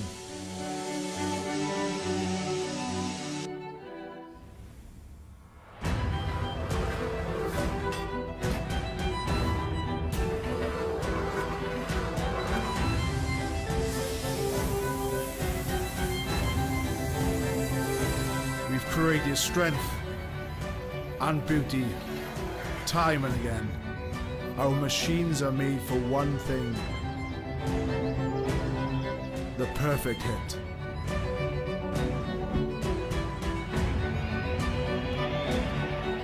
We are the crouch. We are the bind. We are the set. We are the squeeze. We are the hit.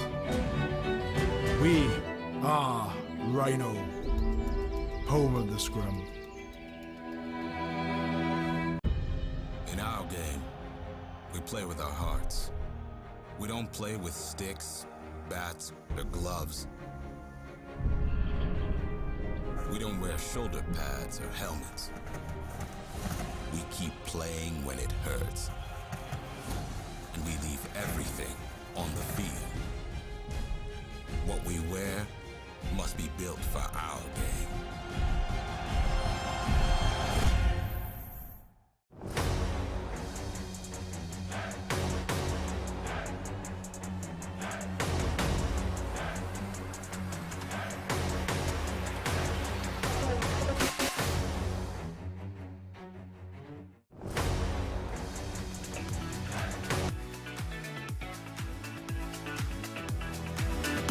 Welcome back to Aviva Stadium here in Houston, Texas. You see Independent Red having their final word for the halftime there. They're up by 2 points, 5-3 over Independent White. They haven't played all their players so far this game. Wind at their back in this one. Independent White really in it to win it here. This semifinal winner plays the winner of Pacific Coast versus Great Lakes. That's going to be an interesting one after this. Pat Clifton joining me. I'm John Broker for this as we see the Chewittian try. Will the win to the back make a difference for Independent Red this half, Pat? A difference, and it's going to be something that the Whites are going to have to deal with, contend with. They've had the lion's share of territory in the first half, the Whites have. I've got to think that's largely a function of the wind. So playing their boot and playing the territorial game is going to be a little bit more difficult. You're waiting for me still. We good? Malcolm, where we at? We good? All right. Leo. Referee ready to get us going again. It is Finley Hutton, the Scotsman, going to get us going here. Finley Hutton playing up in Vermont, beautiful Burlington. Ball to Chewittian. Chewittian nearly makes an early break, but Arthur D'Arang has other thoughts about that. The UMass Amherst player, another Belgian-born player on Independent White. A little break coming in here from Independent Red. It's Dyer. We're good here, hold. Duque moves that one back. Long kicking coming in from Antisev. Just hanging up there right in front of the 22. Independent White going to push that one back downfield. This is Coleman Jackson. Coleman Jackson trying to twirl out of that tackle. Able to keep his feet till support arrives there. A Duque looking for some runners. Finds Calvo. Calvo ball in hand. He's going to bounce off a couple. He's going to keep his feet and keep going there. T.S. Calvo. Hold, good. Back to Antisev. Antisev from his own 40-meter line. Gets that one down just to the 22. They are using that wind in this half as Clayberg launches one into the wind. Players, the referee checking to see if that player is onside, but it comes down to Dyer. JT Dyer gets that one back at Duque. Moves the ball out to Calvo. Calvo just angles out to his left a bit. Big hit coming in. Good defense from Independent White. It's going to be critical for them in this half. Ball up to Charlie Beanie. Duque moves that one out. Duque looking for some space. Can't find it. Gets the ball to Antisev. Antisev has to go to ground. Now they're going to go back and look for the boot here. A long raking kick from Independent Red. So back to Finley Hutton. Hutton's going to step around. He's across the 40. Tackled eventually there. Yep, ball's out. Big moves coming here from Independent White.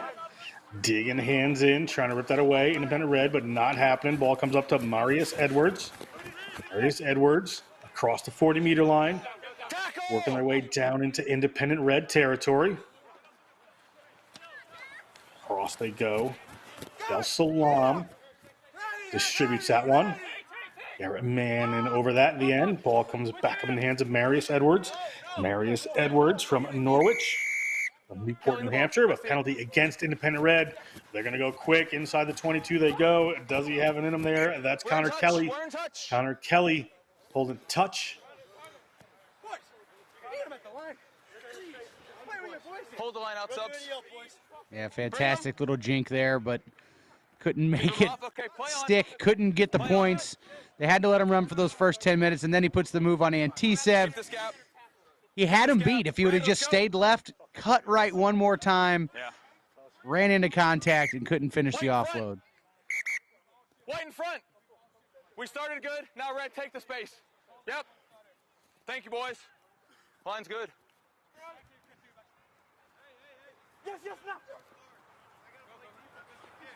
Ball up there for Red, taken down by Tony Zhao, wearing number 20. Brown players on this Independent Red team. They're inside their own 22. They want to use this win, but they're going to get penalized for a player not holding his own body weight. Opportunity to go for posts here. Diving straight over. You can't say he's not consistent. Both teams dealing with the same issue. He wants to see you really keep your feet. Blatcher must keep his feet. Really emphasize that your weight is on your feet when you are offensively in the breakdown. So that negates what was a good defensive play by the Reds and a little bit of a mistake by the Whites that just turned the ball over just narrowly. And he pings. That's actually a great call, I think. Straight on top of the ball. Coleman Jackson absolutely made no contact with the White team whatsoever before he lost chest straight on top of his teammate. That's a good call. Use the line. Just use the Sloppy ruck there from Coleman Jackson. Sure.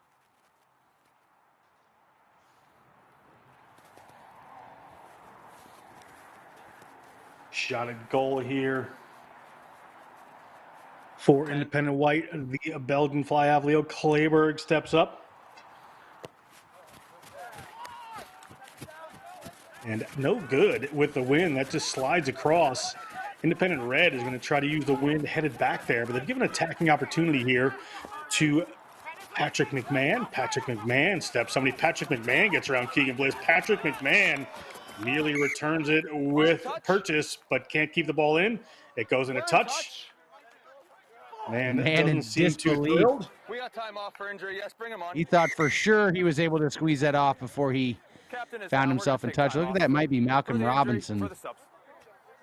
Would be a massive, massive loss for the Reds if indeed he is hurt. But this is a great run. Jink up the left sideline here by the left wing for the Whites. Good spin move. Gets away from Jackson. The outstretched fingers. The catamount.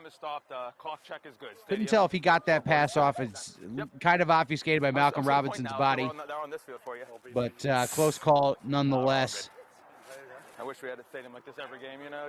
I think he might have knocked that pickup on as well, but the whistle was blown. I don't think there's any option of this getting changed. It's just making sure that the injured player is okay and if he's going to stay on or if he's going to come back. See if we can get a little look at that foot, see when it goes out of bad. Tough to tell. Just couldn't quite see there, but touch judge, assistant referee was in the right place. Saw that one going a touch. So we'll see what the change is going to be here. There's be on new captain now. So just same. Robinson coming across. Looks like he might have just caught an elbow to the face. Or landed awkwardly there with his shoulder just keep that standard for me. Thank you. on top of the wing. Ollie. Okay, yeah. Yeah, he definitely, that's the right call. He was in touch before he let go of that thing, I think. McMahon wanted to add to his try scoring record. He is the single game scoring leader for Boston College. Hold on. Time is still off. No rush. Time is still off. Great season for the Eagles. Keep this gap. Lines our tunnel. It's perfect. I think it's a leg injury they're carrying Robinson off with. Not sure what it was, but that is a massive loss for him. Hopefully he's back up and ready for Dartmouth spring campaign. Time on. Ali Corbett in the meantime. He takes that one. Still up by 2 points. 5 minutes going in the second half. 15 minutes to go. Players digging over the top there. Gavin McDonald trying to rip that one out. The UMass Lowell player. Tewksbury Memorial High School. This one comes out. They're going to run it. Chewedian. Chewedian always hard to take down. Very, very powerful player in contact. And Tisev with the win is going to launch this one downfield. It's going to get touched by an Independent White player and then rolls out.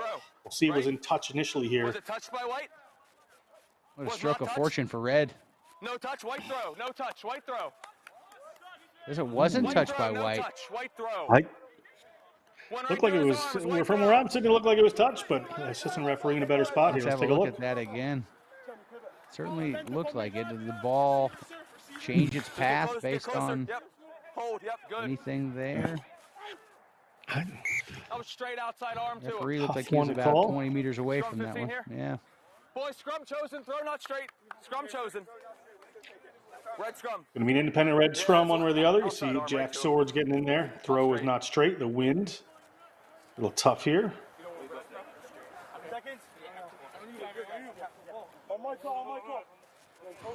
That's a tough call too, frankly. Ball's just on the inside of the face. There was enough to play for in that one, but probably a situation where little rugby karma. Yeah, if anything, it was just not 5 meters. Red. Corbett at number 8. Put that one down. They're going to launch that one through Gordon. It's going to touch the ground and bounce over there. A lot of pressure coming on. Who's he going to wind up with? Big tackle coming in from Gaffa. We're going to come to the knock-on against White. So good result one way or the other from Independent Red. See Ali Corbett encouraging his team here. He wants to shut the door on this game if he can. Independent White on the defense inside their own zone. A lot of work to do. It's almost like the White could feel Gaffa bearing down on them and was like, oh, if I catch this thing, he is going to hit me. Ah, crap, I guess I have to do it. Short into the stick. They put you down. Yeah, you guys are like that. knock on, which really with this independent red team, it was the last, that last scrum was the first scrum with Corbett into the second row. Or it looks like he's popping in at number 8, as a matter of fact, coming on for Malcolm Robinson. So they'll get a little bit more continuity, but this independent scrum is going to be lethal. And Corbett off the back, if they don't turn it into essentially a maul, will also be pretty fun to watch. Referee gives the free kick there to independent red. Chewini had wanted to go. They may call for another scrum here. We'll see. They do. Season call. Who's coming early? When you have the scrum ascendancy, you're the dominant scrum team.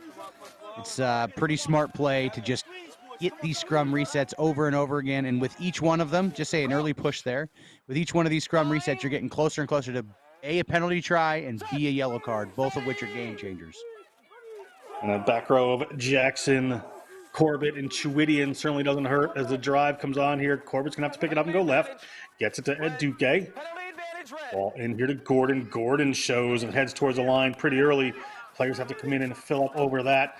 Ball down. It looked like it was knocked forward there. Unlucky for Eva Carr. Going to come back to an initial penalty here for red. Looks like Gordon may push this one to touch. We'll look to score in another fashion. White loose head angling and You had a bevy of penalties you could have called on that one. It looked like both of the flankers popped out a little early, but we'll go with the Justin, Adam, can you hear me? not driving straight in the scrum. Just making sure. Okay, I'm hearing beeps from the radio, so just make sure you got me.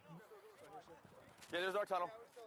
Option A, they're going to catch it and throw it to the backs. Option B, they're going to cross kick it to the backs. Option C, they're going to maul it. What do you think they're going to do? I would probably pick option C. We'll see what happens here. They're going to go to Corbett at the front, but they're not going to come up with that line out. It's going to be a bit of a problem nonetheless. So independent white can have to work this one. Garrett Mann, applied mathematics and economics engineering major at Brown.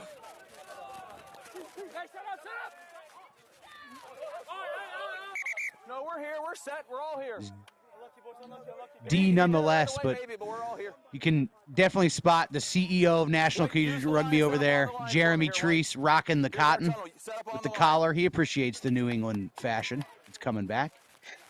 He always looks like he wants to get in and play to me. Is it just me? Pretty intense guy, right? He wants to be. Yeah, he wants usually to play some rugby get in and here. play, maybe referee. There isn't a job in the restaurant that Jeremy doesn't want. Ball comes back, but it's knocked on by red. Dorji tried to move that one back. Wind down there playing a factor. And red cannot make anything out of that time of the 22, but we're going to go back here. It's going to be a line out for red. I want to go more simple with this one, Pat. Yeah, I think so. Get back to the hammer. Just catch it, hammer. All you got to do is find number 5, get him off the ground faster than the guy across from him, and you should win the ball. Okay, good. In or out, then we're good here. Pull it down, drive it has been straight. keeping an eye on Corbett, too. And that one comes to Corbett. Uncontested, what they're going to say, not straight. What do we need? Scrum 15. Scrum chosen. Let's go, boys. And 9 minutes to go. Time rolling away here. Not the most exciting minute or two of rugby we've just had. But we're going Caught in to some continue quicksand in nonetheless. this corner of the field. It's just set piece after set piece.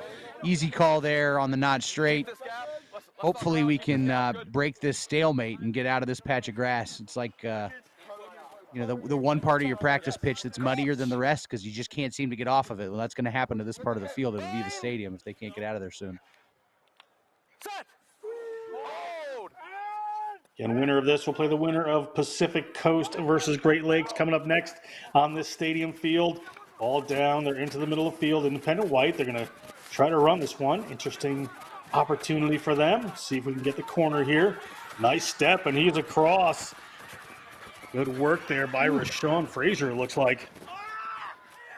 Ball popped up into the hands of Clayberg. Clayberg across the 40-meter line, about 30 meters out from Independent Red's line here. Still just 2 points in it. A penalty goal would do the trick. Big Brad DiGiacomo comes away with that one. Red trying to get themselves back on side. Now in the attacking ascendancy, Chris Ferrigno takes that one in. Ferrigno from University of Rhode Island. Good counter play on.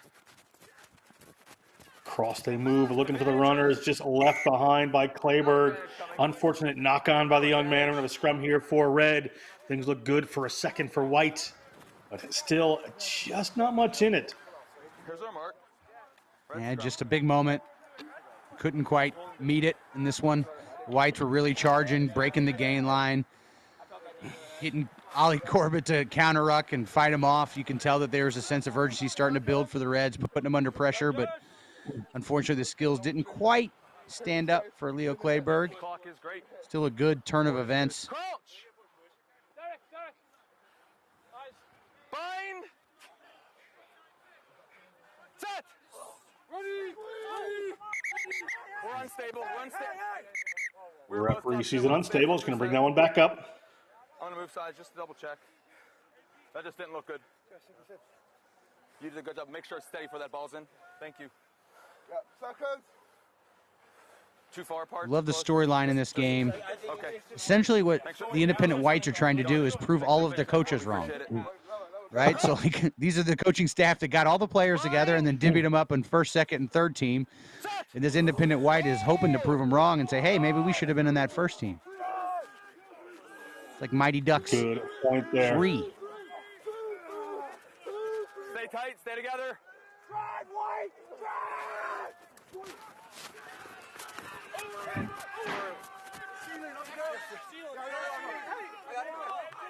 Independent Red able to regather that one.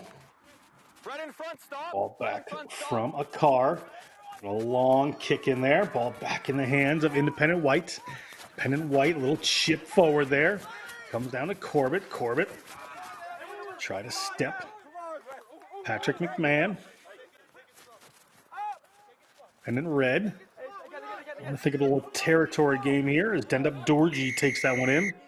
But they're going to get the penalty. Player coming off his feet from Independent White. Reds have really kind of constricted their game and shrunk up their game a little bit. They're not playing as expansively. They've got the wind at their back. They should be having their tails up. They're generally just hitting that next pod. They're playing the 1-3-3-1 as generally everybody is this weekend.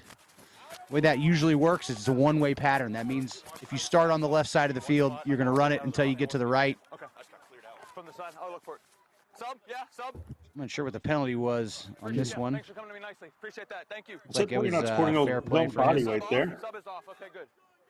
Continues to be the blocker charge call of the day. I'm not sure if that one was right or not. Here's our gap. Then on Connor Kelly, the Wexford Wanderer from Wexford Island, playing at Northeastern.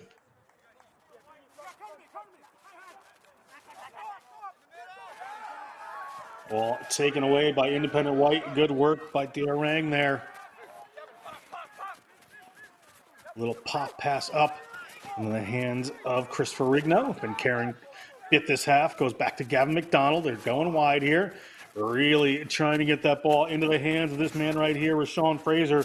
Sean Fraser from Norwich, Fort Lauderdale, Florida. Foreign player. He's caught well on his own end, just about 10 meters out.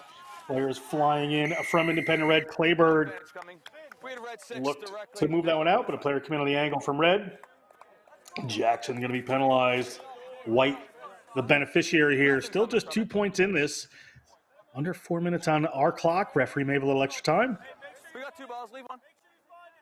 You got to think it's going to take a try here for the Whites to get back in it. I love that fake pass.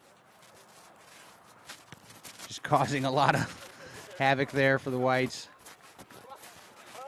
And this time, a late counter ruck. Tried to get the charge down. Here's our gap. Here's our gap. Jackson just came in there. He thought the ball was clear, I think. Let's make sure we're wide here. Ended up coming in from the side. So it's going to be a line out here for Independent White, about 30 meters out. Garrett Mann to put this one in. Garrett Mann gets one up, clean to Diarang. Balls away. Ball across into that man's hands.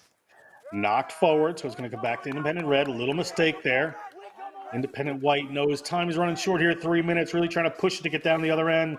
Can't do too much with the kicking game in this wind patch, so they have to keep it a bit ball in hand. Board is good. Yeah, it takes away a lot of your options, and unfortunately, both of these guys know what they're trying to do. They are running the same pattern. They have played against each other. And so it's going to take some dynamic bit of skill or some dynamic bit of athleticism to break the stalemate when you have that, hence the 5-3 score line. Add that up to a long field, and it's a steep hill for the independent whites. We're too early here. Bad spacing. Independent red, I'm sure, happy to kill time off the clock. Fix this way, but not this way. Keep Independent this here. white still I should have blew it up earlier. We're good here. battling away here. I'm moving on that side. Adam got tight side for me. Crouch. Bind. Set. Hold. Ball there at Ollie Corbett's feet. Corbett takes it off, gets that ball away, gets the ball to Gordon. Gordon's got a couple of defenders on him. Gonna have to try to get this to ground, gets his knee down.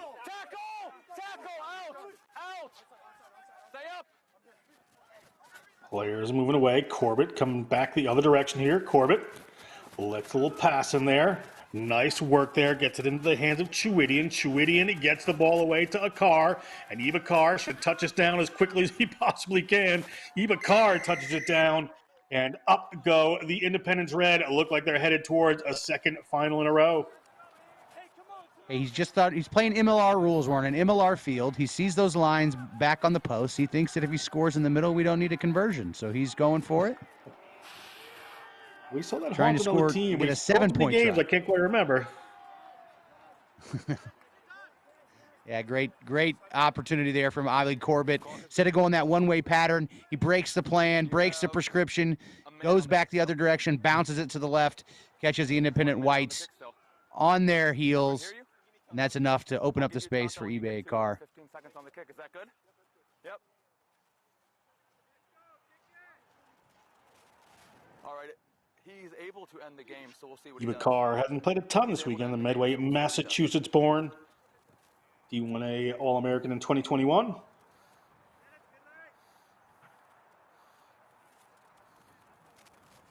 Sounds like we're at full time, so this could be it. Maybe not. We're at 10-3, however. This is probably going to be the final play here. Just a couple of seconds left. Independent White has certainly put up a good weekend. Good fight against their counterparts here. Taking a look at that changing field from Corbett to Chuidian. Hold on. You subs coming on. The pattern says go right. Ollie Corbett sees an opportunity left, takes it, sets up the score. It's still final play, but we're good. It's final play either way. Have it now. And a car touches that one down. See again, ball up in the air. Final play. Game out of hand here for Independent White. And they have the penalty. They're going to go quickly. Red, see what they decide to do here.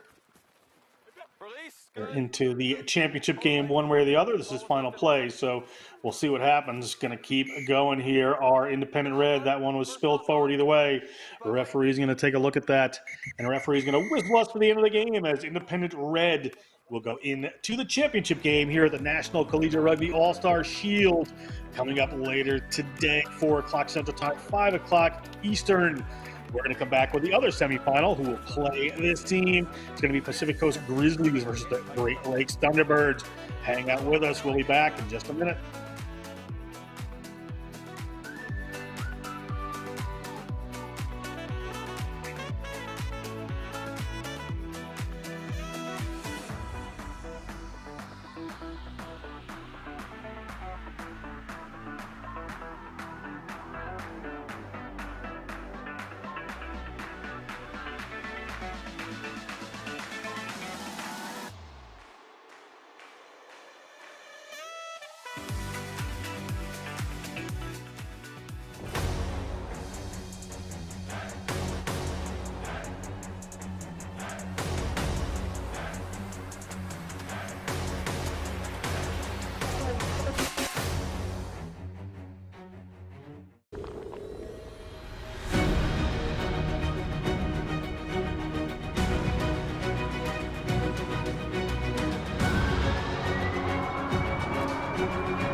In our game, we play with our hearts. We don't play with sticks, bats, or gloves. We don't wear shoulder pads or helmets. We keep playing when it hurts, and we leave everything on the field. What we wear must be built for our game.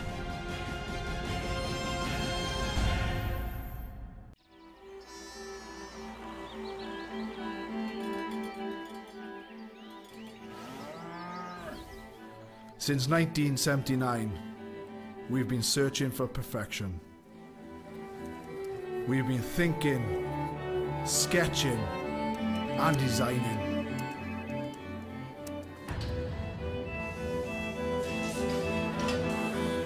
We've been building, assembling, and strengthening.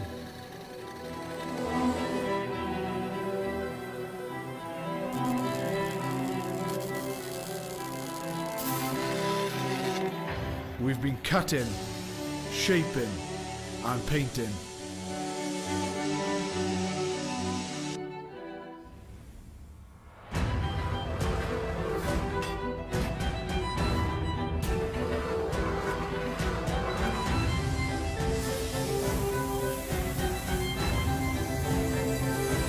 We've created strength and beauty time and again. Our machines are made for one thing: the perfect hit.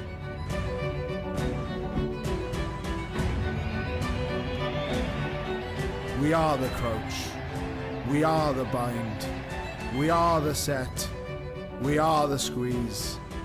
We are the hit. We are Rhino, home of the scrum. In our game, we play with our hearts. We don't play with sticks, bats, or gloves. We don't wear shoulder pads or helmets. We keep playing when it hurts. And we leave everything on the field. What we wear must be built for our game.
Welcome back to Space City, Houston, Texas. John Broker with Pat Clifton joining you for the second semifinal.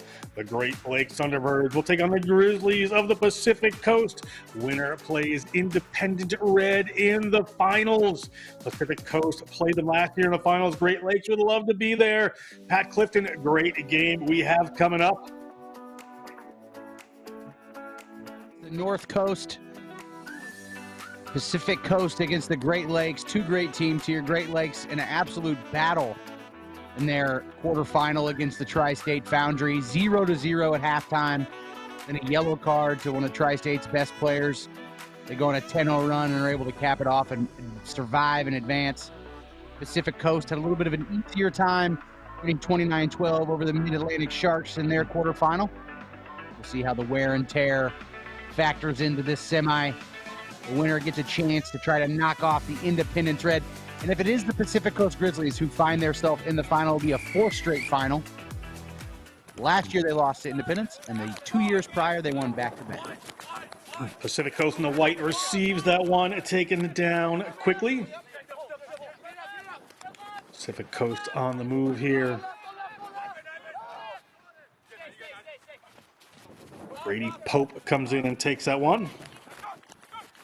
Moving the ball off quickly to that right-hand side. Ulu doesn't see the space, so he's going to take that one into contact. Grady Pope quickly out there to Sam Brown. Brown playing a fly-offs, had a great weekend so far, but torn away. It's an advantage here for Great Lakes. In the white here, Chief Chip Fumbu. Exciting player if he can get loose. He's just inside the 50, launches that one down. He's got the wind at his back. It's rolling through the tri-zone.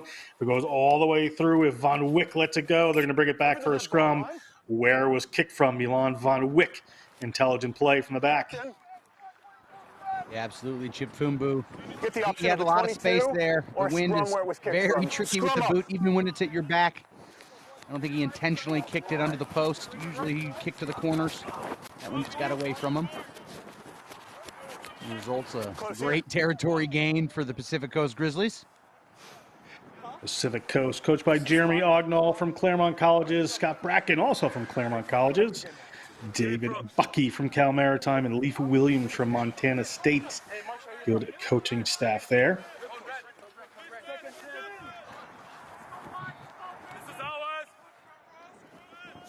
A little shot at Milan Van Wyck, the fullback for Pacific Coast.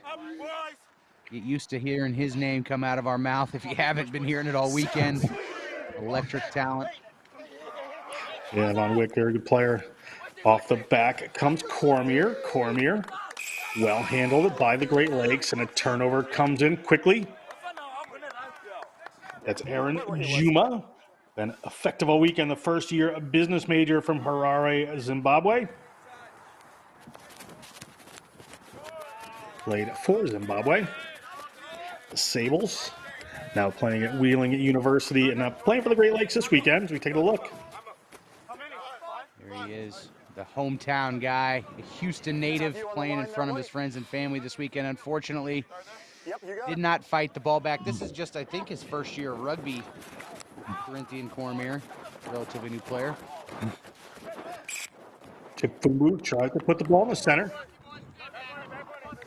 That one gets knocked on. Going to be a Pacific Coast scrum just about 25 meters out from their own line. Wind against them in this first half. Made a factor in the last game. The Independent Red overcoming Independent White there.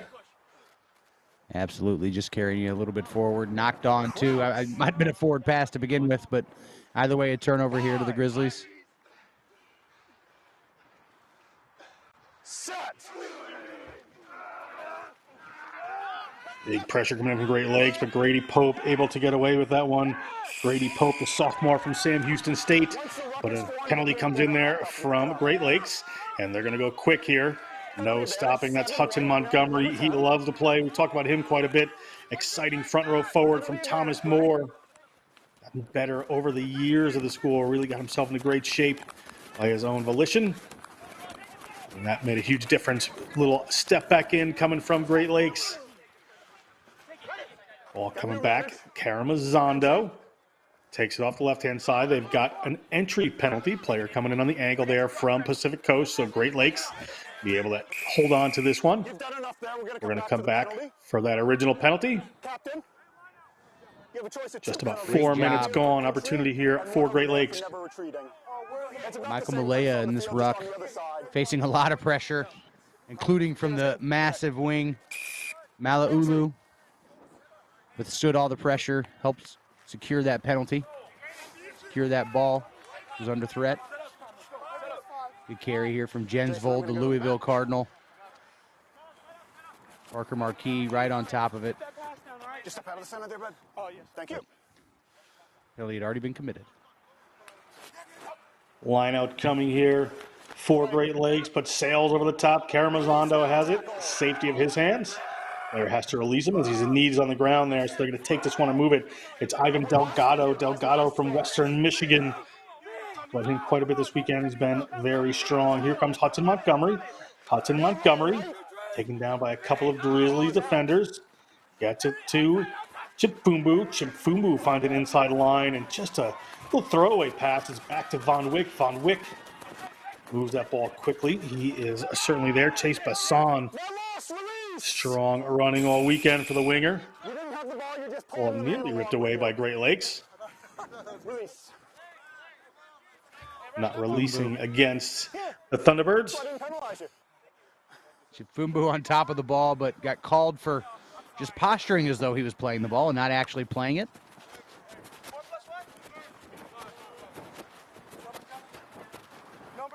Chifumbu with a nice inside pass, but just an errant Hail Mary out the back, offload, squirts out, turning the ball over to the Pacific Coast Grizzlies. And here he was, Chifumbu, one of his teammates over the top of the ball, but neither actually had any grip on it. Some of those players certainly ready to run for Pacific Coast. Von Wick can set something up. Chase Bassan, he gets any room.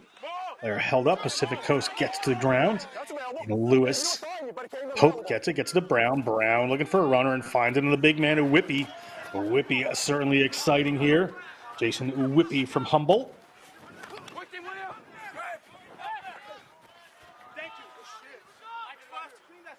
Another successful contact area there for this Pacific Coast team. A little pass out the back, but it slips away into Von Wick's hands. Von Wick, considerable strength, keeping himself alive for just a minute there. Quick feet, Whippy has it again. Whippy is going to get taken down. Brown looking for another runner. Brown finds him. He's going to barrel this one through. Big Liam McLaughlin. Von Wick has it. He can step up in that distributor role, no problem. Ball goes back. Ripped away by Great Lakes. Good work there. John Blah couldn't hang on to that one. We're going to go back for a penalty now against Pacific Coast for a player coming off their feet. It's going to be a penalty for Great Lakes. It's them. Just drop the ball. It's them. Yep.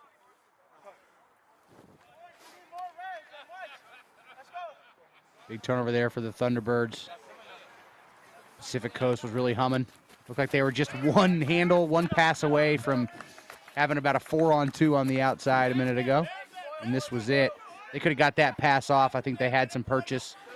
But great contact from the Thunderbirds and a good steal.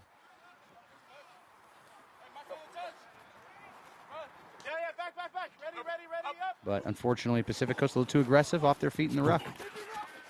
Another messy lineup comes back. Karamazando cleans it up again. Ball coming out. Hudson Montgomery gets a ball pass behind him. Chifumbu puts it out, and this time to that number 7, Karamazando. Sorry, Juma. Had the name wrong. Here comes Milan Von Wick. Milan Von Wick steps inside. Powerful, hard to bring down. Low center of gravity.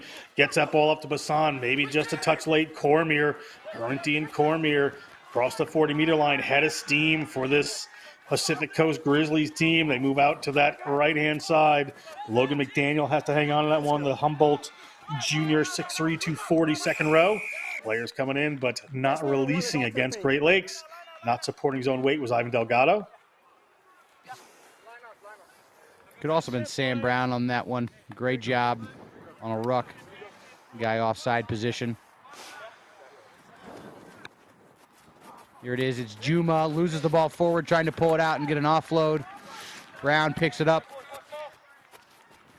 Switches it over here to Milan Van Wyck. He could already see himself scoring. I know that's what was in his head. That's why he doesn't offload here until he absolutely has to Basan, who moves it to Cormier. Cormier does a great job of fighting, getting a few extra meters. Look at that huge ruck won by Basan. Absolutely crushed that collision. That was a wing against a flanker. And unfortunately, they ran out of support there and had to spit it out the back. Still 0-0, 9 minutes gone. Good opportunity here for Pacific Coast. They're driving towards the line. Driving ball just 5 meters out, and they get it. Pacific Coast gets first blood in this game. 5 points to the good. We'll have to see who comes up with the ball. Great work as a team. 5-0 kick to come, Pacific Coast. It might have been Jason Whippy that scored it in there. What you love about these Pacific Coast Grizzlies is they can play both ways. Not sure if that one was a little straight, had to reach back inside for the ball, but with the wind, you let it play. And someone squirts free at the back of this driving mall here. And I think it was Whippy. And his diminutive stature makes it hard to see over the top of that mall, but I think it was that man who touched it down. This can play both ways. They can beat you out the back with their speed and their skill. They can punch it through with the maul. And there it was, the hooker doing the scoring on this one. 2 white, 2. Kick to come, 5-0 Grizzlies over the Thunderbirds.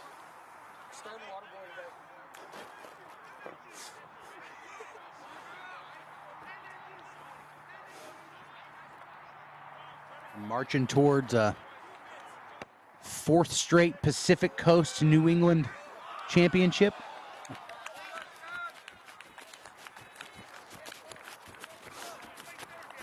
Ball up into the hands of Seth Valance there.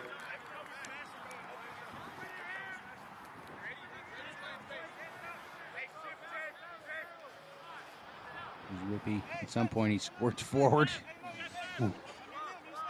There he is. You see him get up with the excitement as though there was a ball under him. 5'10", 275. Big fella. Ball doesn't go 10 for Great Lakes. Mistake after the try on them. See what Pacific Coast decides here. Scrum at midfield it will be. Guys, we're going to come 2 steps this way out of the... Fubu is a lightning player, sees the field really, really well, but sometimes his kicking skills fall a little short. They did earlier on a punt that ended up in the middle of the field. They do here. Doesn't go 10 meters. Also, Karamazano could have let that thing bounce, and it would have had a good shot at it going 10 meters, and there would have been some chaos. So he could have helped his teammate out a little bit. Just that dead center of the field seems a little bit of a quagmire right now. Both games in a few cricket ovals, and there's that happens. That space becomes a little muddy there. Seems a little bit similar. Ball comes out to the right-hand side. Brown wraps around. Pope gets it. They get the ball into the hands. One of their big runners, Malaulu, takes that one. You're a Costa College player. Playing on the wing. Has played in the center as well this weekend. Ball to Logan McDaniel. He gets dragged to the ground by Great Lakes. Great Lakes. Brown staying a little tight here. Going to get a set of forwards going. There's the try scorer, Whippy. Pope. Ball comes loose, just has to take that one in. Player over, strong from Great Lakes. Going to draw that penalty. Excellent work there. Ivan Delgado pleased himself. That ball. When you go straight for the ball, I can reward you for that. Absorbed a couple of big units, too. I think it was Tom Williams coming in, 6'4", 300 pounds, Utah Valley. Power. Absorbed that to get the penalty.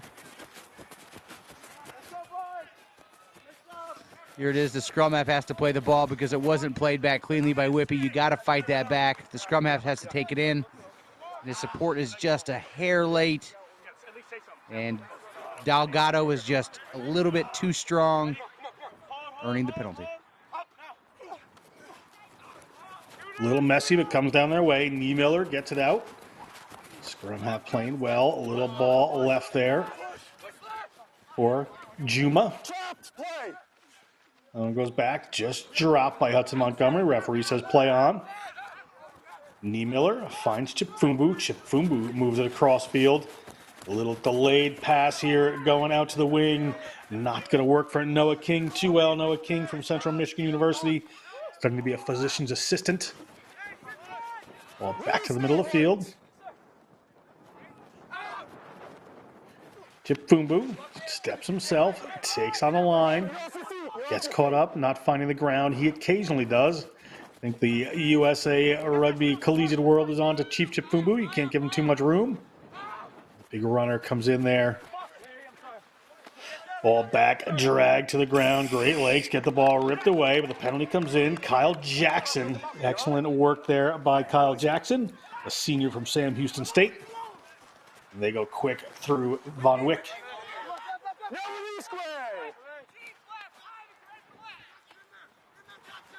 Ball across for the Grizzlies. Grizzlies headed towards the line. That's big Douglas Barnes from Boise State.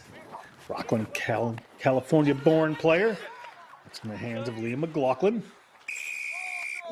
Penalty against Great Lakes. Player not releasing. Fortunate call there. I thought Sam Brown, the fly half, came in to contest that counter ruck. Kind of missed, didn't really hit with the shoulder, ended up past. The guy ended up getting called for the penalty and tugging on him from behind. Not quite the fair challenge or legal challenge you want to have, force a penalty. Brown pass it here. Nice tackle. Kind of misses that point of contact and has a couple guys, but there were a couple other ruckers there, so. Because he should have stopped playing the ball. Ruck was formed. Penalty awarded.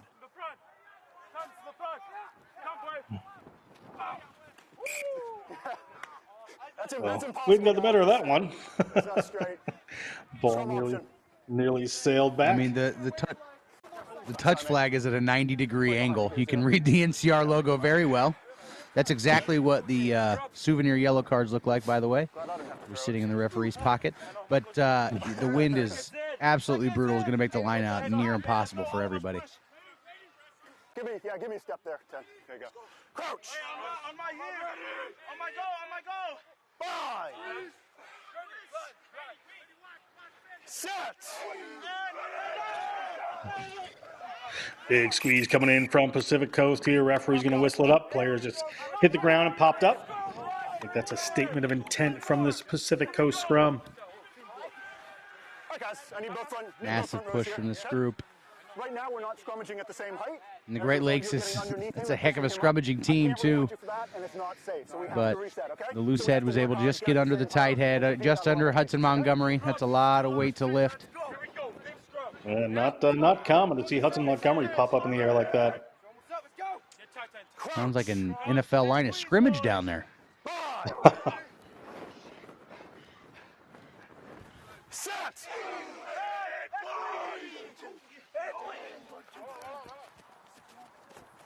Chief Chipfumbu has the ball, wind at his back. 17 minutes, 5-0 Pacific Coast. Ball rolls in a touch. Von Wick will let time slow down here. Be a line out just inside the Great Lakes half for Pacific Coast. As you see, again, that flag. The wind is whipping through Aviva Stadium here in Houston. Absolutely. It's a brutal one. It's a big game changer. We just saw it make a difference in the second half. As the Independents played the Independents with the Independents advancing to the final, the red version. And the wind was definitely a major factor there, so we'll see if when they turn the tables, the same happens here. Go to the front of the line out. Referee says it's good. Whippy driving his way forward. Delgado trying to come over the top there. Hope gets that one away. Hope again moving it wider to Brown this time. Looking out the back. Ball sails just a bit. Mala'ulu. Ball to Von Wick in the distributor roll. He's going to pop that one up for Douglas Barnes. No, he's not on the ball. Von Wick again is going to go other direction to Brown. The two playmakers working together.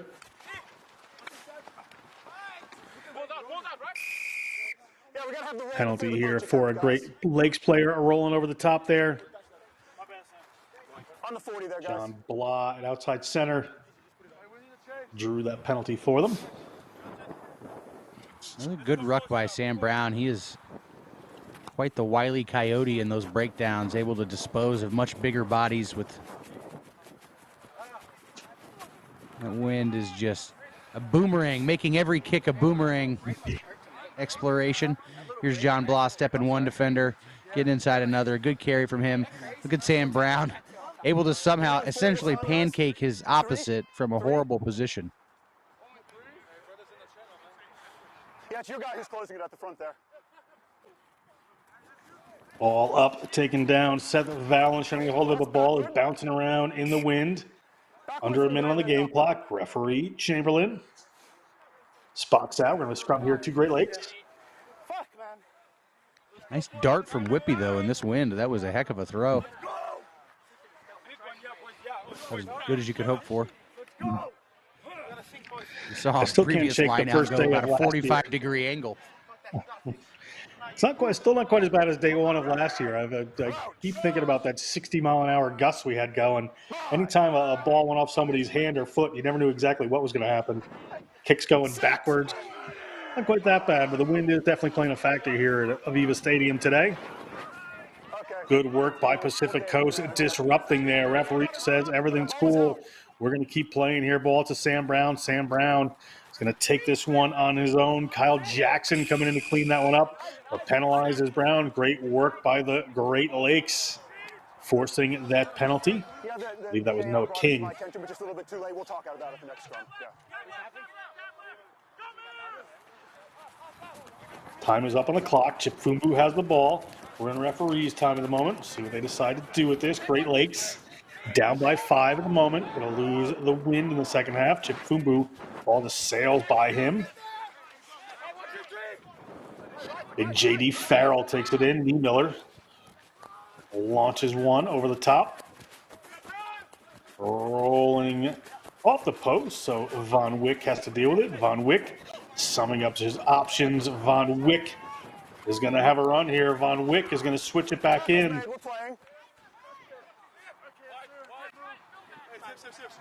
Pope finds a runner. Big Liam McLaughlin takes that one. Pope gets it back. Von Wick is going to push that one into touch and take the halftime. Halftime here, 5-0 Pacific Coast over Great Lakes. The Thunderbirds. We're going to go back with the second half of the semifinal. It's tight. Stay with us. We'll be right back.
In our game, we play with our hearts.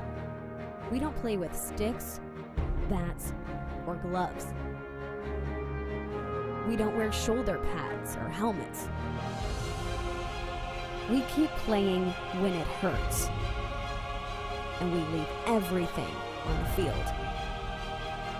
What we wear must be built for our game.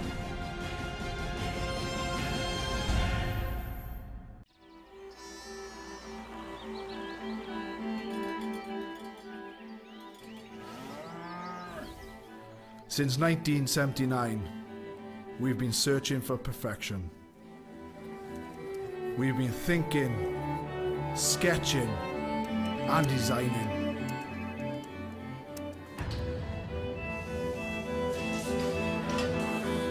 We've been building, assembling, and strengthening.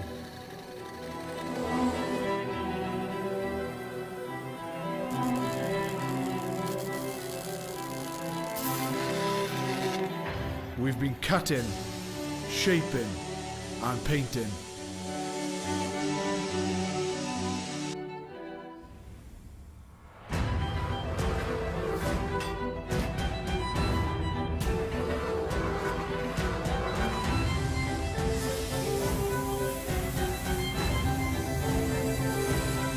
demonstrate his strength and beauty time and again.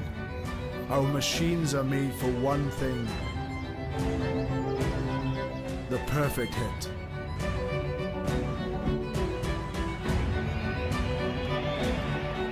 We are the crouch. We are the bind. We are the set. We are the squeeze. We are the hit. We are Rhino, home of the scrum. In our game, we play with our hearts. We don't play with sticks, bats, or gloves. We don't wear shoulder pads or helmets. We keep playing when it hurts. And we leave everything on the field. What we wear must be built for our game.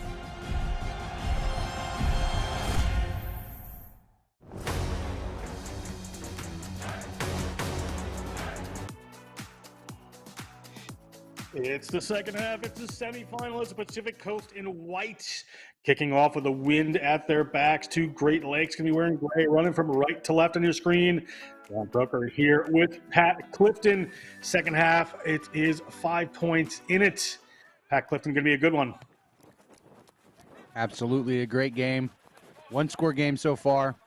Pacific Coast now has the wind at their back. That's that win. Great Lakes kick the ball pretty much to nowhere. Inside their 22. Bit of work to do for the Great Lakes. Going to have to keep ball in hand today. Niemiller trying to dig this one out. Up by Brandon Bachman, but illegally somewhere. So they're going to want to go quick here. Penalty. Game number 5 on the weekend for both of these teams. You can tell they're getting off the floor just a bit slower. The Bowling Green Falcon wants to go. Keep the ball in hand. A wind is not their friend in the tap, particularly in the middle of the field, so they want to get a better position. That was Chip Fumbu moving that ball across. The hands of Juma.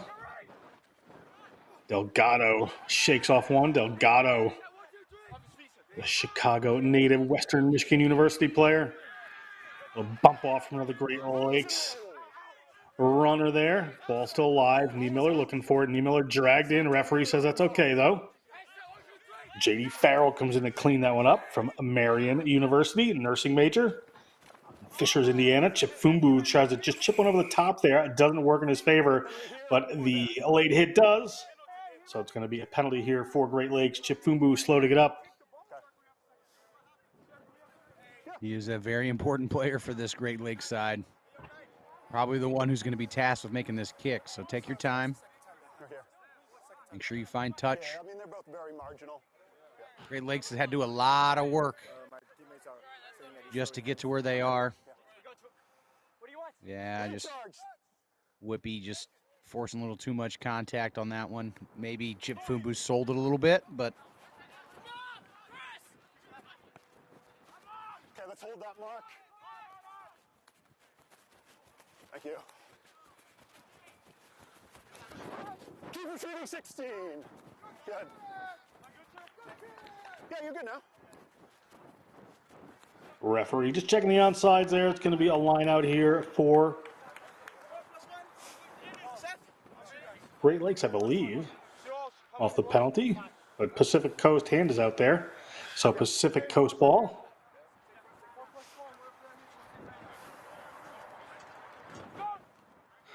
Whippy, the try scorer, the lone try scorer of the game to put this one in. And Grady Pope, look at that reaction time. Great work by Grady Pope. He's across the 22. Chip Fumbu coming in to try to clean that one up. Player having a roll. We have an advantage here, probably for not releasing, it would seem. Ball comes up into the hands of Brandon Bachman. Going to come back for the penalty. on high tackle on that, but The mark's right here.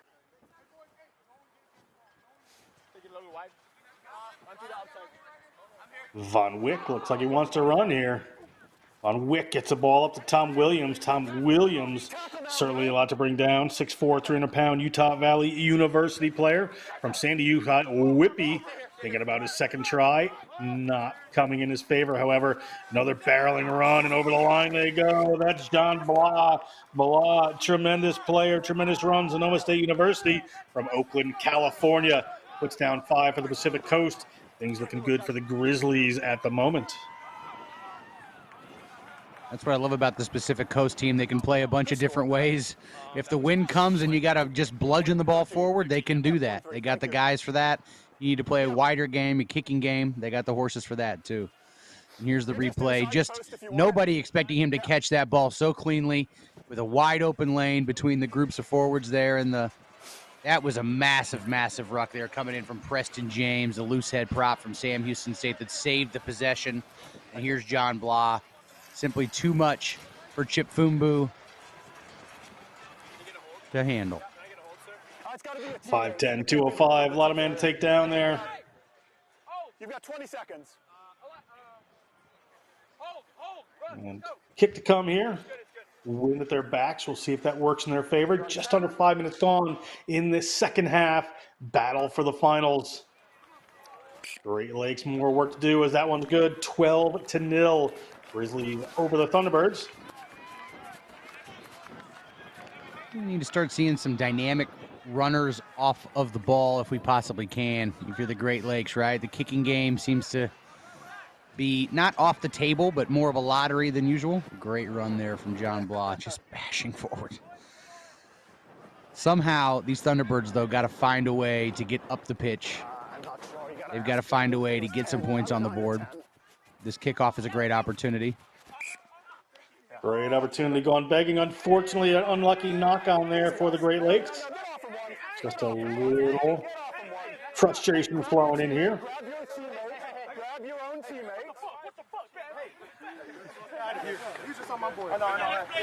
So great, guys. Jason Whippy bringing a little levity to the pile. I like it. All right, guys. We know the front row is good, bro. Yeah, let's end that silliness there, okay? Smile and huck them Just take a Montgomery step well. back. I'll make the mark for you. Yeah, okay. Bring the sub on. Knock forward from the Thunderbirds on that restart, I think. And I'm not so sure that the 9 heard the whistle here. I think he thought the game was still on, and Karamazando still couldn't get him down. Just make sure you're not messing with each other on these. Just didn't want the 6'3", 215 exercise science major in Zimbabwe U20. We're going to see it. Tossed him around there. Crouch! Wouldn't be the first chippy scrum half we've seen in the world. And here is Pope to put this one in off of the knock-on. Pope gets the ball to the back. Move it away to Brown. Brown moved by the try scorer Blah. They've got some room out wide here. Can't get the ball away. Decides to pass it just a bit forward. Bounces it. Elon Von Wick was in space there. But unlucky was Chase Bassan. Couldn't handle that one. I think you might need an HAA after that head bounce off the floor, but it's a good hit and roll move. They went to Bassan out the back. Probably should have got the pass away a little bit sooner. The newer rugby player, got to carry that ball in 2 hands whenever you can and really absorb the full weight of that ground as he smashed into it. The space just closed down Milan on him. Van Wyck to your right. You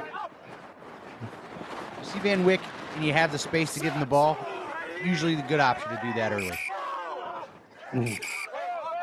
Chamberlain's going to whistle this one up. Just too square here. Here we go! Let's go! Let's go! I mean, we're not pushing out. Yeah. You guys are locking each other out right now by getting on your shoulders. Let's really reach for the number, get those binds long. That will let you guys both room to get in there. Okay? We win this! Here we go, boys! We win! Seconds in! Chifungu in at the scrum half position. Bind! These Great Lakes forwards, they've got a lot of vocal to their game. They love to talk in those scrums. Grady Pope is going to have the say in this one as the ball comes up to him. Squirts out of the scrum there. Chifungu couldn't quite handle it. Bachman had it, but an obstruction according to referee Chamberlain. We're going to go back for the penalty. Chifungu Gonna go quick with this one. He knows they need the points. They're down 12. He steps around a couple, gets dragged down eventually. Ball's on the ground. Whippy came through on that one, but illegally so. Stop. Just come here. Captain! Uh-oh. Listen, I was able to turn a blind eye to the first little bit of silliness here. There's just no need for it. Keep your hands out of people's faces, all right? Can we just calm things down now? Yeah, I trust in you to do that. Bring it in, bring it in. Okay, time's off for a second.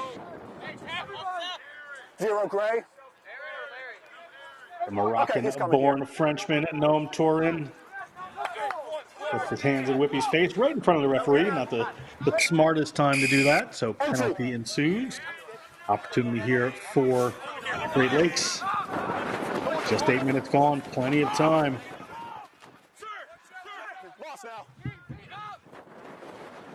Fumbu moves that one wide. Ball bounces off a Great Lakes player, comes into Kyle Jackson's hands. Kyle Jackson's going to take it forward. Jackson. You're going to come back for the knock on. You're straight off your feet there.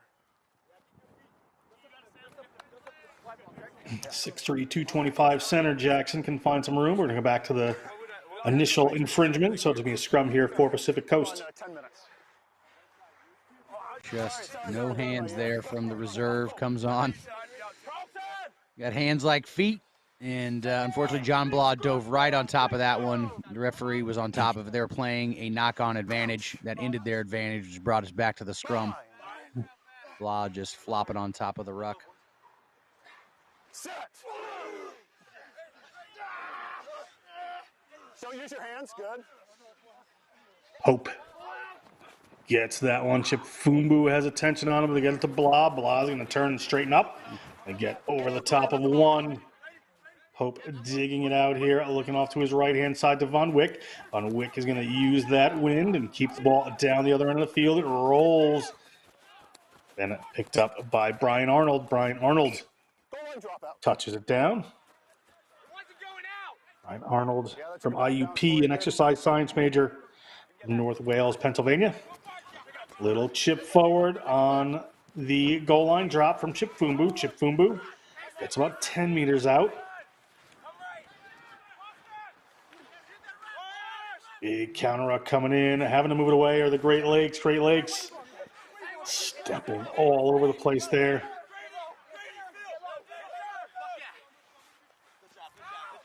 Fumbu picks it up again. Gets it back to Jensfold. Pacific Coast is going to gain the penalty. Not releasing against the Great Lakes. Opportunity to extend their lead here with under 10 minutes to go. Huge win there by Kyle Jackson. He has been a monster in the breakdown and in the tackle all day for the Pacific Coast Grizzlies. Sam Houston State Center. Really a fantastic fight there to win that ball back and get this penalty.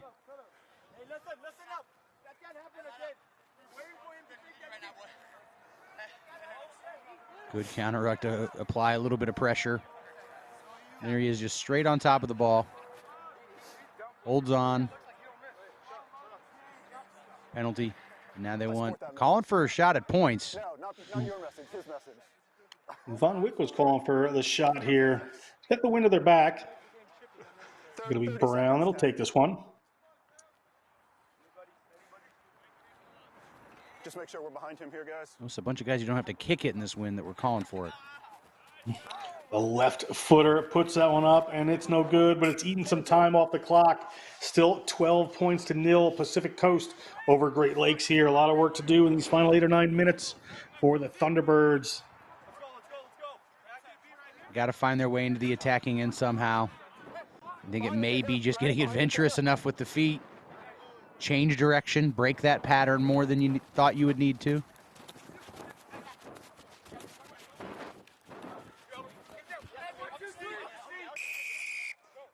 Penalty here against Pacific Coast players on the neck, not playing properly. Delgado, always happy to have a run. The big man, a lot of excitement this week.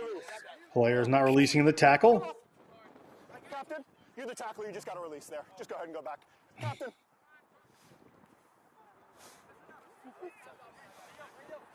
Quick not releasing call there, but Great Lakes not left with much of an opportunity to do anything else. They got to run it in this win. Whippy just came on his feet at some point there.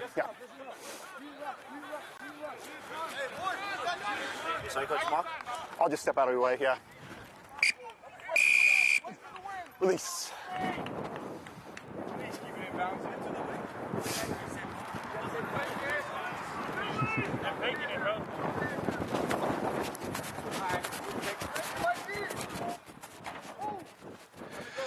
Ball up into the stands there. It's going to be a line out here for Great Lakes.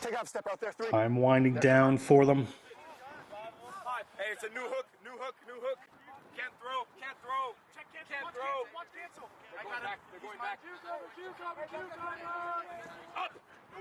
Sir, enough straight. A wind gets the better of that one. Hey guys, just make sure you're Most not certainly. into the tunnel there, okay?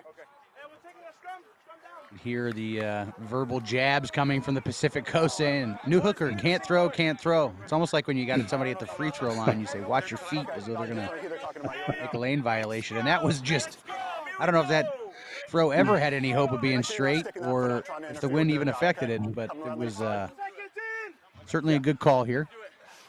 Heck of a curveball. Crouch. Bind. Set. Runs come together. Whippy hooks that one back. Ball comes across. Doesn't get to Brown. So here is Blah. Blah steps one way. Going back the other. Blah eventually tackled.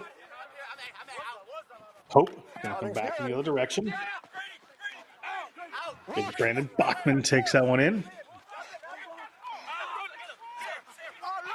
Pope has to take that one to the ground. Whippy comes over. We're going to have a penalty against Pacific Coast here. Chipfumbu is going to go quick. He knows they need it. It's going to be brought back to the mark. Players weren't 10. Could have gotten more off of that, but Chamberlain wants to keep them in order. Here comes Chipfumbu, moves it to Malaya. Malaya gets it out there to George Jenke. Penalty against Great Lakes this time. Player not releasing. Van Wyck grabs that ball quickly. Sub. Pope. That was as good a possession as we've seen all day. As good of a drive as we've seen all day from the Great Lakes. It's what they need to do. Just break that gain line consistently. Hold on to the ball. It's very difficult to do over a long period of time. And that's a championship patient defense there from the Pacific Coast Grizzlies. Just absorb it. Make your tackles even when the penalties happen. And eventually they'll have a support player get there a step too late. You'll have a guy over the top of the ball like Jason Whippy was here. He won't be able to move him. He's a bit of a, I don't know if he's tall enough to be a man mountain, but we'll call him a man hill. Receiver's fine. Yep.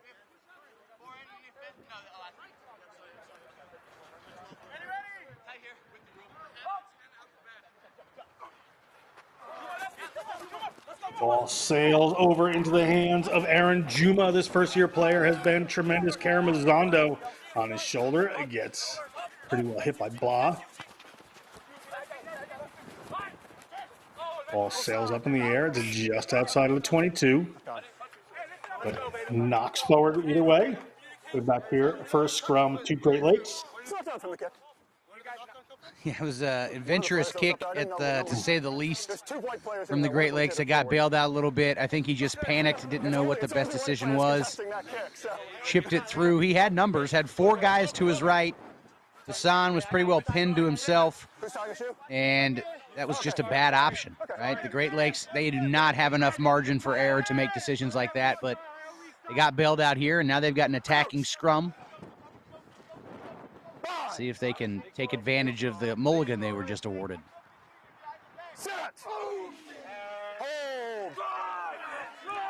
Fuku gets that one in. Time winding down here. Penalty, however, against Pacific Coast. They're going to go quick. Here comes Chipfumbu. Gets the ball to Juma. Aaron Juma leaves the ball behind him, but they're okay. Chipfumbu going wide. That one knocked on seemingly by the Great Lakes, so we have an advantage here for Pacific Coast. Van Wyck gets it back. Brown off that left boot launches one downfield, and he is going to get some serious distance on this. And that ball may stay alive. It's clearly in touch over here. It's clearly landed and touched. Didn't go in a touch. Referee spotted it back there. Yep, I'm looking for Went from a tremendous kick to a very good kick, Pat. Nearly a 50-22 could have been. Time on. Great booming kick. Man, that is a lot of work undone, a lot of Great Lakes effort, a lot of Great Lakes energy spent. It was just undone by that booming kick. Okay. I know. Come on. Which I feel like you know the Greek story where they have to push the ball up the hill a whole bunch. That's what the Great Lakes have to feel like right now. That's a Sisyphus. I use that as a analogy in the National Collegiate Rugby Division I final. I was pretty pleased with myself. I'll tell you the story sometime. Here comes Pacific Coast.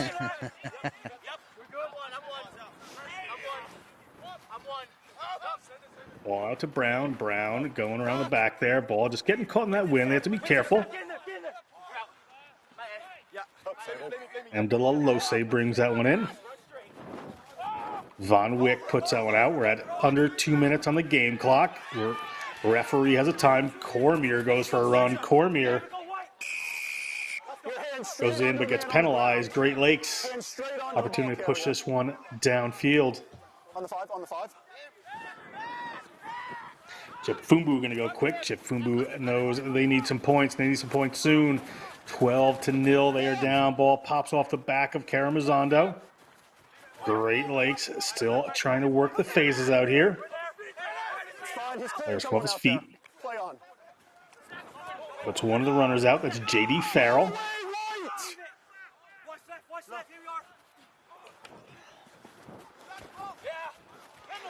Ball nearly picked off by the Pacific Coast. We're going to go back for a penalty for an intentional knockdown. Under a minute on the game clock. Stadium clock. We're going to have some referees time. Whippy in on that tackle. Pacific Coast looks like they're going to go to their 4th straight final against Independent Red. Good defense coming in. Michael Mulea can't make that happen, but ball comes there to Juma. Juma has been one of the highlights of the weekend, but hauled into touch that time. Referee looking at his watch. 10 seconds. Pacific Coast took a lot out of them in this semifinal. It wasn't easy on the Independent Reds either. But both of them are going to be battling a lot of attrition, of energy, of bodies. They meet here in the final a little bit later. Red may have rested a couple more players than Pacific. We'll see how that works out. Great Lakes. A good one. Ball goes to the front to Williams. Referee said about 11 seconds ago there was 10 seconds left, so I would expect to see this one go. Brown is going to do the favors. And that is that. The final will be Independent Red versus Pacific Coast for the 4th year in a row. That's the end of this one. Stay tuned. Coming up in the stadium field, we're going to have Rising Stars final. It is going to be Great Lakes Rising Stars versus the Tri-State Foundry Rising Stars.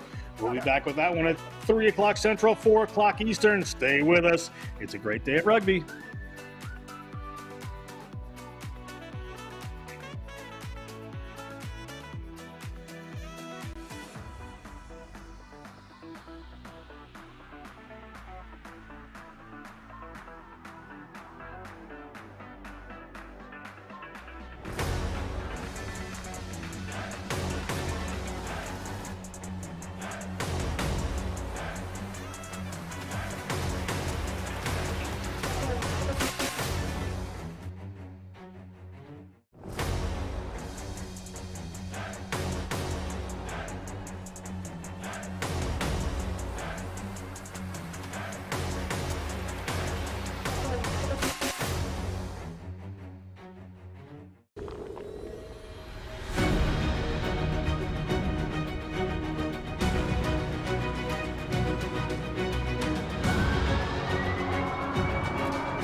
In our game, we play with our hearts.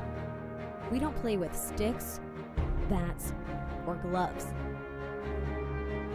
We don't wear shoulder pads or helmets. We keep playing when it hurts, and we leave everything on the field. What we wear must be built for our game.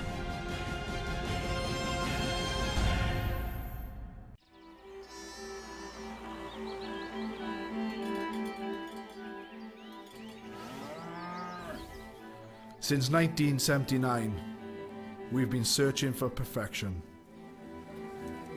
We've been thinking, sketching, and designing.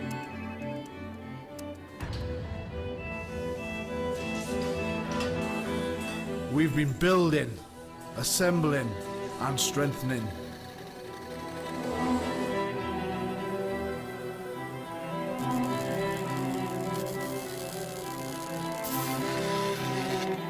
We've been cutting, shaping, and painting.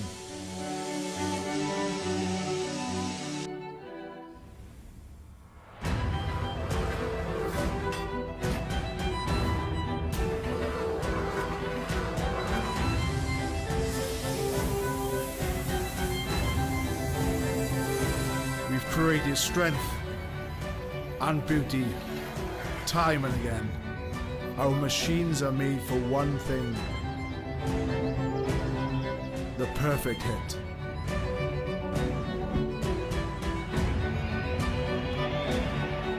We are the crouch. We are the bind. We are the set. We are the squeeze. We are the hit. We are Rhino, home of the scrum. In our game, we play with our hearts. We don't play with sticks, bats, or gloves. We don't wear shoulder pads or helmets. We keep playing when it hurts. And we leave everything on the field. What we wear must be built for our game.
in our game.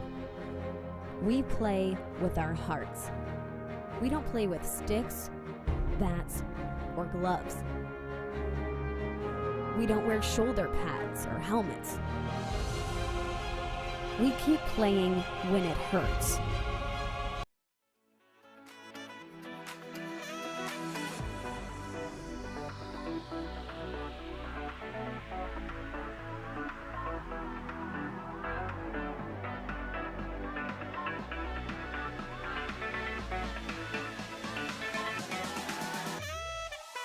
Hello and welcome to the Collegiate Rugby All-Star Rising Stars Finals. My name is Liam Quinn and I'm here with Pat Clifton. How are you doing, Pat? Great here for this Rising Stars final. First Rising Stars call of the weekend for me. Exciting to watch these young pups, these young up-and-comers. Yeah, an opportunity for these guys to get their opportunity for the boys to get their wares on show here. We're right about to kick off here with Tommy McHale at out half. Referee gives him the go-ahead, and he drives that one skyward. It'll be caught in a big tackle put in by the Tri-State. Eager to get off the mark quickly here. Thunderbirds secure that and put it back. They're looking to set up an exit kick here. Digging frantically at the back of that ruck there, they ship it out all the way to the line. That's come out of the hands of 15 Lucas Pacheco. He'll be disappointed with that here. There is Tri-State set up to attack from the big man, Christian Gregor, as he thunders through, dragging a few bodies with him. Referee's got his hand out for a knock-on. That'll bring us back for our first scrum of the game here. Absolutely, it's brutal conditions here, big wind. So lineouts are going to be tricky. Scrums should be the same. We should have good scrummage contests here. These teams packed down for the first time in this contest. Looks like we have referee sound back. So after that early knock on, both sides will be looking to keep the ball in hand, be very careful with their handling today. Wind whipping around, causing few problems for long passes and for kicks at goal today. We've seen multiple penalties missing touch, which of course is throwing away your advantage in games.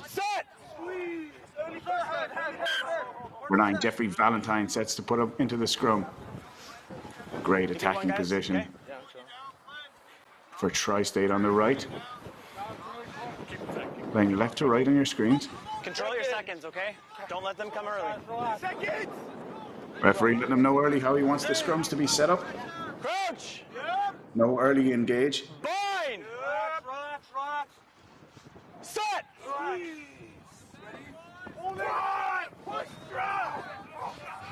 Big drive from both sides as the scrum crabs across. Valentine goes, but his opposite number, Ian Watson, is giving him trouble. Referee's not having any of that, and the penalty goes to Tri-State. We're over here. Ian Watson eager to get involved early there. Pat? Yeah, absolutely. Just an offsides call. Says he was a little quick out of that set piece to get involved, and Tri-State's going to take their first shot at goal. These two teams played yesterday. It was Foundry who won this one 19-17. Just broke off the scrum. You got to wait till the ball's out to officially have the scrum end, and that 9 a little eager to get on top of it. Please stay to run the team, Played it too early. Thank you. That's an easy one for the referee to call. I may have called the wrong name there. I believe he's playing 9, but it might be Tyson, might be Riggins there wearing a 13 jersey. We'll go with what we have in front of us. So Tommy McHale there with a brave statement. He's setting up to kick for the posts. The wind is not bothering him, or it's not scaring him off at least. As he sets, we can see those flags fluttering. Nice little chip kick. That's right between the posts, and he'll be happy with that. Out to an early lead. It's practically a trick shot in this wind.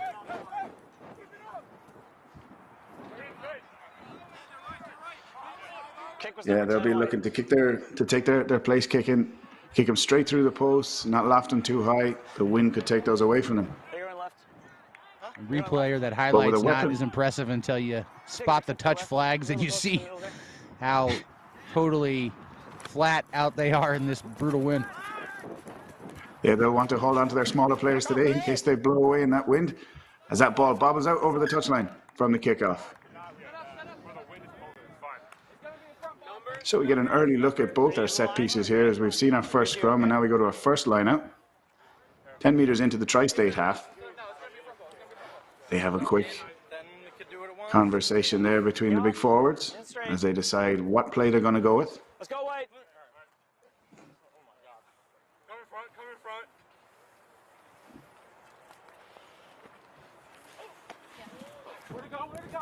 Tri-State goes straight to the front of the lineout. Set up their strike runners, and they get driven back 3 meters in the tackle there. Massive tackle put in by the Great Lakes Thunderbirds. Forcing Tri-State back, and another knock on.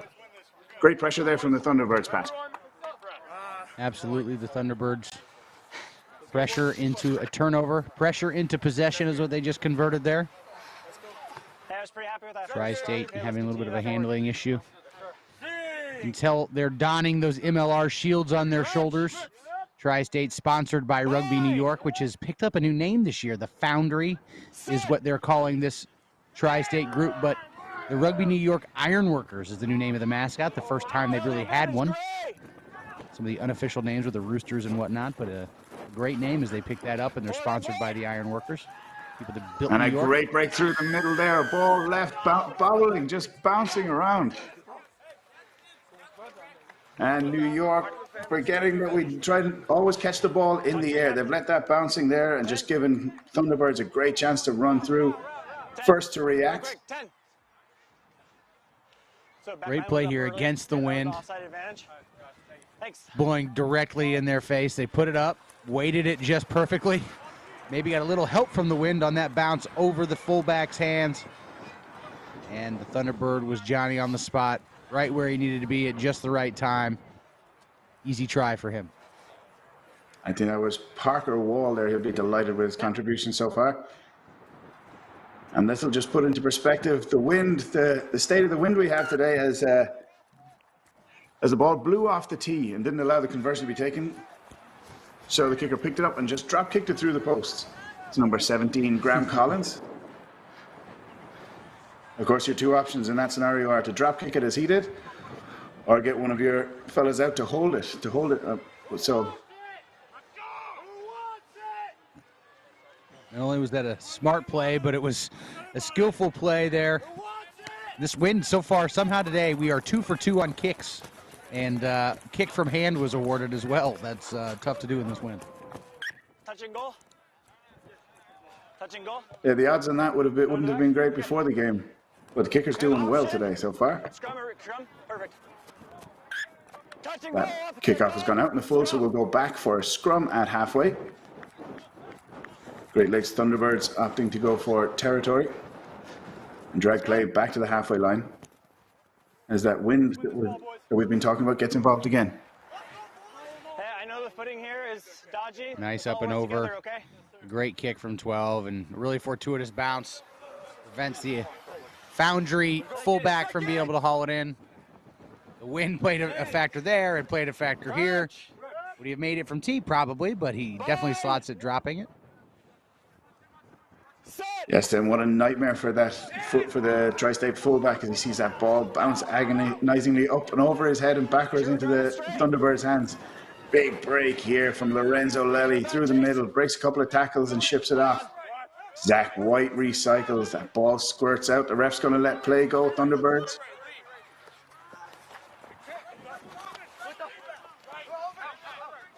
Tri-State don't look as organized in defense there, Pat. A little slow to get off the line, maybe. Yeah, a little slow, a little disconnected, not quite looking right and left. It doesn't look like the foosball defense that you want, where everybody's stuck in a rod and moving laterally next to each other. Moving as one and doing their calls, listening to each other. A lot of players will be familiar with the ready, ready, ready call, ready, ready, ready, fire. That a lot of defensive lines do, and New York don't seem to be moving as one. Thunderbirds gaining ground as they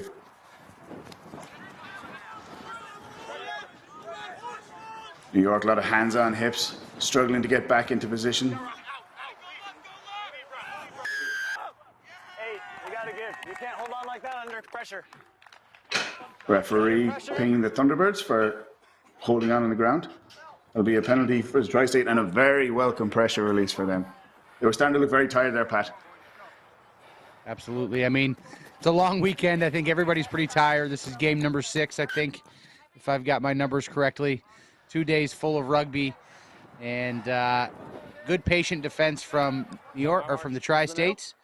And that got rewarded here when Great Lakes made a mistake. That's why you play patiently and you don't go and if you play a little too aggressively, we were hitting them for not getting off the line or even getting back to it, but if you play too aggressively, sometimes you can stub your toes, and that time you wait till the opponent stubs your toes, you get the ball. Absolutely, you don't want to get caught out. Tri-State, for all their defensive frailties, are looking pretty good in attack. As they shoot forward in pods, good support. Big men trucking it up to the 10-meter line. They opt for the clearing kick. Looking for open field. That's caught in the backfield just on the 22 by the Thunderbirds. As they look to run it back. He's got support out to the left. A great pass, straight to hands.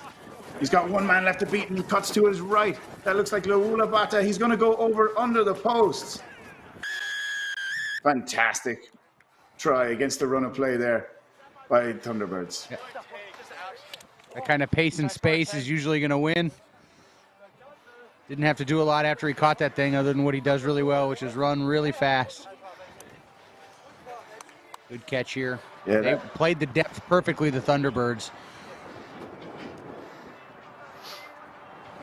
Great positioning in the backfield there from the Thunderbirds. It allowed them plenty of space to build up speed, get all 3 men coming up to the line together, and options to go left or right and break. And then Tri-State didn't come up as a straight line. They came up kind of all over the place, and it allowed plenty of gaps for Bata to slalom through and just punish them for that disorganization. The conversion again slotted, unsurprisingly. Good step inside here. It's a tough one to make, and then just no chance with this fullback. He had a runner to his right, a runner to his left. He could have cut and run both ways himself. The fullback was all alone. Yeah, he's got to pick his poison there. And neither of them are fun. Great Lakes with both of the scores, both of the tries so far in this game. A little closer to the middle. I know it's trash. I think it's to 14-0. There are 14-3, I beg your pardon, to Great Lakes. Pass forward. Scrum white. We're going to have an attacking scrum to the Tri-State. Just on the 22. It's been fine so far. It's their best scoring platform so far. See what they can put together from it. You got a big body out here, a second row just outside the first receiver. Find out if he's a decoy or if he's the man that they want to bash it forward with. Rabiel lurking in center field with intent. He's got the hands up. He is indeed a dummy runner as they ship it out the back to McHale. He's stopped. That was a great tackle. Dominant tackle, knocked him back, and the penalty goes to Great Lakes Thunderbirds for holding on. That's usually how those turnovers happen. If you can win the tackle, positive grade tackle, win that point of contact, gives you a much better chance of turning the ball over. And that's when you go for it. It's one of your cues of when you know when to go for it. And we saw the applause coming from his teammates there. They enjoyed that just as much as he did, I think, and just as much as the supporters did. There's your middle.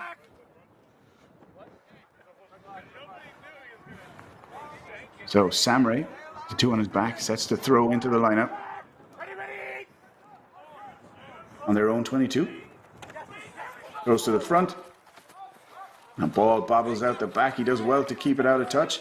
He gets wrapped up by the big prop. They put pressure on the ruck there.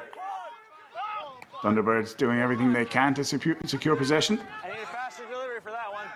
They lose a meter on the carry there. 6. Kick is blocked down. It shoots up. We're a meter out from the Thunderbirds line as they're getting forced back. Great pressure here from Tri-State for all the criticism we gave them on the last exchange.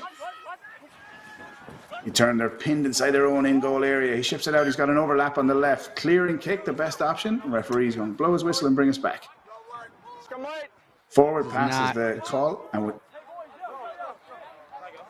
playing the ball out of your own end here with this wind has got to be one of Dante's circles of hell. I mean, there's just not a lot of good options, especially when you're this guy. No one's behind you. There's no legal passes. Kicking seems like a horrible idea, so you just kind of run sideways and try to find something, make something happen. Try to find some kind of gap. So Tri-State find themselves with an attacking scrum on the 5-meter line. Bind. Set. Behind the ball. Scrum holds. There's a pass from the back. Plenty of decoy runners left and right, and the referee says it's going to be crossing. We give it the 10. The act of blocking players with dummy runners in rugby, of course, is illegal. There's a big break down the right. It looks like it's Tyson Riggins as he finally gets stopped. Keeps the ball alive with a great offload from the ground. Laula Bata tries to regain possession. Gets dragged out over the sideline there. No quick. We're formed. No quick. We had 2 and 2. 2. It's a great turn of possession here. Quick thinking here, Pat. We had it formed. Yeah, you see that Tri-State is not ready.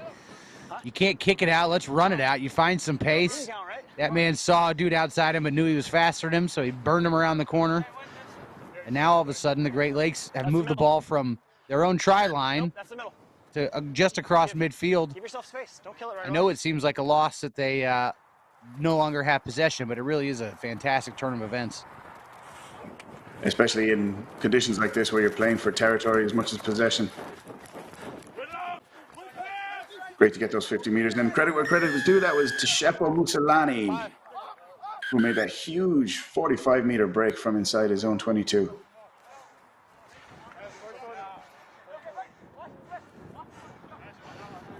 Your marker's here. You brought it around and then went. Yeah, there's a lot of runners who are getting out, and like Tshepo Musalani, the fantastic South African winger there, kind of getting isolated. The support's not quite following with them. This time, good job by Great Lakes to be where they needed to be. And these teams and squads, of course, are a collection of guys from other teams and other schools. So they won't have the communication and the familiarity that most teams would have practicing with each other 5-6 days a week in, week out. And it's leading to a lot of turnovers. We're going to see a lot of penalties and refs' whistles that we would normally see. We wouldn't have the continuity of play that we would have in normal games. There's a knock on as the referee plays advantage to the Tri-State team. They look to set up the runners. Big Pod knocks back the tackler. Number 7, Nathan Schaffer, met with a brick wall there as he went to tackle. This is a good break from Raymond Santiago as he gets play out of the red zone, out of his own defensive zone. Brendan Hardis does well not to knock that on as he scrapes it up off the ground and holds the pass. They're going to move it through the hands towards the touchline. That's a high pass, and that's unfortunate. Just slipped out of his hands on the pass there, I think. Up those forward, scrum gray. Yeah, his wing out here for the Great Lakes Thunderbirds does a great job tracking across the pitch. Hunting and hitting, waiting for the opportunity. This is a good job of not dying on that tackle. A lot of times defenders, when they make contact with the opposite, with the attacking team, that's where it stops. Then they give up. That guy made contact. The guy he made contact with was able to slip a pass out. He didn't die on that tackle, kept running downhill and made a big hit on the sideline. Great play, staying in the game, recycling and getting yourself back in the line and of use to your team. If you're got a 3-on-2, try to make it a 2-on-2 by forcing a pass. and then sliding down. Now you got a 2-on-2. Yeah, we see defenders so often try to drive players 2 or 3 meters past a rock or finish a tackle so that player's out of the next few phases. So the Tri-State players did well there to stay alive and stay useful. There's a scrum. Riggins puts it in. You move the ball through the hands. Again, slightly disjointed defensive line here, but they get out of jail free. That's a Shepo Mussolani. Can't keep that in hand. Bobbles forward. 1 minute. 1 minute. Nice little pickup here from the 9, trying to draw the attention of the opposite defense. He does. At this point, there's a 3-on-1, essentially, if they get a quick pass out. This probably should have been a quick move here as well. But just a little bit forward. I think 15 was looking at the running option and held on to it for just a step longer and didn't transition his focus into completing that pass as safely as he could have. Even so the fault lies more with the passer than the... Yeah, that was unfortunate. We saw his speed and danger. If that pass went to hand, how fast he could have punished them. Again, Mussolani wide on the left. He tries to keep that alive, but it bobbles out into touch. Helter-skelter stuff over and back here. Yeah, it was a rare high open field tackle that went good for the defender. You know, this wind, just a good double tackle there from the Great Lakes. It's textbook. You want to get 2 sets of shoulders on every single tackle. That forced the turnover. And then Mussolani probably needs to just make a quicker decision. Am I going in? Am I passing? What am I doing with this defender? He gets caught up high. Tri-State ties the ball up, forces the turnover, and now they got the back at their wind. Let's see what they do with it. That's a great point, Pat. That double tackle used to great effect there. When you're getting stopped and the ball is getting hit, very hard to hold on to possession and easier to knock it loose and cause a turnover. Underrated usage of the maul there. It's also a great opportunity to buy yourself some space in defense. We'll go to halftime, 14-3 here to the Tri-State, and we'll see you in the second half. The offload was forward. The offload was forward.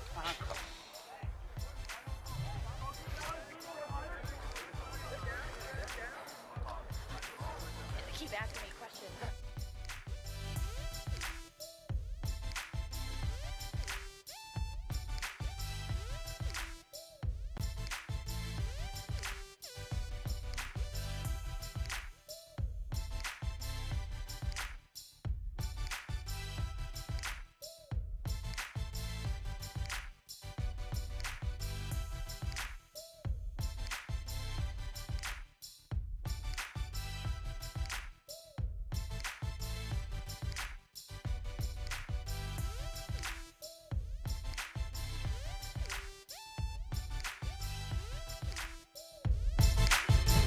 In our game, we play with our hearts. We don't play with sticks, bats, or gloves. We don't wear shoulder pads or helmets. We keep playing when it hurts. And we leave everything on the field. What we wear must be built for our game.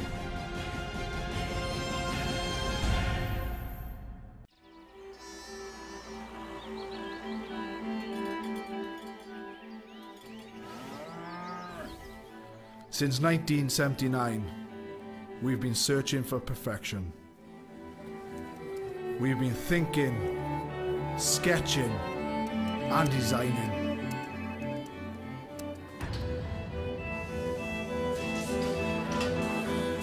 We've been building, assembling, and strengthening.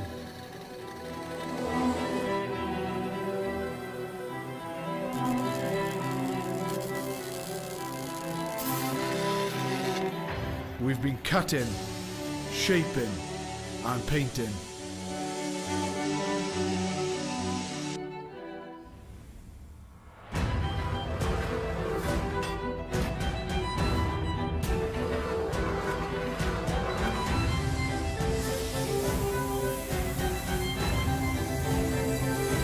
We've created strength and beauty, time and again. Our machines are made for one thing.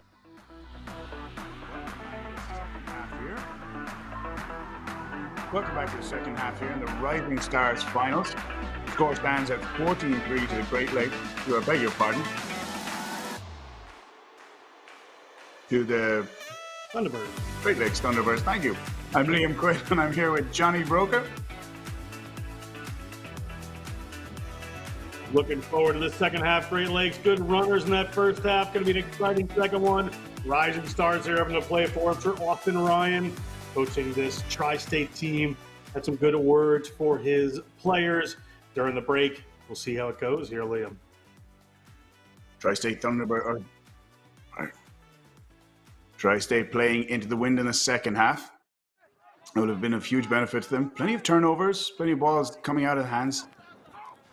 Slight lack of organization and defense. So we'll be looking to continue that great tackle. Again, Musolani making himself useful all over the field.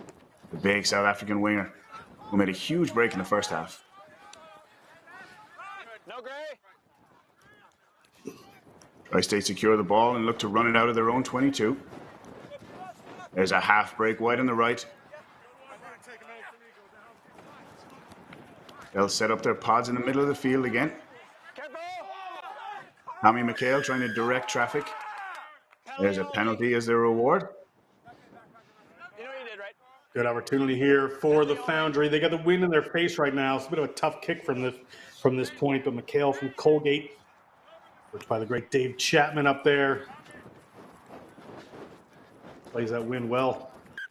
And he takes no risk there. He drives it out into touch about 10 meters. They'll look to set up off their line out here on the right-hand side. Tri-State playing right to left on your screens in the second half. Into the wind. You can see by those touch judge flags that wind has been causing havoc all day with long passes and place kicks. We saw a conversion taken from the hands in the first half. Quick thinking from the kicker as he took a drop kick and scored from it. Ball batted back and the ruck set up. Pick and go from the 10-meter line. Ball comes out to McHale. He ships it out into his midfield.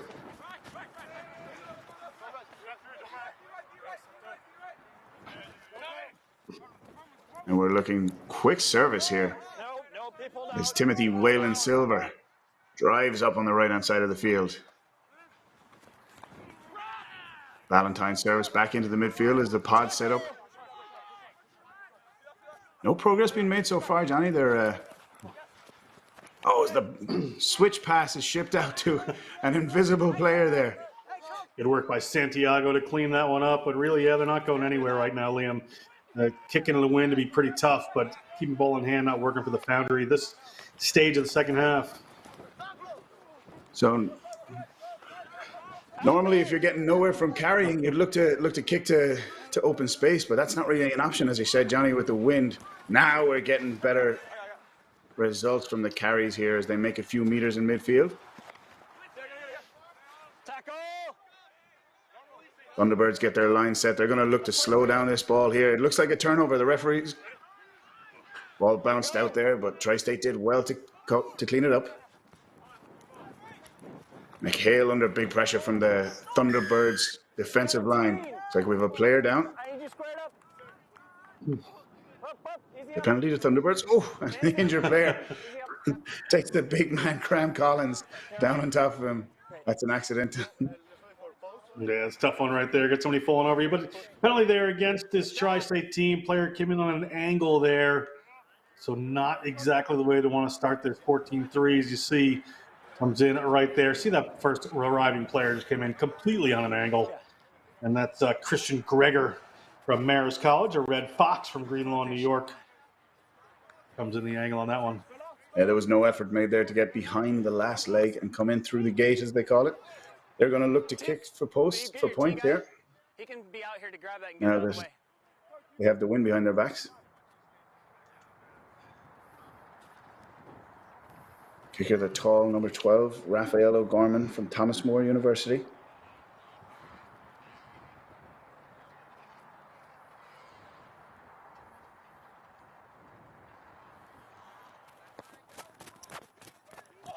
Gorman, one of the Argentinian contingent at that Thomas More, slots that one, no problem. Good kick from him. Winnie, your back does you a lot of favors. They'll be delighted with that. Extend their lead to 17-3. No, ball's coming from the back. So, Tri-State with an uphill battle here against the wind, down 14. If they want to gain traction here, they're going to have to do it on the ground. Either way, I'm happy, okay? Great.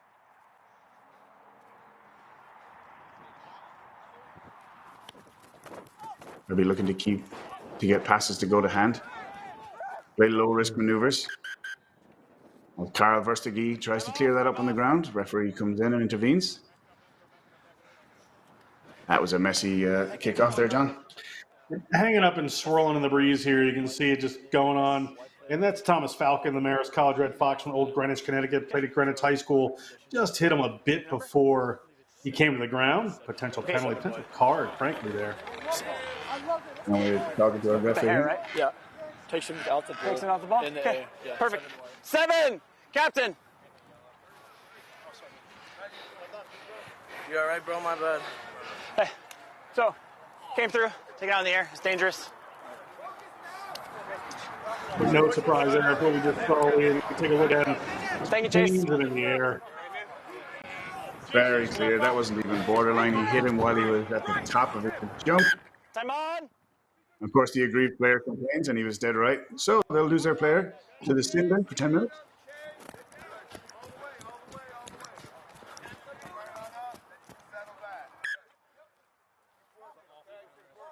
The refs seem signal that time. Use the video board and the screen, so we don't have an official TMO, but certainly getting help from the next level rugby crew. Making good use of the technology available to them. Smart thinking on the spot from the referee and his AR. The clearing kick went to touch on the Don't kill your own space. referee calling a halt to the line out here. He wants it set up the way he'd like. He's making sure they keep the gap. One more step. There you go. Same call. Ready. Making sure we're adhering to the rules here in the setup. Looping throw there from Sam Ray. Sam Ray. Yeah, that wind just going to pick that thing up sometimes and throw. That looks like a good baseball curveball, but just hangs up, takes a turn always towards the Tri-State touch line. It's just not going anywhere. You got a touch there from a Tri-State hand as the spin stopped halfway through its arc. Simplicity is the key. More of a knock on. Please maintain. Okay. In these conditions, they're just going to want to take everything simple. High percentage plays. Big front row there from the Tri-State team.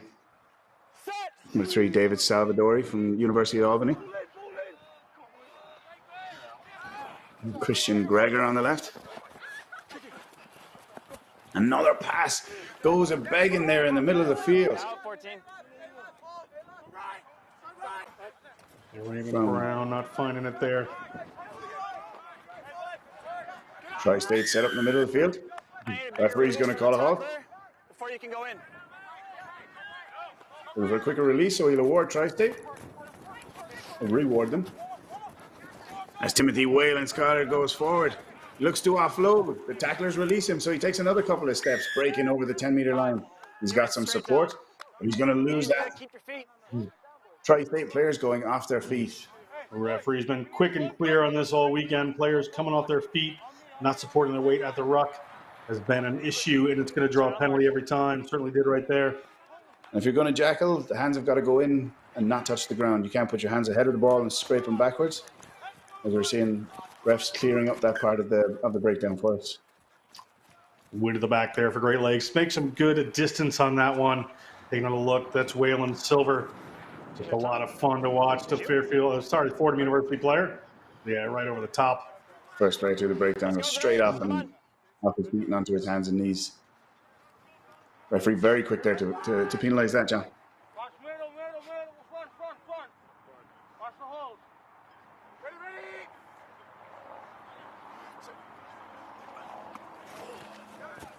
Well, stolen by Tri-State there. as they shoot it out and ship it through the hands quickly. They'll be delighted with this possession. They're looking for this switch pass again. They've missed 2 of them so far. The jackal attempt there, digging like a demented mole from Jacob Easterling. They've got the turnover, and it goes to their big South African weapon, the Shepo Mosolani. He manages to keep the ball in play and not go into touch. Keep your feet.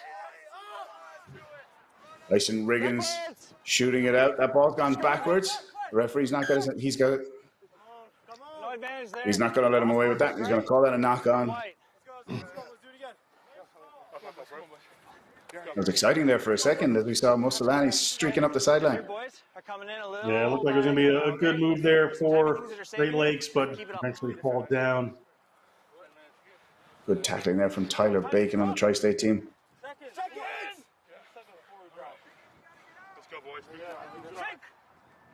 He scrum down again, Jeffrey Valentine. A couple of inches advantage on his opposite number. Tyson Riggins. Referee going to give us a few instructions here. Okay. So we're going to have it again. Want both front rows to hold back. Maintain that gap. Control their weight. Makes for a safer scrum setup. Crouch. Bind. Set. Valentine with the service. Gets out, goes to the open side. Enrique Pisantes carrying strongly. He only had eyes for contact that time. As they bring a big forward, Waylon Silver into the action. He came through. He came through. Number 6, Jacob Easterling, is allowed play that as he breaks off the side of the ruck and makes a tackle. Penalty advantage. Grade 29 offsides. They go to the secure hands of Christian Greger, the big unit. Tri-State seem to be under pressure a lot in their own 22, getting driven back with possession. They're just not getting any forward momentum here. They're putting the ball across the field quite quickly, just moving from spot to spot to spot, and really haven't gone anywhere. Penalty will do them a lot of favors here, even though you can hear the wind's going to be a tough one for them. Yeah. A tough ass kicking into that wind. And is that down to defensive pressure? Thunderbirds seem to be a bit more organized. Defensive pressure, certainly, and just a bit of lack of coordination on offense here. I know we're going to cross purposes. Some players going quick, some players going forward. And an interesting decision there as Tri-State turned down the chance to kick the touch because of the wind and take the tap penalty from inside their own 22. You don't see that a lot. You can see on either side here with Tri-State, they're not really much further than 15 meters in. They haven't been playing these channels quite a lot. The ball just sail over the top there. When you watch them at the end of the screens here, you watch the edge of the field. They don't have a lot of width out there. They're playing a bit tight in the field, particularly with that wind coming against them. Hard to do. Unfortunate there, the pass to Drew Bloom went through his hand and out from Ramel Biel. So the Great Lakes Thunderbirds regain possession from this lineout on the left-hand side. Make a few substitutions here. Replacements are plenty right now for Tri-State. Getting some players in the game is Coach Ryan. Yellow is back on. We're even strength. Like a hockey game, bringing another full line in there. Maybe Tri-State are thinking that if everything's going to happen on the ground, they might as well bring in their big weapons. I understand, but you make it very loudly. Zach Kelly and Marcolid Basuku joining the action for Tri-State. Throw to the front of the lineout. Zach Fidishun trundles down the left-hand side. Ball to Schaffer, takes it into contact. Into Easterling, who breaks one tackle, knocks it back, meets the new arrival, Marcolid Basuku. Was trying to hold him up and create a maul. Referee yells tackle, so they'll back away. Tri-State haven't given up on that ruck. Basuku, brother of one of the Tri-State All-Stars players, Georgie Basuku. Rugby running in the family there.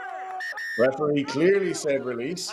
He was ignored by the Tri-State player, and I thought it was in the try zone, sir. I'm sorry. I understand that, but you still killed it very cynically when they're on attack. You're under pressure on the goal line. the referee with a very quick decision. He's making. Stopped. Time's off. Take a breath. He was very sure about that there. He saw him. He gave him a directive. Felt he was ignored, and he sent the player to the bin. Just set the ball down, please. Can't get much clearer than that, Johnny. No, certainly can't. Very direct from the referee there. Good work. We're just going to hold a play here while a couple teams make substitutions. And that's the last thing Tri-State needed, was be down a player here. Breathe. I'm sure they'll be glad of the breather while the substitutions come on. Now we see some good communication from the Tri-State defensive line. Set 14, 2-4. As they're picking out their players, they're calling them in. Here, 15. Oh, look at it here. Players just driving through there. Okay, White, you're one heavy. I think it's on this one. Player just comes in, So what number? gets his hand on the ball. No intention of releasing there. Clock is off. You got to let that go when you're on your stomach. I think what he was when he was pleading his case to the referee, he said he thought he was in the try zone, 17, 1-7. so he was trying to hold the ball up, but ignorance is no excuse. Ignorance not bliss that time. 2-0, 20 off. 15 off. I know. Communication issues here from Tri-State. And 1. Yeah. Players in the game here. We're waiting for the substitutes here. We'll see when they get it straight. Players don't want to seem to leave the field. Assistant referee seems happy. Now the Tri-State bigger men trying to match up with the big units on the Thunderbirds side as they drive straight over the line quickly, and that ball was easily put down by Clay Peters.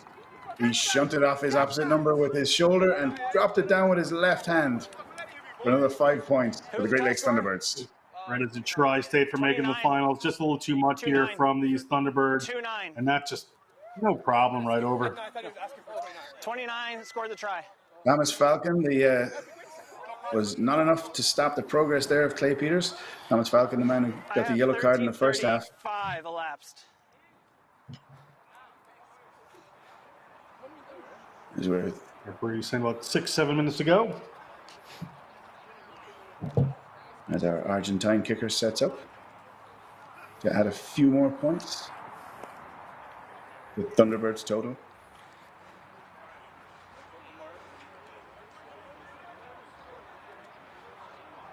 Six left.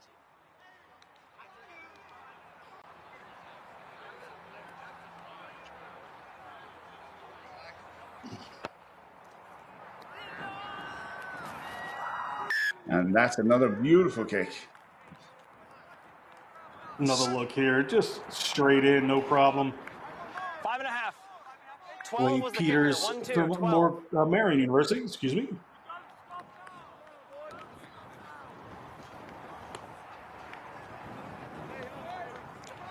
So, Let's go, fellas. Tri-State Foundry trying to salvage something from this game. It looks like it might be a win might be out of their grasp at this stage. No, I'm sorry. But they have plenty of, they have 6.5 minutes, plenty of time to show what they can do here. Tommy McHale. Guys, and his team take that back, secure possession for him. That's Raymond Santiago with a great catch and an even better carry as he drives play inside their 22. Now we've got Referee Valentine on the front foot. Much easier way to play for the scrum half. Marco Lid Bastuku, the carry. Entry. Referee's going to blow his whistle again.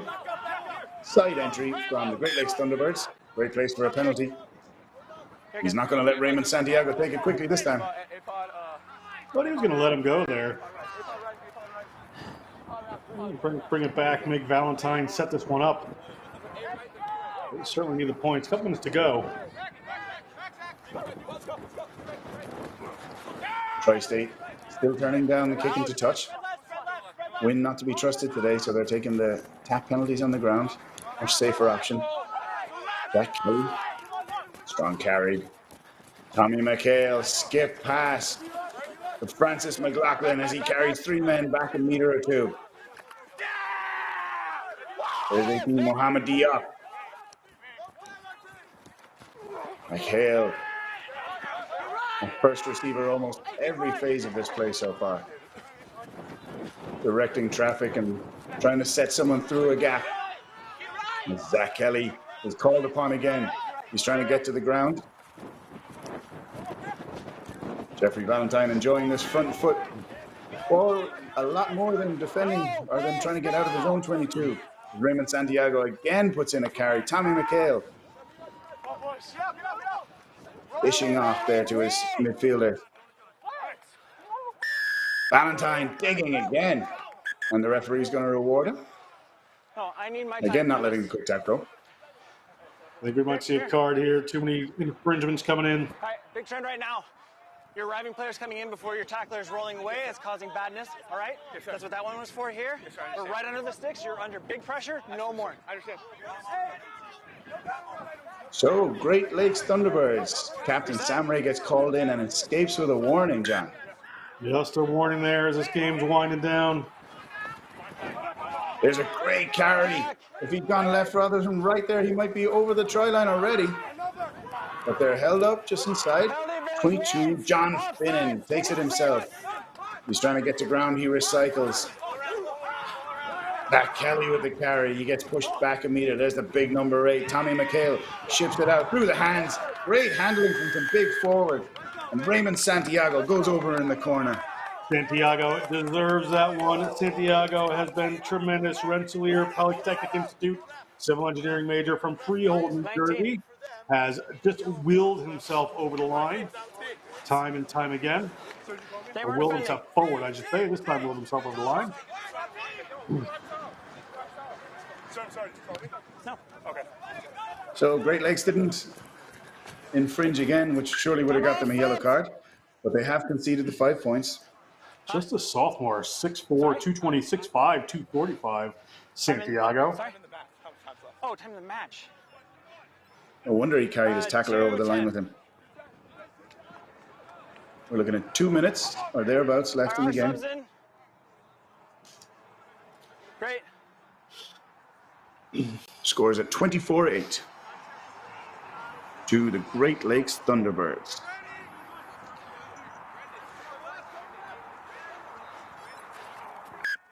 You see there the soft hands of Tommy McHale with the sympathetic pass, presenting it right in front of Santiago so he can bowl his tackler over the line.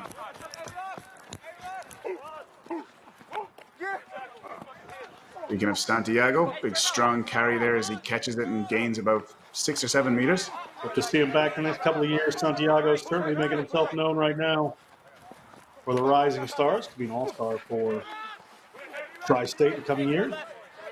As the Tri-State switch play left once and then back to the right to Mo Diop. Marist College Red Fox, my alma mater.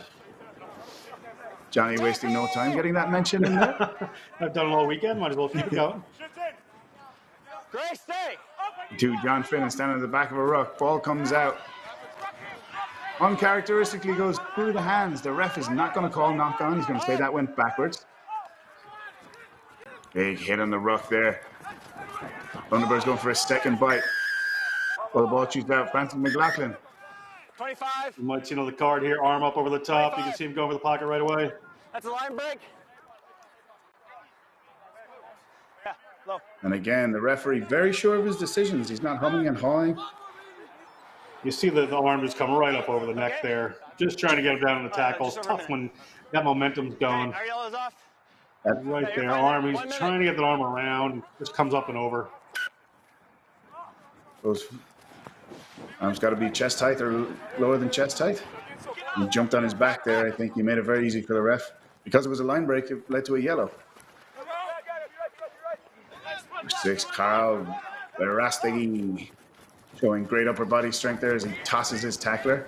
16, Zach Kelly goes the dummy and then ships it off. 9. Referee going for the whistle again. No. This time he lets the quick tap go. As Jeff Valentine gets to gain a few meters himself for once. A workhorse in the middle of the field.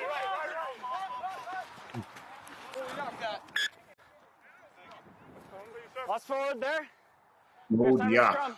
putting in work all over the place. 10 seconds. Players trying to dig that away for Great Lakes, but wind up just knocking on in the attempt for the Jackals. So it's going to be a late scrum here. Much better energy in the second half from Tri-State. Hey, best scrum with me. Give me seconds. Players not spending much time on the ground. They're back on the quickly. They're showing energy. They're playing for each other, and they're backing each other up. Crouch. Bind. I wonder where a few words had at halftime. Set.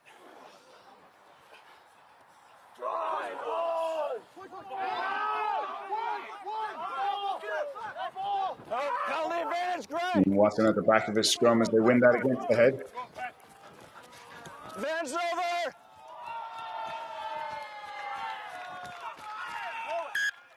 The ball is dribbled out in the corner. Final whistle. Final score here is 24-8 in favor of the Great Lakes Thunderbirds over the Tri-State Foundry. Thank you very much from me, Liam Quinn, and Johnny Broker. Stay tuned. Big final coming up. Between seventh grade.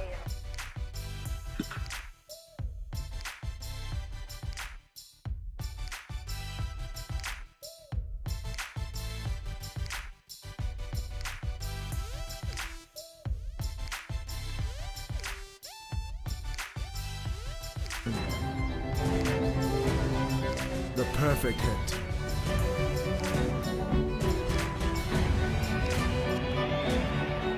We are the crouch.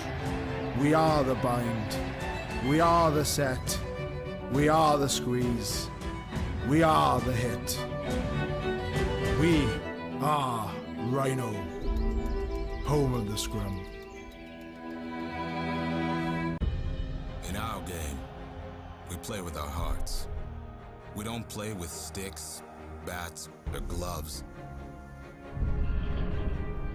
We don't wear shoulder pads or helmets. We keep playing when it hurts. And we leave everything on the field. What we wear must be built for our game.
in our game.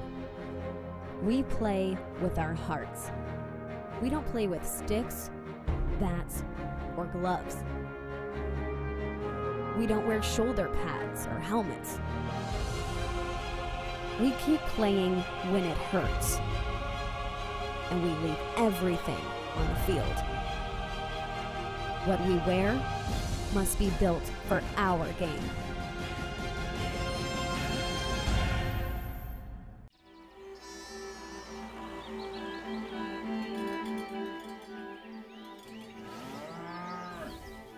Since 1979, we've been searching for perfection. We've been thinking, sketching, and designing.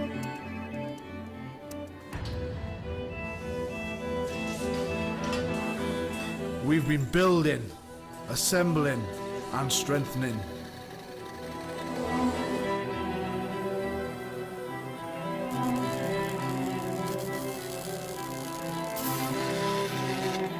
We've been cutting, shaping, and painting.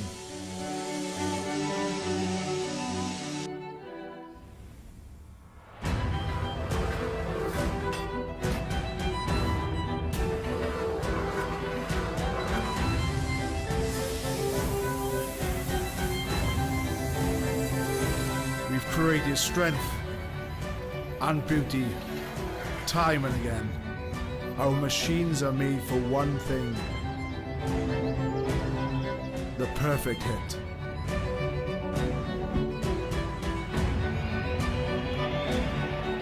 We are the crouch. We are the bind. We are the set. We are the squeeze. We are the hit. We are Rhino, home of the scrum. In our game, we play with our hearts. We don't play with sticks, bats, or gloves. We don't wear shoulder pads or helmets. We keep playing when it hurts. And we leave everything on the field. What we wear must be built for our game.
And a good afternoon to you, rugby fans. Welcome to Aviva Stadium, Houston, Texas, the Space City. It is final time here at the National Collegiate Rugby All-Star Shield.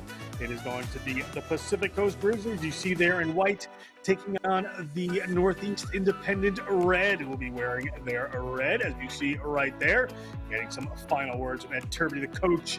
It is going to be a matchup. This was last year's matchup, and the year before that, Pat Clifton joining me for this game. What a game we have on our hands. Absolutely. Both of these teams had some adversity to come through throughout the weekend.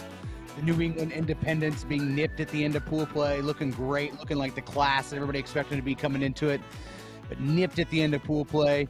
Pacific Coast tested early on yesterday at the beginning of the pool rounds, but they've come through it. They've fought their way here, and for the fourth year in a row, we've got the New England Independents going up against the Pacific Coast Grizzlies.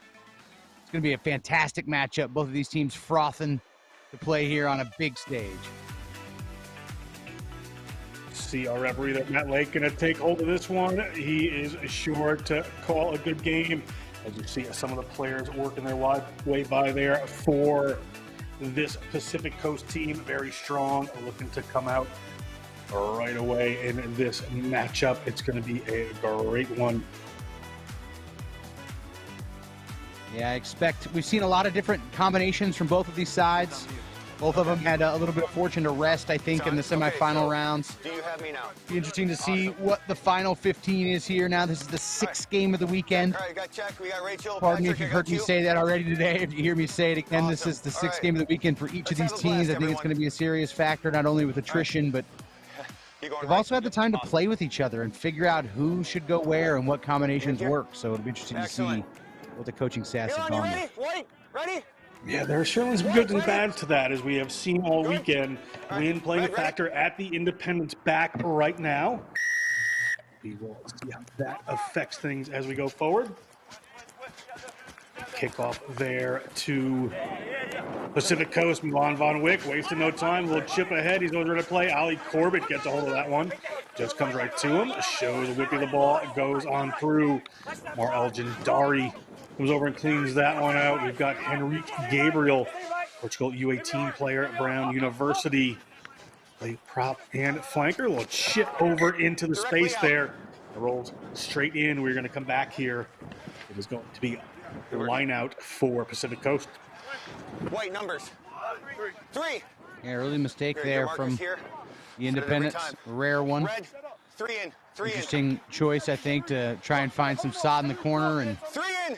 Good. You're good. these guys love their set piece. The Independents are very good at both of them.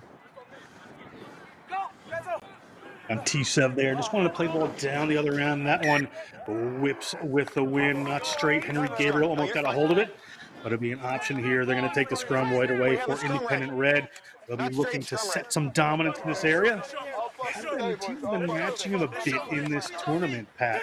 They haven't had the dominance they would like at the scrum area in every single game. All right, guys, great pictures. Yeah, absolutely. I think that some of these scrums have come back better from last year.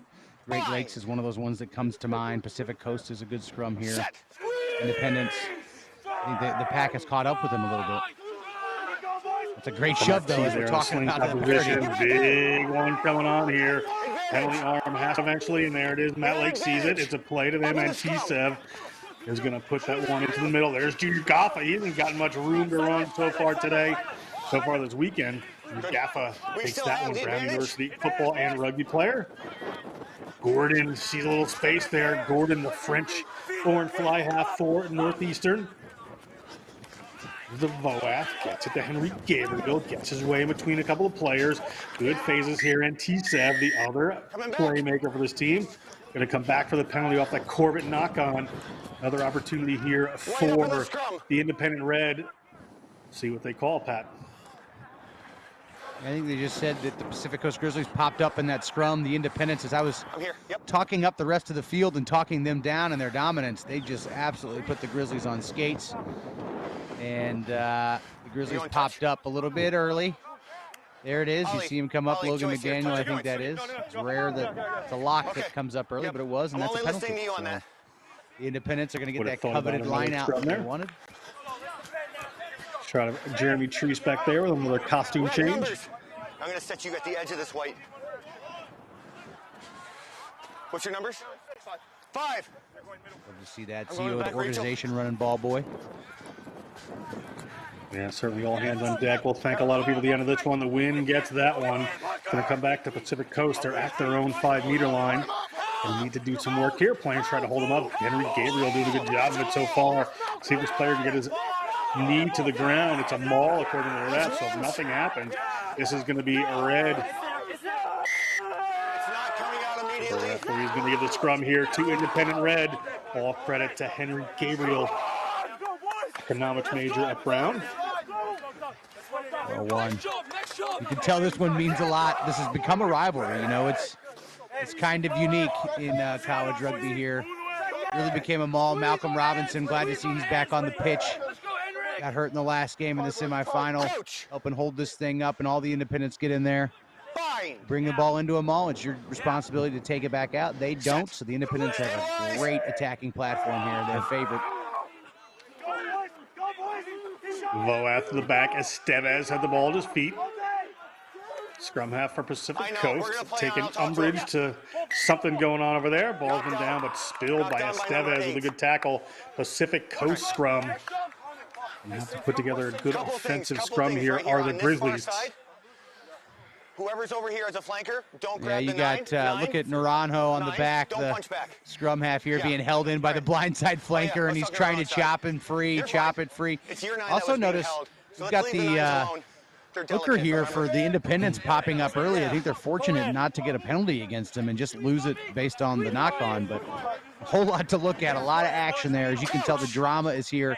This means a lot. These teams, usually opponents, all these guys playing against each other, they come together here, and they're used to playing in the championship, and it means a lot. Naranjo puts that one in. Naranjo, New Mexico Tech metal engineering major, gets that ball out. A little room to run here. Now that's Von Wick. He's going to put the ball into the wind. It's going to sail into touch. They'll bring it all the way back. Line out here for the New England Independent Red.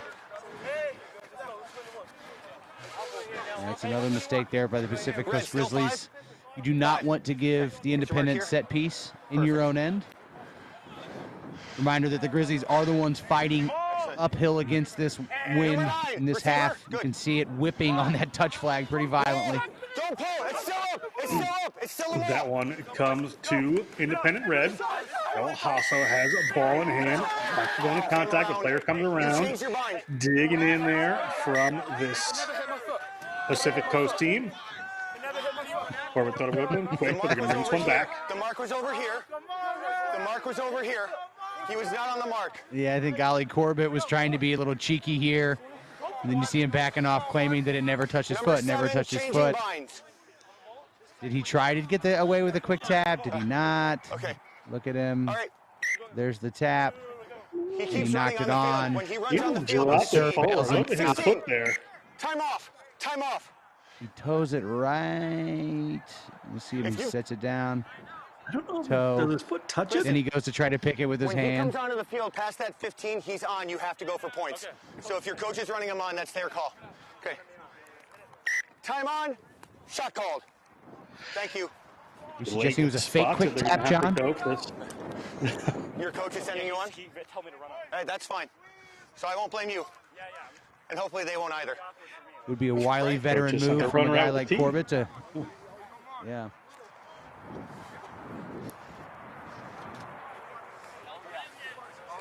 Independent Red, coached by Ed Turbity from Northeastern, with Dave LaFlamme from Brown, Kyle Sumption from Dartmouth, and Matt Charest from UMass Lowell doing managerial duties for the Independence team this weekend.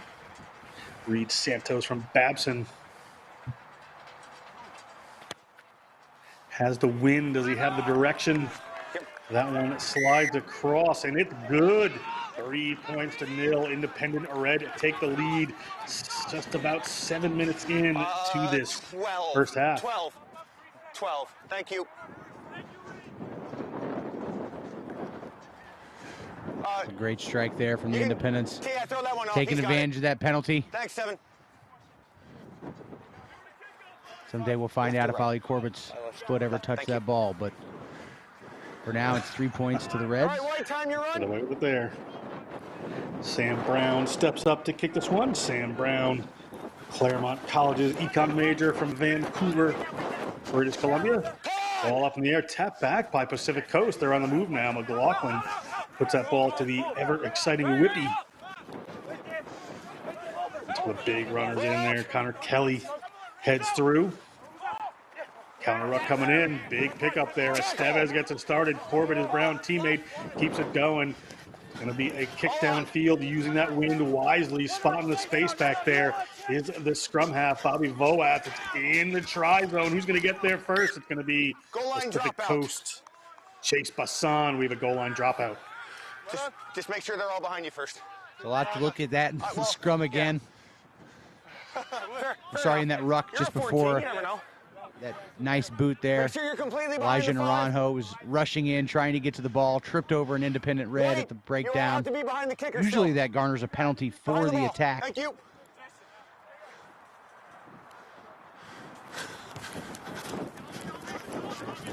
Brown off of that left boot into the wind. Gets it. It's Santos. Gordon's looking at a drop goal. Gordon, the French Northeastern player, is going to slot it 6-0. First one of the weekend, I do believe. Pat Clifton puts this independent red team up. Might be the first one in National Shield Challenge history.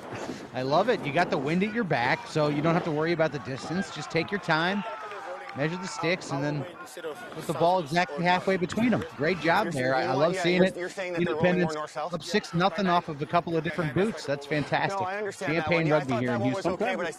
Sometimes it's such an obvious play. The goal line dropout comes out to about the 40-meter line. Get two passes to a good kicker in the center of the field. If he has plenty of space, which he did, he's got the opportunity for that drop kick.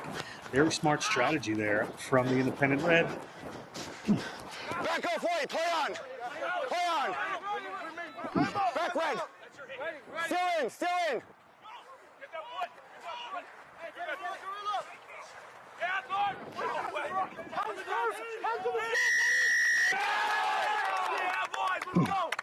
What a counter ruck. Great team counter ruck effort there by the Independents. It was Estevez almost causing them, pushing it, trying to get them to jump in, and finally he had earned enough momentum that they saw it was winnable. They got in behind him. That was a great team effort there from the Independent forwards. Good work there. I was looking for the right words. They're starting to push over there. Good Independent red. See the challenge here, Pat. Absolutely, and that's a big man, Tom Williams, is trying to hold him off. That is just a rock in a hard place, and there's a couple bodies in the middle there that helped get it over. Malcolm Robinson, one of those reinforcements that came in for the pushover. Love seeing these Ivy guys play with each other. It's Estevez and Corbett. That's their second turnover in a row. Naranjo has the ball, goes out to Brown, out to the midfield. They're looking to get some of these runners out there. That's Blah. He's not going to get anywhere on this one. He's going to get tackled eventually by Jade Kamara from Colorado Springs. 17, thank you. Playing at Dartmouth. Interesting story behind that young man. Great fella. Chance to spend some time with him in the past. Ball out to Brown. Brown, it gets it up to one of the big boys. It gets spilled. Junior Gaffa has it. Junior Gaffa steps around another one, puts a little pass in. Calvo, Matias Calvo, Dartmouth captain, has a hold of this front row player from Guam. Takes that one to the ground. They are away. It is Bobby Voath looking for some runners. That one spilled. There's a knock on. A scrum for Pacific Coast after all of that good work. Independent red looking ready to attack. Yeah, great work by the Grizzlies to get a stick in. Guys, this is a longer game. I'm really impressed by Gaffo this weekend. He's touched back into rugby after playing football, and Calvo, him and it's a Brown and Dartmouth connection. Just quickly over the top of the ball, very efficient. Naranjo, good inside line speed, forcing that turnover.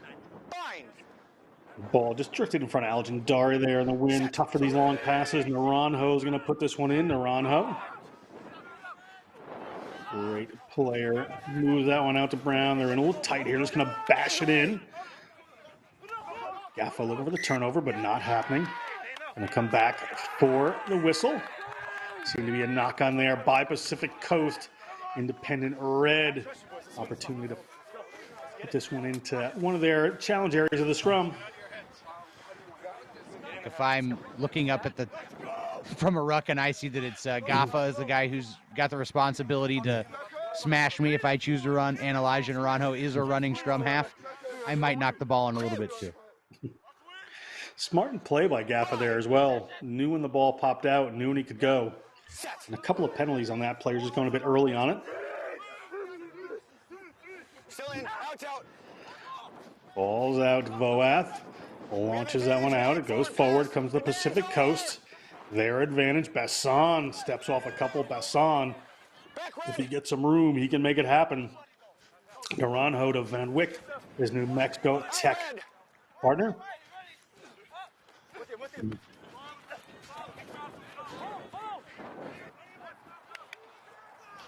Pack Coast, the Grizzlies working here, looking for a way through with Van Wyck, not finding it. Space just closes down there. Naranjo moves that one out. Seth Valens, he's been great all weekend, but ripped away by Antonio Esteves, Portugal U20 player.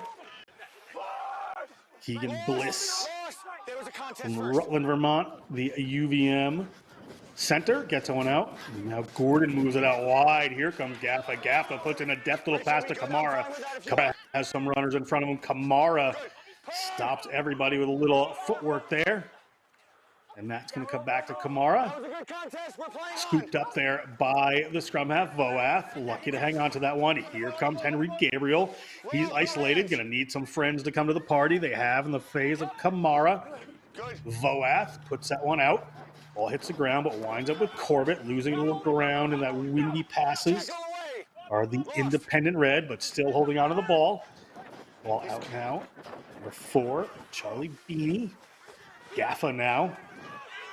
I want to settle down just a bit, these guys, and Gaffa is going to do his work here, driving them on, getting time to reset. Ball in hand to Corbett. Corbett goes wide, comes off a Pack Coast hand, maybe, or not. No, just drifts out. I thought it got tipped, but I guess it was the wind that just caught it there.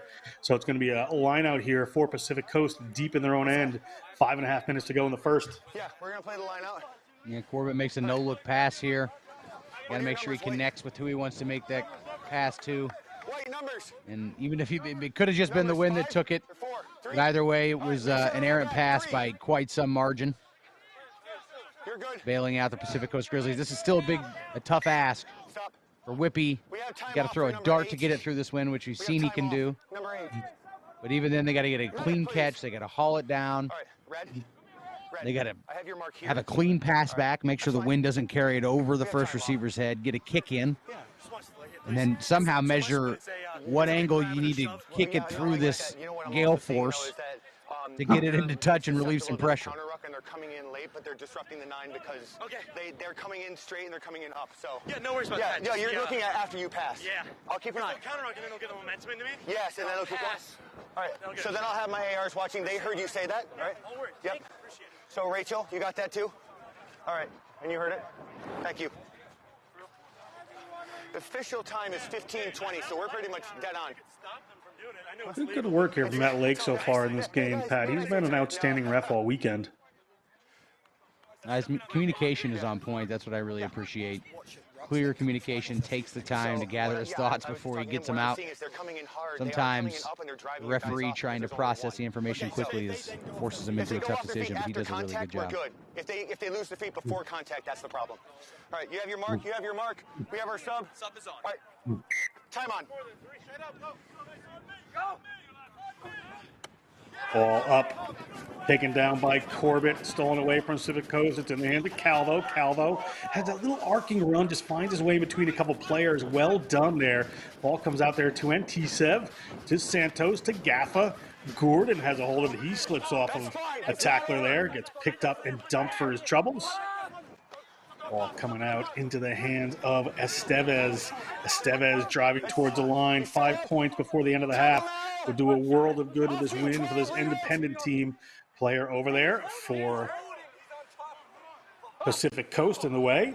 Kyle Jackson, not sure if that's going to be a penalty or not. The ball comes back to Reed Santos. Reed Santos runs into Sam Brown. Comes to the ground. Ball up to Beanie. Beanie, a Northeastern player, barrels in there. 22.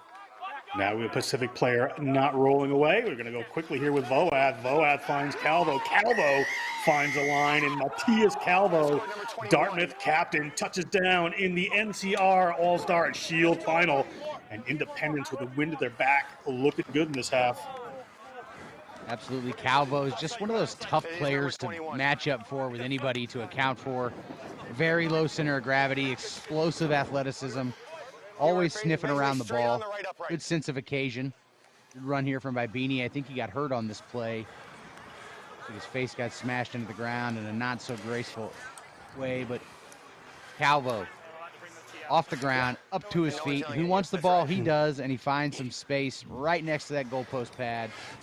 He'll beat Naranjo in space. Because you're not a player right now. You need someone who's on the field to do that. A philosophy major at Dartmouth, Matthias Calvo from Guam. Went to Father Duenas Memorial School. Played for the Paratodu Rugby Club. U19 for the Guam national team. You need a little background on him, Pat. Who doesn't love that background? Guam, another. I guess that's a territory. We can't count that on our international tally. No, we really can't. But the philosophy major, I think, is pretty interesting.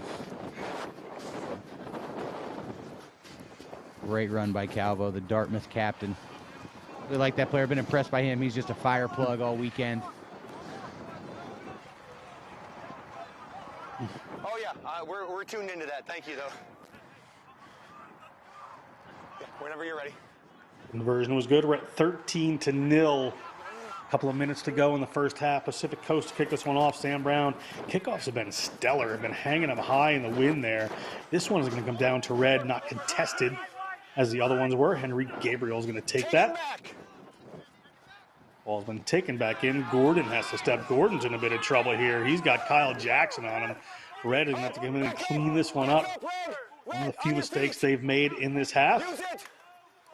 A little pick and go off the back there from Henry Gabriel. It's a big hit from Tom Williams. That's fine. Stay on side. Give me a step. Wait, one step. Thank you. Hold. They're all good. Ball back to Santos. Wind at his back. He's going to launch this one downfield into the safety of touch. He'll line out for the Grizzlies. And getting out of a little bit of danger there is Independent Red.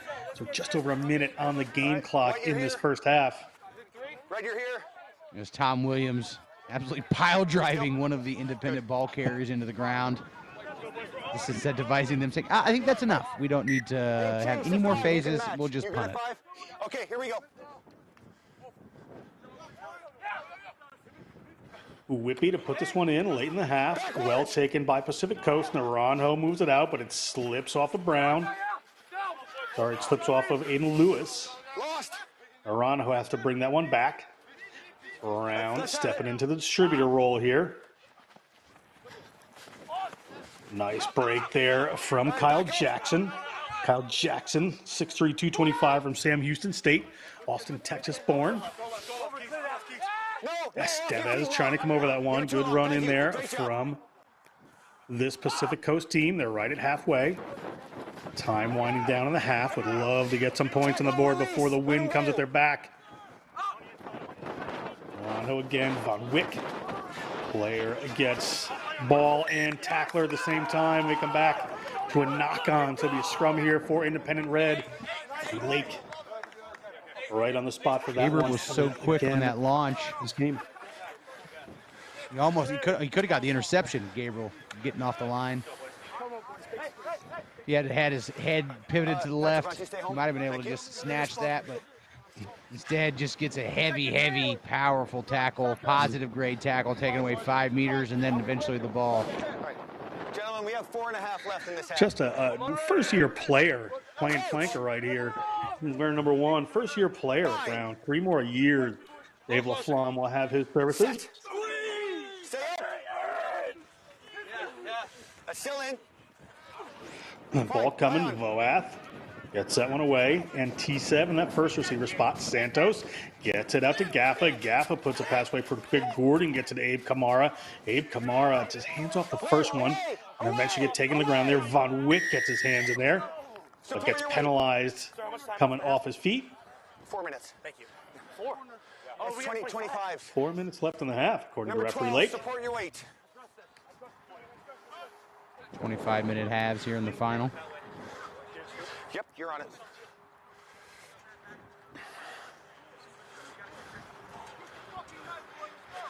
Gordon taking his time, pushing this one downfield. He's got a pretty accurate boot. Thanks, Rachel. Victor Gordon, 6'4", 178. Went to Notre Dame de Sloan in Paris. 5.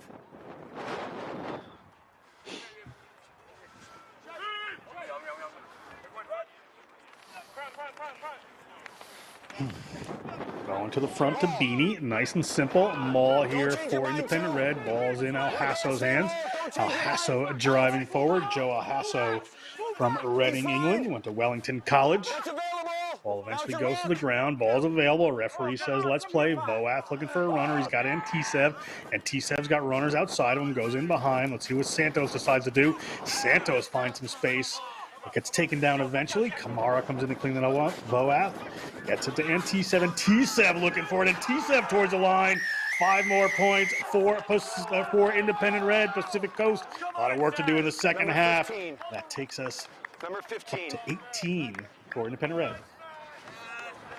Staten Island native, Xavier High School grad student at Dartmouth. He's in line for MVP of this tournament. I think Ali Corbett is casting a big shadow.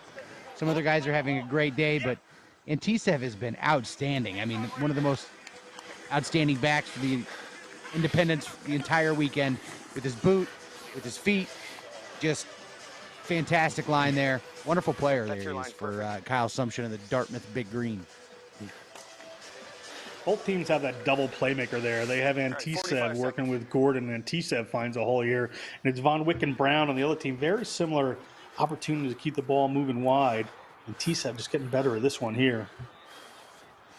It's because he can do so much with the ball. He had it in both hands. Triple threat position. He could kick. He could go right. He could go left. He could take it into contact. And John Blah had to hold that just in case he went back to the inside ball and underestimated his speed, gave him just enough of a gap. Wynn's going to take that one from Santos. You see he's got 2 runners to the outside, and Antisev, he's got to put John Blah, the inside defender, in 2 minds because he's worried about the switchback coming from the number 10 on Gordon. He's got to respect that, and then Antisev sees that his hips haven't fixed to him, and he's too close to the line for that to happen, so he turns on the gas and goes for it.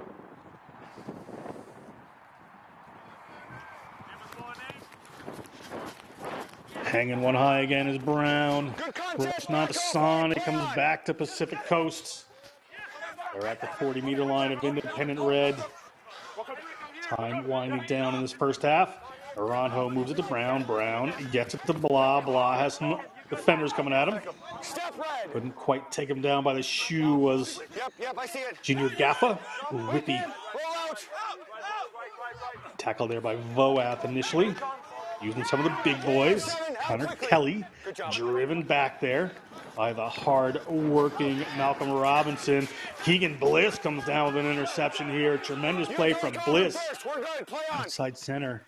A lot of great players around him, but in his own right done a wonderful job this weekend covering a lot of defensive territory. Corbett goes to the ground. They go by Gabriel. Ball sails over. It's picked up by Gaffa. Gaffa steps one. Gaffa still going. Gaffa. They have advantage here. Does the Independent Red. Possibly another 3 points for them if they want to take the kick, but they're going to go to Henry Gabriel. Nice little connection there from Calvo to Henry Gabriel. Now they're coming here through Robinson. Robinson gets across the 22. He's got players with him there. Here comes Estevez. Player coming in and off there from the Pacific Coast, having to dig it up. Voath. Good peace of mind. Here comes Keegan Bliss. He gets it out to Gordon. Gordon steps in. Gordon's got a couple of big boys. He's not going to make it through there. Blah shuts that door. Voath gets the ball up to Robinson, but not going. We have an advantage for an offsides there. Corbett picks it up. Wisely keeps playing it there, knocking on the door yet again. We're going to come back here. And there goes Estevez. Estevez quickly at the line and over. Estevez. Excuse me. He's got it. may or may not have scored a try. We're going to listen to the ref, talk to the assistant referee here. All right, so the ball was grounded. Did he maintain control throughout the entire time? I had the grounding short of the line. Short of the line, and then the ball rolled away? Correct. So we have a knock on, correct? Okay, Correct. so now, we have 19. Yes. Yep. Yes, give me a number, please. 1. 1? Right 1. Okay. All right. So, it is short. There is no try, but we have time off. Number 1. Number 1. You were not back 10 within 5 meters. So we have an injury? Yes. Oh, we have time off for the injury. Yeah, I'll let you guys settle. We're going to wait here. Yeah, it's your penalty. It was a yellow card. So we'll start with the penalty. Okay, they have an injured player, so once he comes off, we'll get started. Perfect. McLaughlin yellow carded there for not being back to the line. They were inside the 5-meter line. Also, smart play by Estevez one way or the other.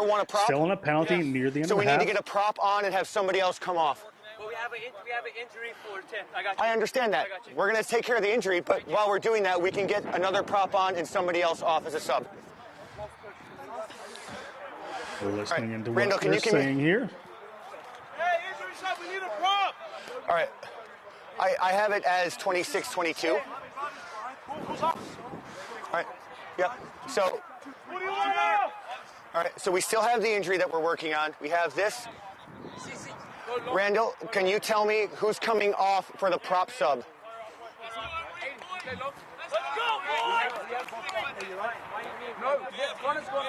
Right. All right. So I need to know who's coming off since 17's coming on because he's replacing a player in the bin. Against Gaffa. Oh, number 11. Number 11.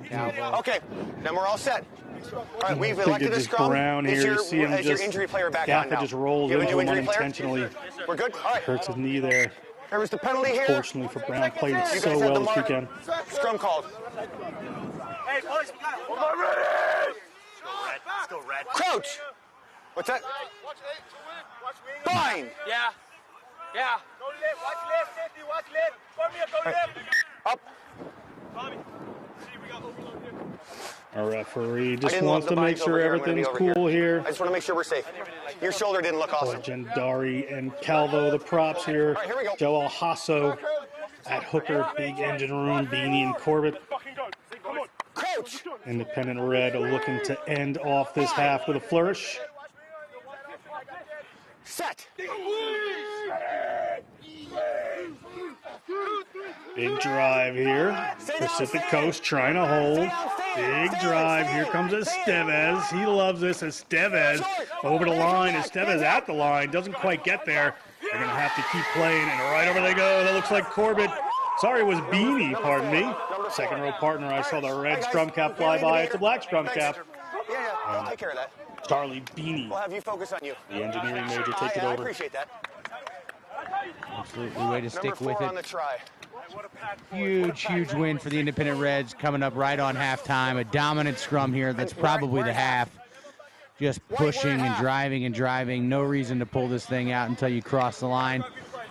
But Estevez does probably just a little bit prematurely. Saw it getting away from his feet.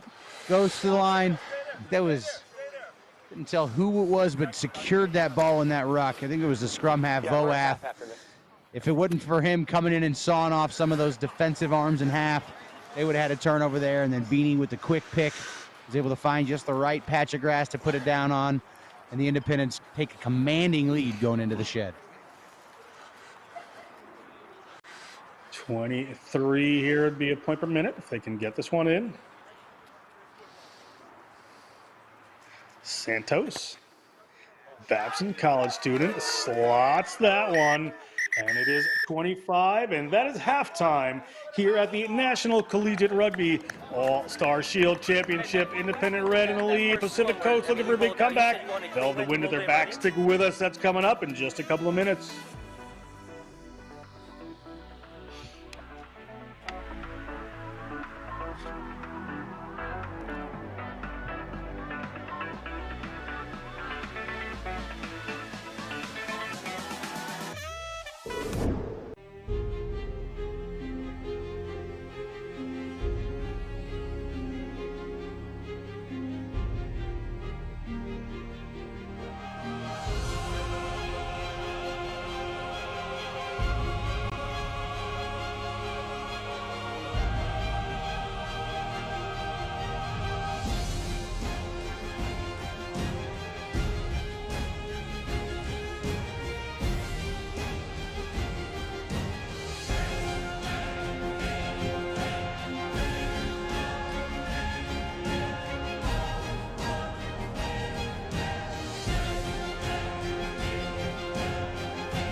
in our game.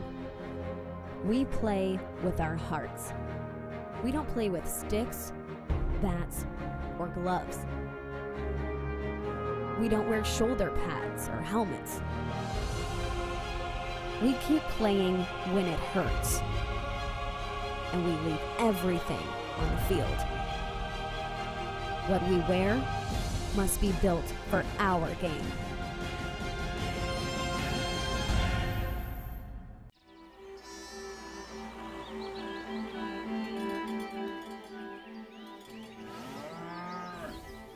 Since 1979, we've been searching for perfection.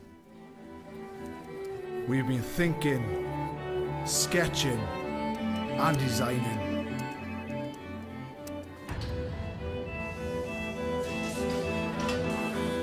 We've been building, assembling, and strengthening.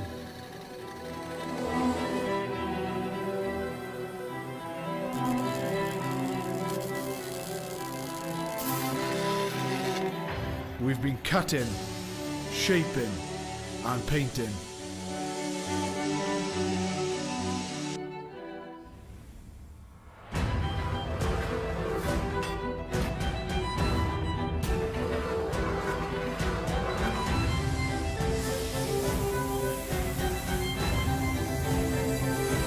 We've created strength and beauty time and again.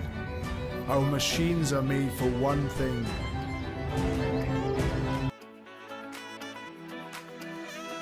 Welcome back. Some first half highlights here. John Brugger with Pat Clifton, National Collegiate Rugby All-Star Shield. First look is the Gordon drop goal right there. Pat Clifton, let's take a look at some of the other moves. Yeah, that's right. This is Calvo taking it off of the quick tap from Voath, diving in. And then our man, the MVP candidate, Antisev, diving into the corner there. It's been all New England Independent so far. Pat, they talk about, sometimes people assign a point value to the win. You know, that's a 10-point win, that's a 15-point win. It's 25 points to 0 right now. Is this a 25-point win for the Pacific Coast? No, I don't think so. I don't think that, a 25-point win for the Pacific Coast would be a 50-point second half. That would be 2 points a minute. That would be quite impressive. But I don't think the Independents hold on to this. Look, this win has been a big deal. And that first half was their time to put hay on the barn. And now it's the Pacific Coast time to play a little bit of offense with that wind at their back. Probably not the way you want to start right there. We'll find this is a good space. And Wick's kick obviously just didn't quite go the 10 meters.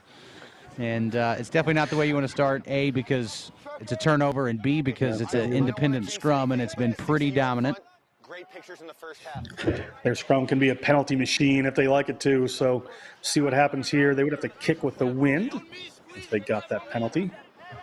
Coach! Bind! Set! Play it out the back. Offside 9. Players offsides on Naranjo, so we're going to have a penalty one way or the other to Independent Red. See some good sportsmanship there from the front row.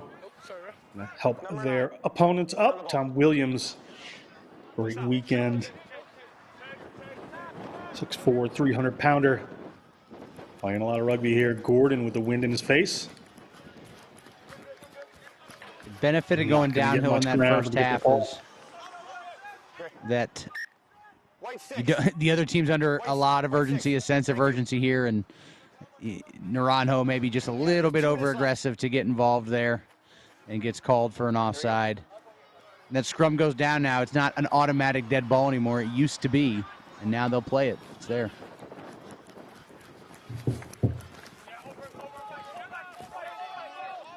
Independent Red, ball in hand. Voath has to climb over a couple people, but gets it. Ball to Antisev. Reed Santos. People coming on to Gordon there. They've identified him as a player to attack. Good tackle from Seth Valance. Seth Valance, 19-year-old Wayne State College player. Scored a couple tries this weekend. Here comes Estevez. Working their way backwards a little bit. Reed Santos looking for some space. He finds it. Finds big Aljandari. He gets the ball away to Beanie. Beanie scored a big try.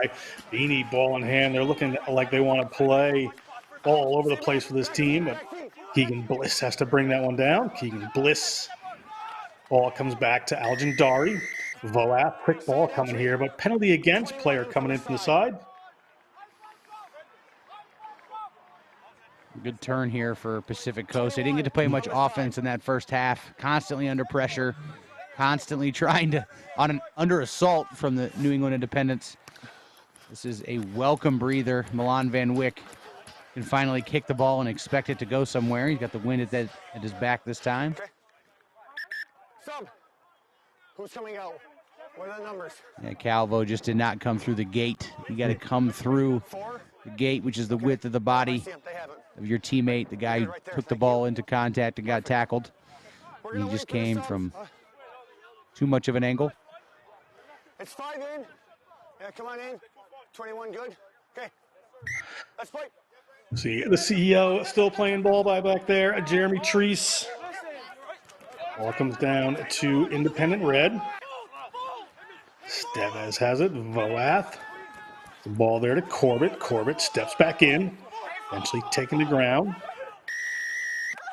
Too slow. Penalty against. Wrong side, too slow. I don't know where Pacific it comes Coast team, from in so American rugby, but I've seen it. I've had to coach it out of players, but you make a nice tackle, and then you decide that somehow it's like the standing over a player in football, but if you crawl back through the ruck, that it gives you extra toughness points, or it gives you some machismo points, and that time, rightly, the Pacific Coast was pinged for it. Good tackle. You take down Corbett. Now roll away instead of going through and slowing down the play. That's going to get you a penalty every time. Brandon Bachman, yeah, just needed to roll to one side or the other rather than crawling back through. Having a little snuggle with Ali Corbett on the ground rather than doing the right thing. So number 11 should be back on as well, correct? Yeah. So 11 is off and you're subbing for 11? Oh. Okay, then we're good? All right, thank you. All right, time on, we're good. Thank you, everyone.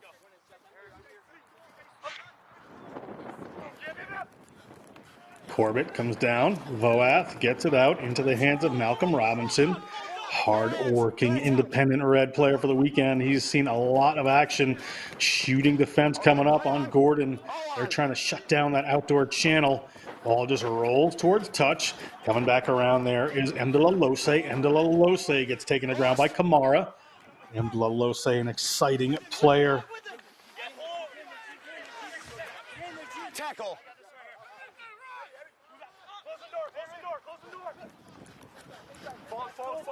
Big run from Whippy. They're inside their own 40-meter line. Quick ball comes away from Harrison Dahl. Straight in from the side, number Penalty 7. against Independent Red. Coming in on an angle there. Milan Von Wyck. 13. Go. Wrestling with Keegan Bliss there. Red, that's Man who looks like he's from Rutland, Vermont. I'll take your word for it. That's the hair and the beard. Right near Killington ski area. See some Good interception pickoff from by- Bliss. There he is. Just a ill-advised pass there from McDaniel, and he took a blow for it, too. Malcolm Robinson got a nice shot off him as he was releasing that pass. And good work from Von Wyck there to get that ball downfield quick. He knows they need a lot of points here. And I want all you about. Excellent, thank you. Play on. Ball to the front. They're looking at Tom Williams. Not going to play with a win. Smart move by the Grizzlies. Here comes Dahl. Gets someone out into the hands of Brandon Bachman. Bachman, a lot of human being to take down there, and he is going to continue going forward.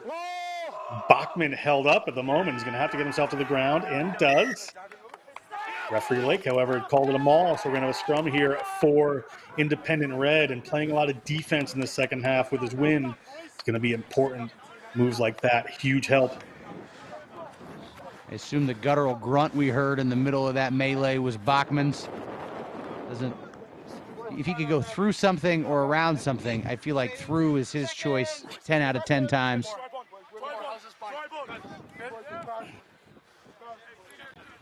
We gotta speed it up, okay, 9? Yeah, sorry about that. No problem. Crouch!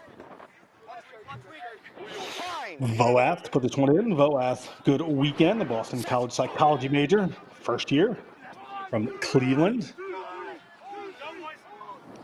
Voath moves that ball, gets it to Gaffa. Gaffa puts a little pass in there to Santos, doesn't quite go to hand. Blah takes it down. They have a scrum advantage. Coming back in this direction, get the ball to Emdelalose. First knock by red, second knock by white. Scrum white. Emdelalose, another Wayne State player, graphic design major. It's a little too much deference here from Gaffa. Great job by Naranjo. He saw the options lining up. He knew who he would be defending. And Gaffa's got to realize he's not passing to anybody in any better position than he is himself. Just tuck your shoulder and get those legs driving. Bit of a hospital pass. Good turnover by the Pacific Coast Grizzlies. Now, dare I say, this is their best chance at attack here so far, this entire game. Certainly is. Let's see if they can make use of this. Keeping it himself is Von Wick. He's going to have a go. Good job. Gets his knees to the ground, has to be released, not finding the room he would like. Keegan Bliss shutting down the outside there. Been his good work, but adjudged offside. Everyone's on, play on. Von Wick to the 22. Von Wick ready to take this game by the scruff of the neck if he has to. We're going to go back to another penalty. Not rolling away against Henry Gabriel. Quickly they go, heading towards the try line. Big run from the inside center there. Kyle Jackson. Stay out, stay back. Tom Williams over the ball is going to come down there to Naranjo. Big ball up to Whippy. Whippy puts a little pass in there. Deft move from him. Gets the ball. Like knock on creeped in there according to the referee. Anything there?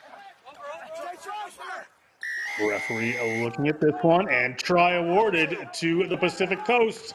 A little bit of messy play there, but a Whippy comes down with it, but we're going to come back. Assistant referee has spotted something. What do you have? White knocked it forward before he touched it. So it was down. knocked on before it was knocked on. Knocked on right before the goal line? Right before the goal line. All right. There was a knock on right before the placement. Yeah, he admitted it. We're good. Yes, time is still off. He admitted it. We're going to have We've got a confession, folks. We've got a confession on the books. Well, you guys got fucking. Whippy will mark him up as honest. Hey, Great Rachel. player and supremely honest. Nailed it. Yes, let's have the sub then, please.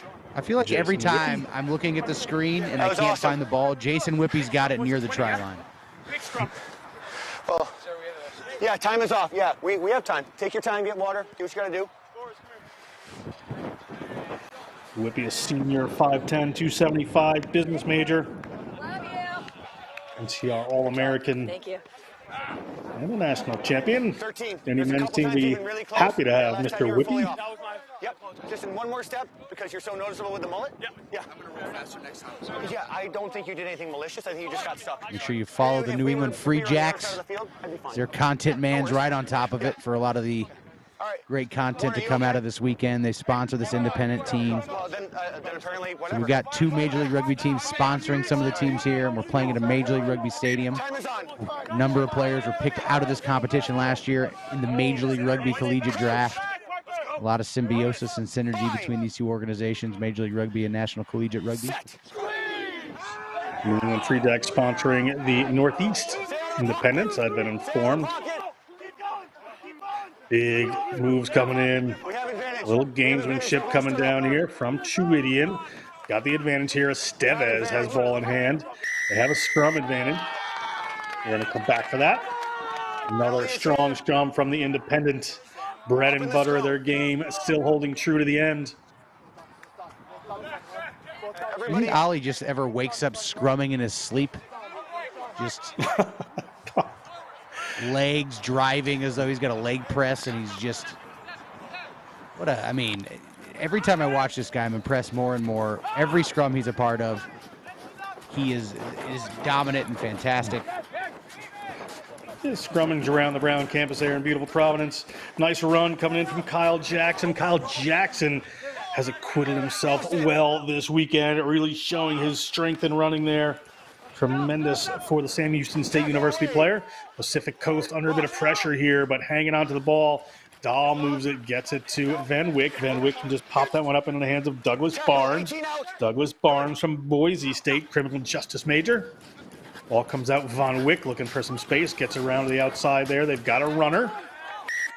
Ball may have been spilled in the tackle there, and it was. Independence, another scrum. Number 24, White. Good line speed there from Corbett and from Bliss to take away an option from Van Wyck as he still sprints out and gets a little bit of space. Good carry. I'm really impressed by this young man. But you got to fight the ball all the way to the ground, and he loses it just before he hits the ground. These Independents can smell blood in the water. They can smell the result. They're getting hungry and hungrier for it. Thanks, guys. After taking on Independent White in the semifinals, their counterparts here, they are now in the finals against Pacific Coast. Healthy 25-0 lead, more than 10 minutes gone in the second half. Here at the home of the Houston SaberCats, ball squirts on the other side. May come out of the tunnel, but assistant referee not spotting it, so it's going to be Pacific Coast ball. Good run. Corbett trying to kick that one through as it came loose. That ball came out, it was kicked, then it ended up back into the scrum, or into the ruck. It's an accidental offside. It's a scrum to red. That is an insane rule. I would have never thought about that. I learned something. That's why I got to go to the classes. It's interesting. A lot of explanation there. Not surely entirely sure what happened. It looked like Corbett never got onside to me and then went and tried to kick the ball through a ruck, which is a penalty. So it looked to me like maybe. If it wasn't hooked. Yeah, it was hooked first. Yeah, it might have been outside of his foot there. But either way, Ollie Corbett still got to establish an onside position, and I don't think he ever does. Might just be a case of Jordan rules. I would love to know which player from Independent Red said, I learned something from you, referee, today. Because he never knew that rule before. I didn't know that rule. So here comes Junior Gaffa, finally been in space. Junior Gaffa taken down eventually. Independent Red able to come in and get that one. Voas still strong. Here comes Estevez. Estevez and Blah introduce themselves to one another. Ball out here to Antisev. Here comes Santos. Santos, ball in hand, pops it up there to Chuidian. Chuidian has been outstanding running all weekend. Ball to Voath. Voath has Abe Kamara. Kamara to go to ground. He hasn't had much space to work in, but good weekend for Kamara. Here comes Corbett. Corbett taken down by Big Tom Williams. Gordon hanging one up in the wind there. It's going to bounce. Who's it going to bounce for? It's going to bounce for that man right there, Malcolm Robinson. What a weekend he's had. Here comes Calvo. Calvo takes on Milan Van Wyck. Estevez gets the ball put in behind him, but it bounces. Reed Santos. Santos steps. Santos tries to get it to Antisev, but not much happening. Corbett has to come down and take it, but it's kicked. Players coming in and taking it. Player over for Pacific Coast, but well taken off that ball and contact. Voath. They want to do something here before a counter ruck comes in, and has done. Estevez trying to spin out of a tackle there. Voath goes up and over, finds the runners he's looking for, gets it to Robinson. Robinson gets it pushed out of his hands. So a knock-on scrum here for Pacific Coast. Time working against the Grizzlies. White 2, White 3. Yeah. You got Reese Santos with a bit of a wild offload intended for Antisev. Corbett tries to clean it up. Look at this Gaffa finally diving on that ball. The outside linebacker from Brown. He knows what to do when the ball's on the ground. That's a good question. I just want to check. No, Estevez, Yep, a couple Portuguese steps. I'm used to 40 minutes altogether, and I'm like, what? Yeah, 10 to go. There's a great cutout pass over the defense there from that's a great question. Voath, but trying to do a little bit too much with ball in hand, I think, there from Malcolm Robinson. Oh, no, I'm sorry. Popped it up just at the end. 7 knocked it on. He has it. Scrum half has it. I'm sorry. Say it again, Randall. I'm sorry. 9 and 21 red. Sub off. 9 and 21 red. Gonna make some changes here. Honesty today has been really good. Looks like he's had enough. Yeah. think everything's cramped up there by the way he's moving. Yeah, I know, right? Players are coming in. That is Manny Duque. Played, started to roll a lot last year to get a players getting looked at here again in Calvo. Or is he coming off? Okay, we're gonna need a sub for number 20. Well, 21 was being subbed off anyway. Oh, you're 21. He was going away anyway. All right, awesome. All right. Let's go, boys. Okay. All right. Time on, clock is accurate. A lot of MVP candidates here for the New England Independents. Could be Antisev. He's been lightning. Ali Corbett has been integral in everything they've done. They've been dominant in the scrum, dominant in the lineouts, and it's hard to chalk it up to anybody more than him. We're good. All right, here we go. Crouch. Tight, boys, tight. Bind. Malcolm Robertson is another one. Fantastic yeoman. A lot of the work he does is not quite easily as seen, but make sure he gets in. the hard yards and the breakdown You're work. loose, you get to go first. Let him in. All right. I'll move out of your. Don't forget, Henry Gabriel has been electric for this team. Crouch. Bind. Set. Big scrum coming in here. That's that independent red scrum we've seen all weekend. Number 7, playing it with his hands on the ground. Penalty here If you against bind off and pick it up, that's fine. You can't do what he did. Pacific Coast Grizzlies. Still excited about their scrummaging is the independent red. Technically, it's got to be. They're starting to wind down here as we are about 15 minutes into this second half. The feeling they might knock on their next touch intentionally just to get another scrum in the books. All right, White, we're going to have you use the edge of the line.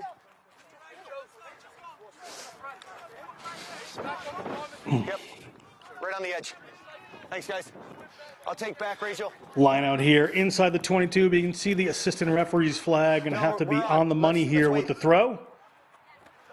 They're going to go to Corbett with a nice easy one there, but it doesn't go straight. Matt Lake right on the spot for that. Subs on for red now. Came in the other way. All right. Going to make some changes here I again. want those subs now for red.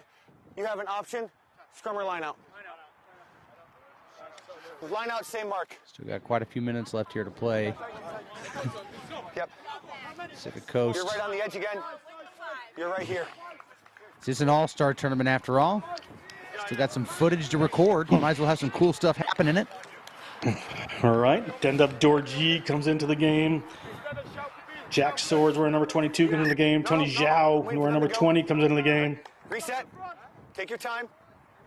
All right. Now we're on.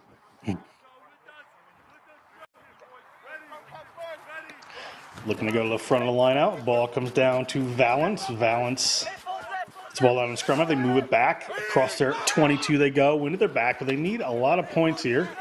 Have yet to score. You would like to see him get into the zone there. Von Wick puts a long one out. It drifts through the wind. Diving tackle there from Kamara. And penalty coming for Independent Red. They are not letting up here. Chewidian Isolated. want to go quick, but has to tap the ball. Right here. Can't help but think the Pacific Coast Grizzlies are hampered by Shot called. the loss of their fly half. Sam Brown went out with an injury. Just an inadvertent Then the red sub injury can come around on. a breakdown earlier in the game. It's been fantastic for him all weekend. Puts Milan Van Wyck playing at first 45 receiver. seconds for the kick. That pass was just a little bit errant. Jackson.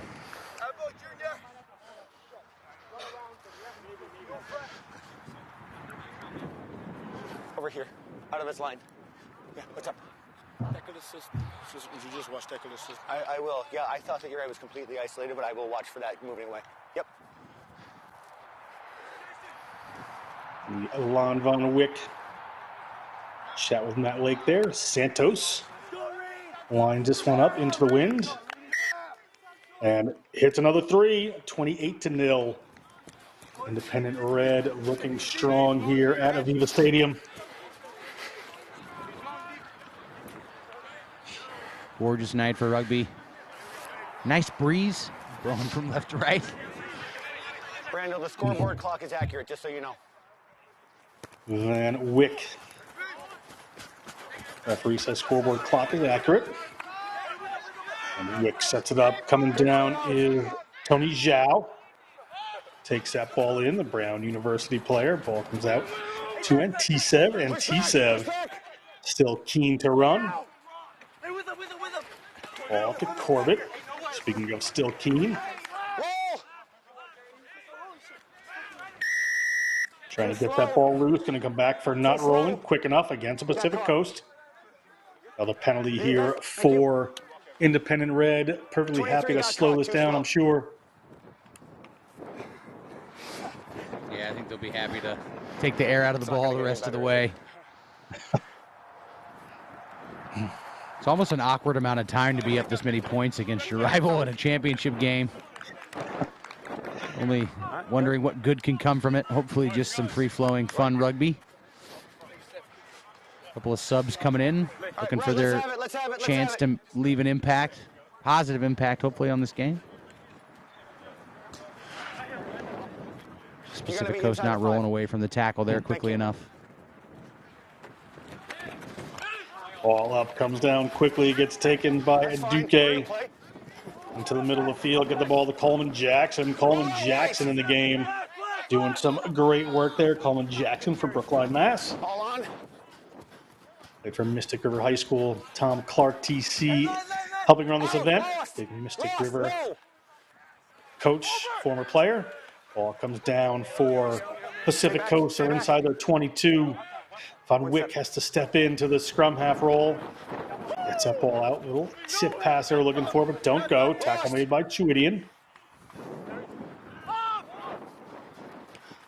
On the go, still little chip through from Von Wick. Von Wick chips it ahead again.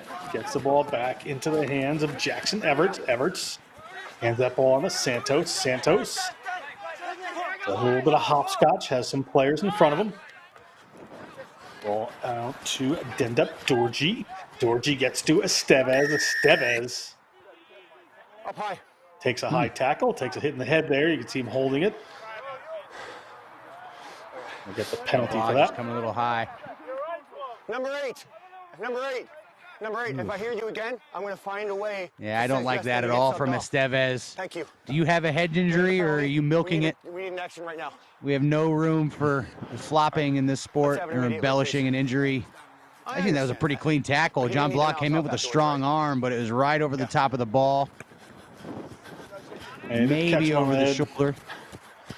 But either way, Estevez goes from 1 second cringing, hold his head on the ground, to popping up, pointing, looking at the scoreboard, and talking in John Blah's face. We don't fake injuries, and we don't embellish them around rugby around here. Yeah, you're fine. It's not something that Estevez needs to cut that out of his game sometimes. Let's go.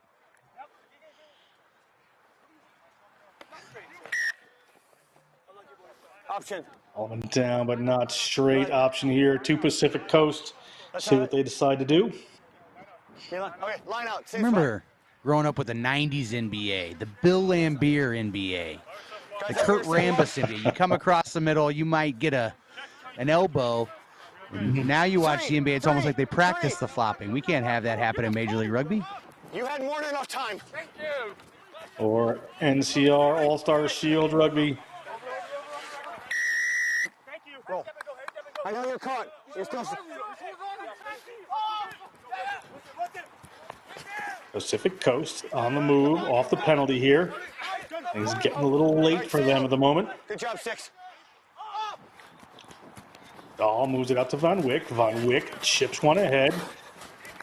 Big man running onto it, but can't quite hold it. Jackson Everts beats Kyle Jackson to the kick there. That one hangs up in the air. Von Wick just lets it roll. Then come back. Should be a line out here for Pacific Coast. The Grizzlies. Time winding down.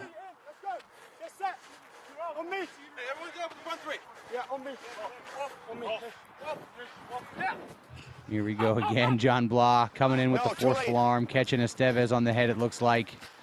Laying on the ground. He's hurt. He's hurt.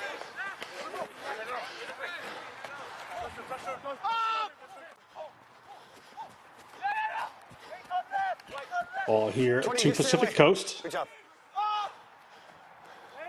Dahl moves it again. Von Wick moves it out this time. Gets it out there to Chase Passon. Dahl again gets to one of the big units, still pounding their way forward. Preston James comes in. Preston James, Sam Houston State kinesiology major from Baytown, Texas, not too far from the stadium. Player not rolling away for Independent Red. You have a sub if you want it. Do you want it right now? Do you want the sub right now? It's yours. Hey, sub on.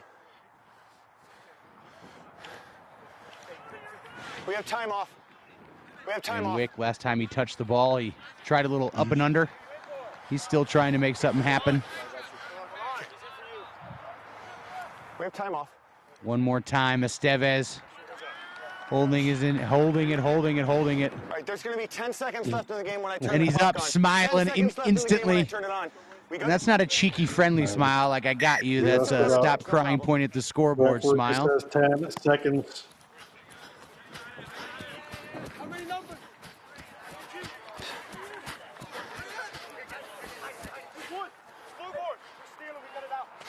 Yes, we are at full time. Full time.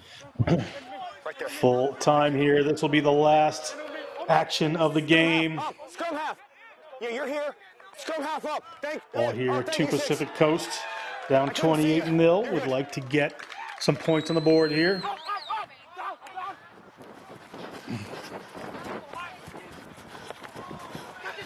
Ball nearly ripped away there by Independent Red. Referee has spotted it. It went forward and caught by somebody else. It would be a scrum to white, but the game is over. That is the end of our game here at Aviva Stadium in Houston, Texas. 28-0. The Independent Red from the Northeast have overcome the Pacific Coast Grizzlies to take back-to-back championships away from them. Pat Clifton, let's talk about this game for just a second. Your thoughts? Dominating, suffocating performance from New England Independence Red. Coming back from the pool play loss at the end of day one to sweep day three, back-to-back championships. Really impressive performance from this group. Take a look at some highlights here. Santos moving this one out. Gordon, there's the drop goal. Pat, let's talk through a couple of these things. Absolutely. This is Voath. Got a penalty here for not rolling away against Pacific Coast. He quick taps. And Matt Calvo, Johnny on the spot, the Dartmouth captain, scoring right by the post.